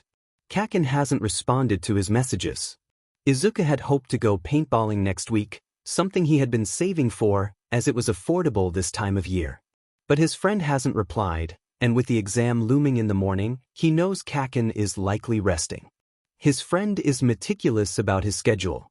Izuku feels a headache creeping in, and his vision blurs if he keeps his eyes open for too long. He checks his phone and sees it's nearly midnight. Disappointment washes over him, though he can't pinpoint why. He realizes he needs to find some sleeping aid. How much would he need to take for his enhanced metabolism to process it properly? A whole bottle. That could be risky. He dismisses the thought as foolish, though it lingers in the back of his mind. Perhaps he could negotiate with his dealer at the club for something stronger. The dealer is usually reliable when Izuku asks for pain relief. But there's nothing he can do about it now. He doesn't feel like going out, and he doubts he could sleep even if he tried. Frustration bubbles within him, directed at himself and the world around him. He is still embarrassed about having fallen asleep on Present Mic's arm. Did he snore? 𝗂𝐭𝐻 had never mentioned it, but did he annoy him more than he realized? Amidst all these feelings, Izuku grapples with a sense of not belonging.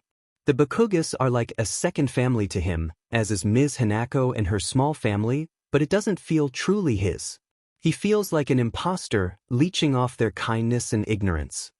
He wishes he could shake off that feeling, but it always resurfaces, gnawing at him.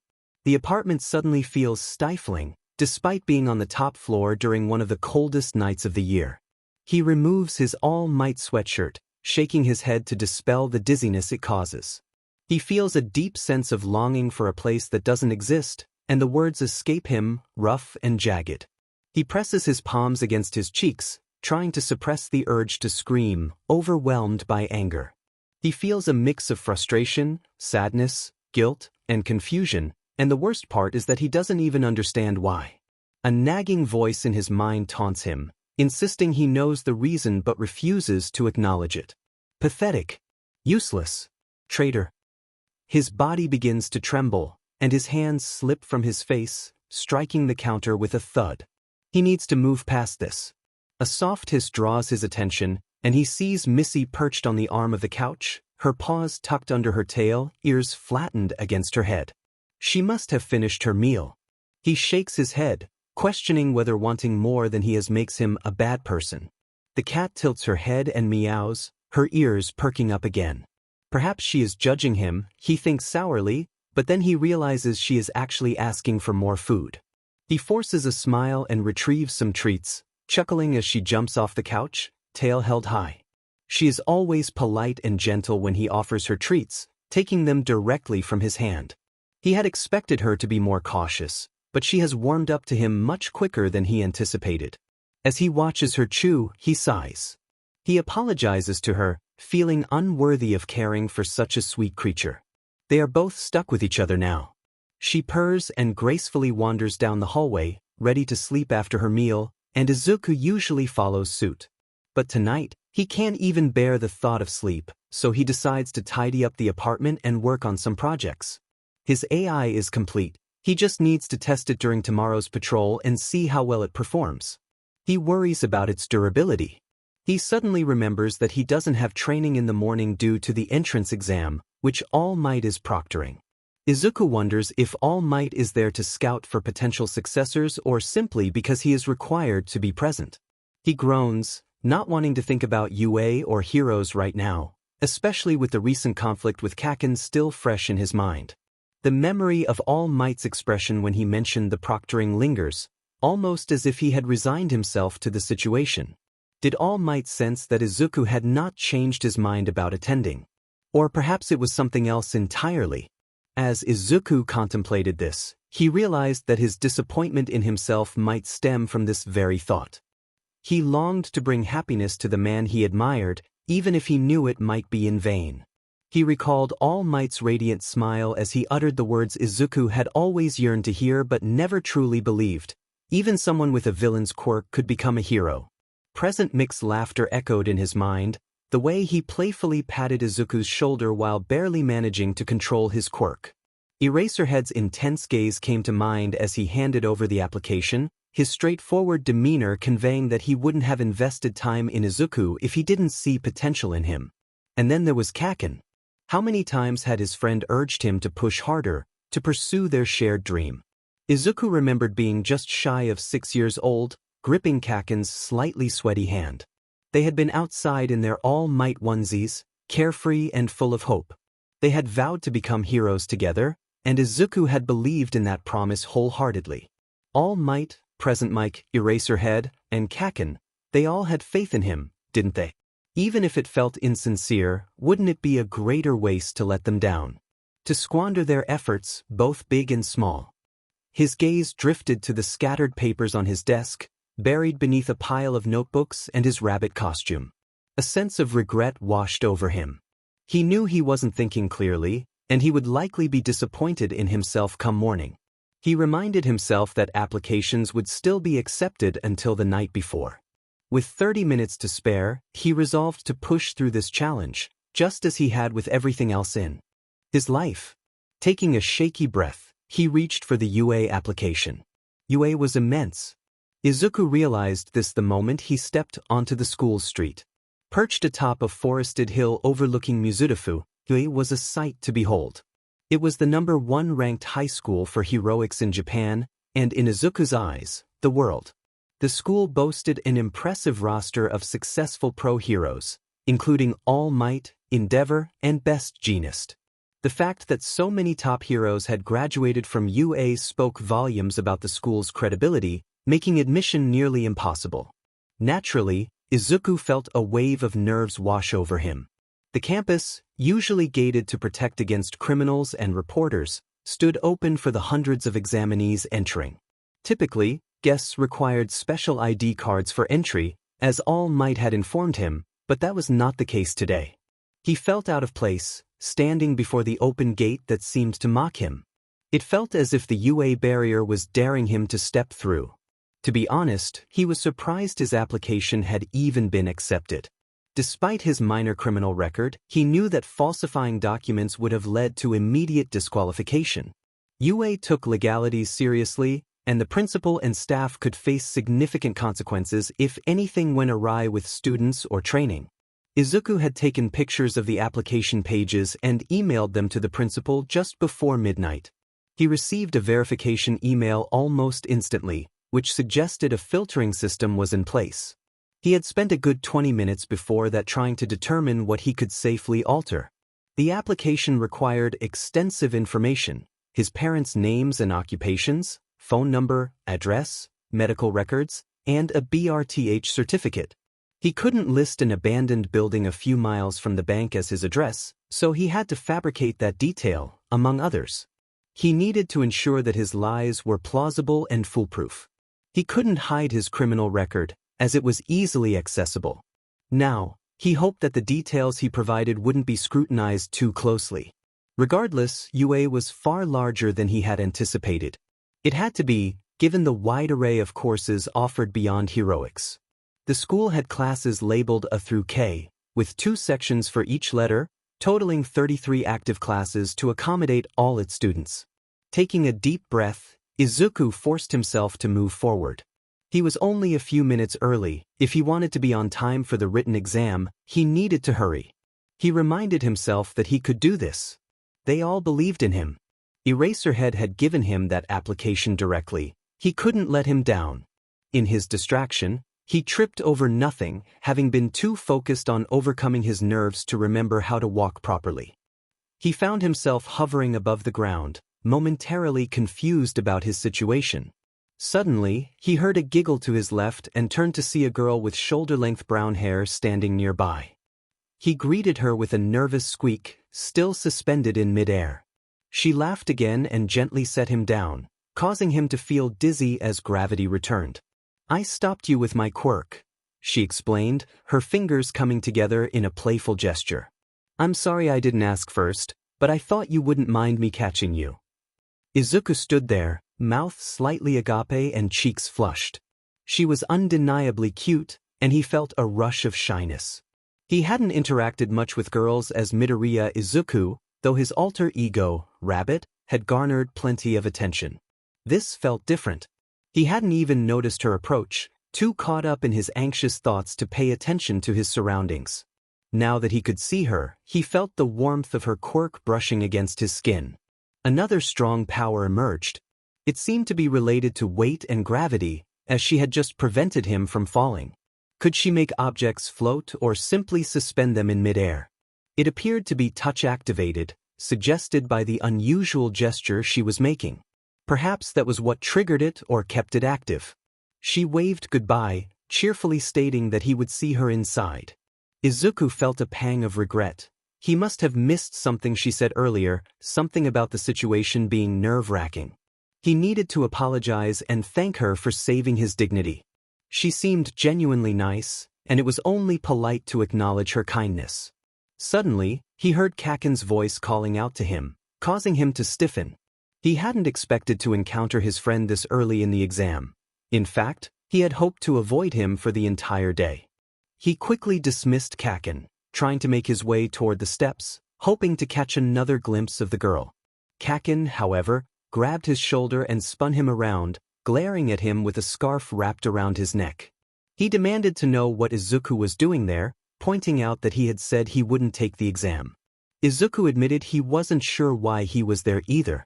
𝗂𝐽, not one to let things go easily, insisted that he would let it slide for now but expected an explanation later. They needed to hurry to the written portion of the exam. As they entered the large building and followed the signs to their testing room, Izuku felt a mix of resignation and frustration. He wished it were permissible to confront those who whispered about them as they walked past. He overheard comments about his past encounter with the sludge villain, which only added to his discomfort. He took a sip from his water bottle, trying to ignore the stares. 𝗂𝐽 questioned him about the drink, clearly skeptical. Izuku assured him he wouldn't drink on school grounds, feeling the disbelief radiate from his friend. The written exam turned out to be easier than he had feared. It seemed he and 𝗂𝐽 had overprepared. Most of the questions were multiple choice, covering basic subjects like math, science, Japanese, and history, with a few open-ended questions about quirk laws and management. Izuku particularly enjoyed the mini-essay at the end, where he ended up writing 5 pages instead of just 1, racing against the clock. Now, they found themselves in the UA auditorium, waiting for the presentation before the final exam. When the lights flicked on, Izuku felt his heart sink as he recognized the figure on stage, fully clad in his hero costume. President Mike greeted the candidates with his usual exuberance, attempting to engage the audience. The silence that followed made Izuku cringe. He would have shouted back if he weren't worried about being recognized. President Mike quickly moved on to explain how the practical exam would unfold, revealing that they would conduct 10-minute mock battles in urban settings. Izuku realized he had spent so much time around President Mike off-duty that he had forgotten how he acted in front of others. As the presentation continued, Izuku glanced at his card and examinee number, noting that his was 1 number higher than 𝗂𝐽's. They were seated together likely because they had attended the same elementary school. Izuku pondered how the school had placed him next to 𝗂𝐽, especially since he had submitted his application just the night before. He had Battle Center B, while 𝗂𝐽 was assigned to A. Izuku felt a mix of relief and disappointment. It would be more challenging to score points with 𝗂𝐽 in the same center, but he also craved the extra motivation. 𝗂𝐽 grumbled about being separated, to which Izuku playfully retorted that they would never work together anyway. He teased 𝗂𝐽 about his examinee number, claiming it made him better. 𝗂𝐽 shot him a glare, telling him to stop looking at his card. President Mike continued to explain the exam details, emphasizing that there were 3 types of foe villains in each battle center, with points awarded based on their difficulty. The goal was to use their quirks heroically to score points, while also avoiding attacks on other examinees. Izuku nudged 𝗂𝐽, joking about how his plans were foiled. 𝗂𝐽 barely dodged the playful swing aimed at his head. As Izuku focused on the projector again, he noticed only 3 robot silhouettes displayed, despite a sheet he had picked up earlier indicating there should be 4. It seemed there was a surprise element involved. They were clearly keeping things under wraps for a reason, Izuku realized. He wasn't the only one who had noticed this. A tall boy with blue hair suddenly stood up, raising his hand high. He had an air of confidence about him. President Mike, the voice hero, encouraged him to speak. The boy pointed out that the printout listed 4 villains instead of 3, expressing his disappointment in what he deemed a shameful error from such a prestigious school. Izuku thought that was a bit much. The boy insisted that they expected the best from UA, and a mistake like that was unacceptable. 𝗂𝐽 muttered something that sounded like a jab at the boy's earnestness, and Izuku stifled a laugh behind his hand. The blue-haired boy then turned his attention to Izuku, accusing him of distracting others by whispering to his friend. He demanded that Izuku take the situation seriously or leave, which made Izuku feel a bit embarrassed. 𝗂𝐽, not one to back down, reacted loudly, defending Izuku and challenging the blue-haired boy's attitude. He raised his hand threateningly, but Izuku quickly pulled him back down, knowing 𝗂𝐽's temper could escalate. Izuku apologized to the blue-haired boy, who merely narrowed his eyes in response. Thankfully, President Mike intervened, clarifying that the 4th villain type was merely an obstacle worth no points, advising the examinees to focus on the real challenges ahead. After the blue-haired boy thanked President Mike and sat down, Izuku thought he seemed nice, albeit a bit blunt. President Mike concluded his speech with a motivational quote, but Izuku tuned out when he heard the name Napoleon. He felt the speech was forced and not in line with President Mike's usual entertaining style. The bus ride to the battle center was brief, and Izuku marveled at the luxury of UA. Once they arrived, he and Kaken parted ways, leaving Izuku feeling a bit isolated. He preferred it that way, as long as no one approached him. Then he spotted the girl from earlier, the one who had helped him. She looked nervous among the crowd, and Izuku felt a surge of empathy. He wanted to thank her and maybe lift her spirits with a joke. As he moved toward her, an arm blocked his path. It was the blue-haired boy again, who seemed to be scrutinizing him. He commented on the girl's focus and questioned Izuku's intentions, suggesting that he might distract her. Izuku quickly defended himself, insisting he only wanted to express his gratitude.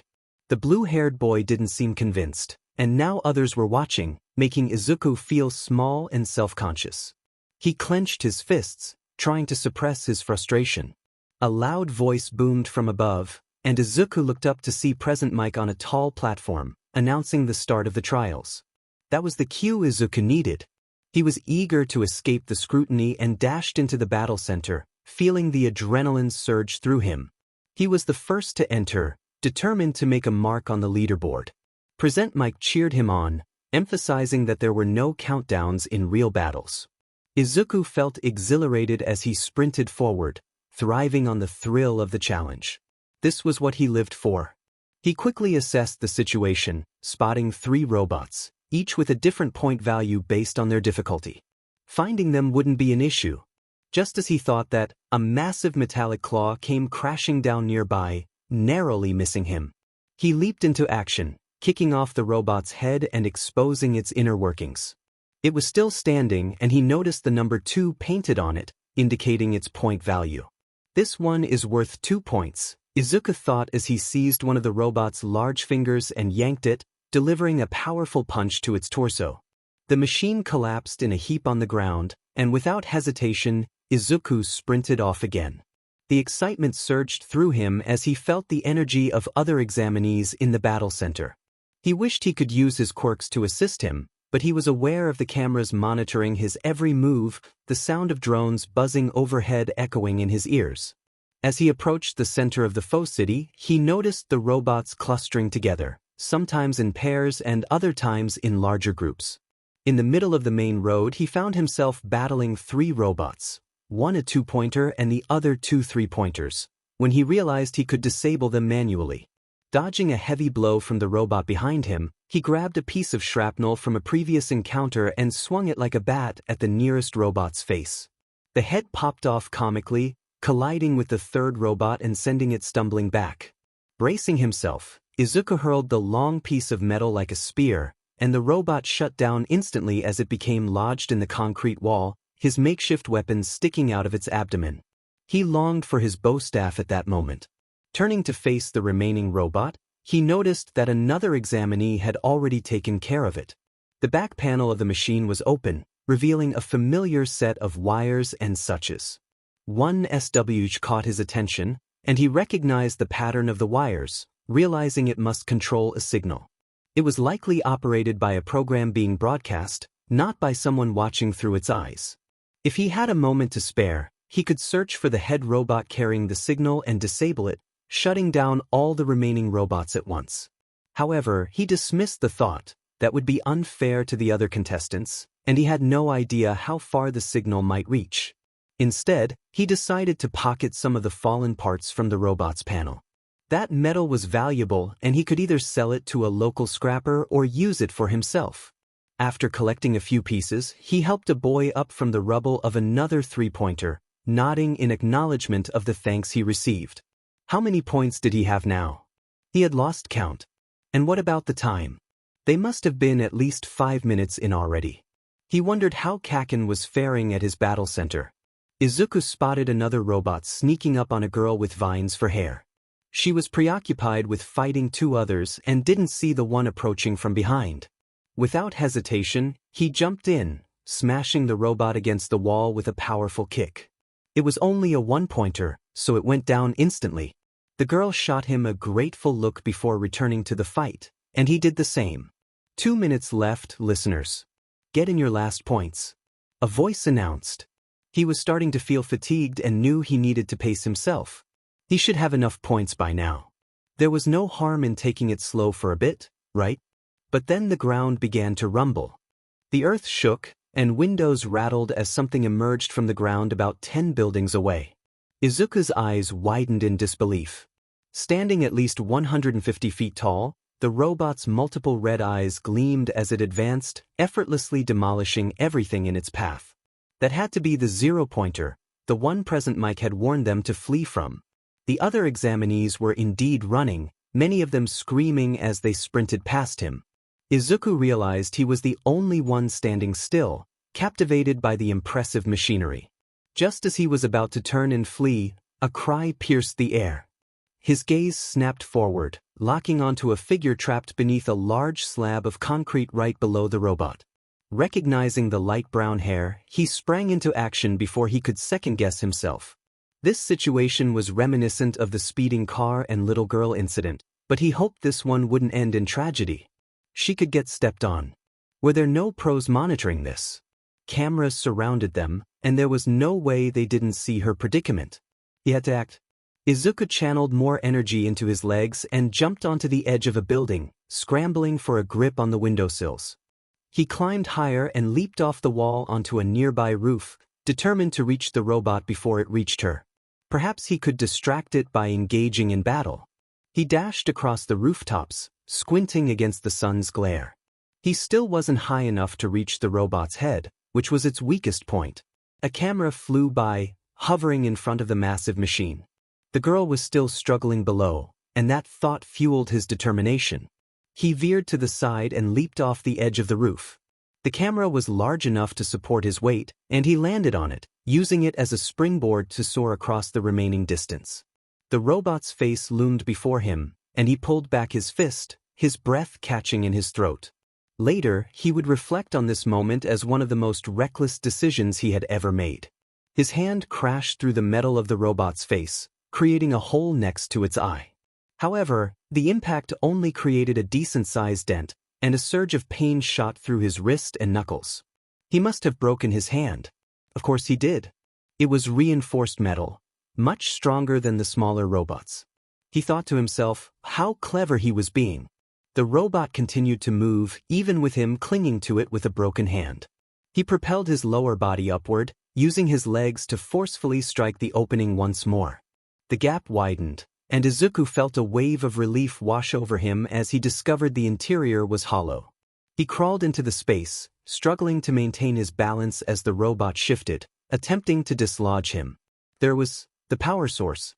He had been correct. This was the one sending signals to the others, and it had been active all along. With determination, Izuku seized the control panel with his good hand and yanked it free. Electricity crackled from the outlets, and a liquid began to seep from one of the holes. A chill ran through him. This was not good. The structure began to collapse inward, and Izuku realized he needed to act quickly. Summoning one last surge of strength from his legs, he propelled himself forward and out of the hole he had created, twisting like a corkscrew just as the robot imploded. Debris flew in all directions, and the heat brushed against his back.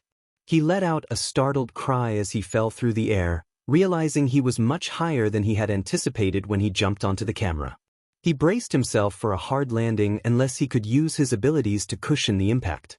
He tried to position himself to land on his legs, knees slightly bent, knowing this was the best way to minimize injury without a parachute. It reminded him of the helicopter bomb incident. How ironic.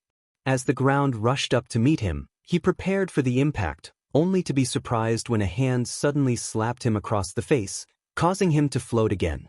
Either that or he was truly dead. He landed on the concrete when the anti-gravity quirk released him. The adrenaline coursed through his veins, making it hard to think. His hand throbbed, but he had endured worse.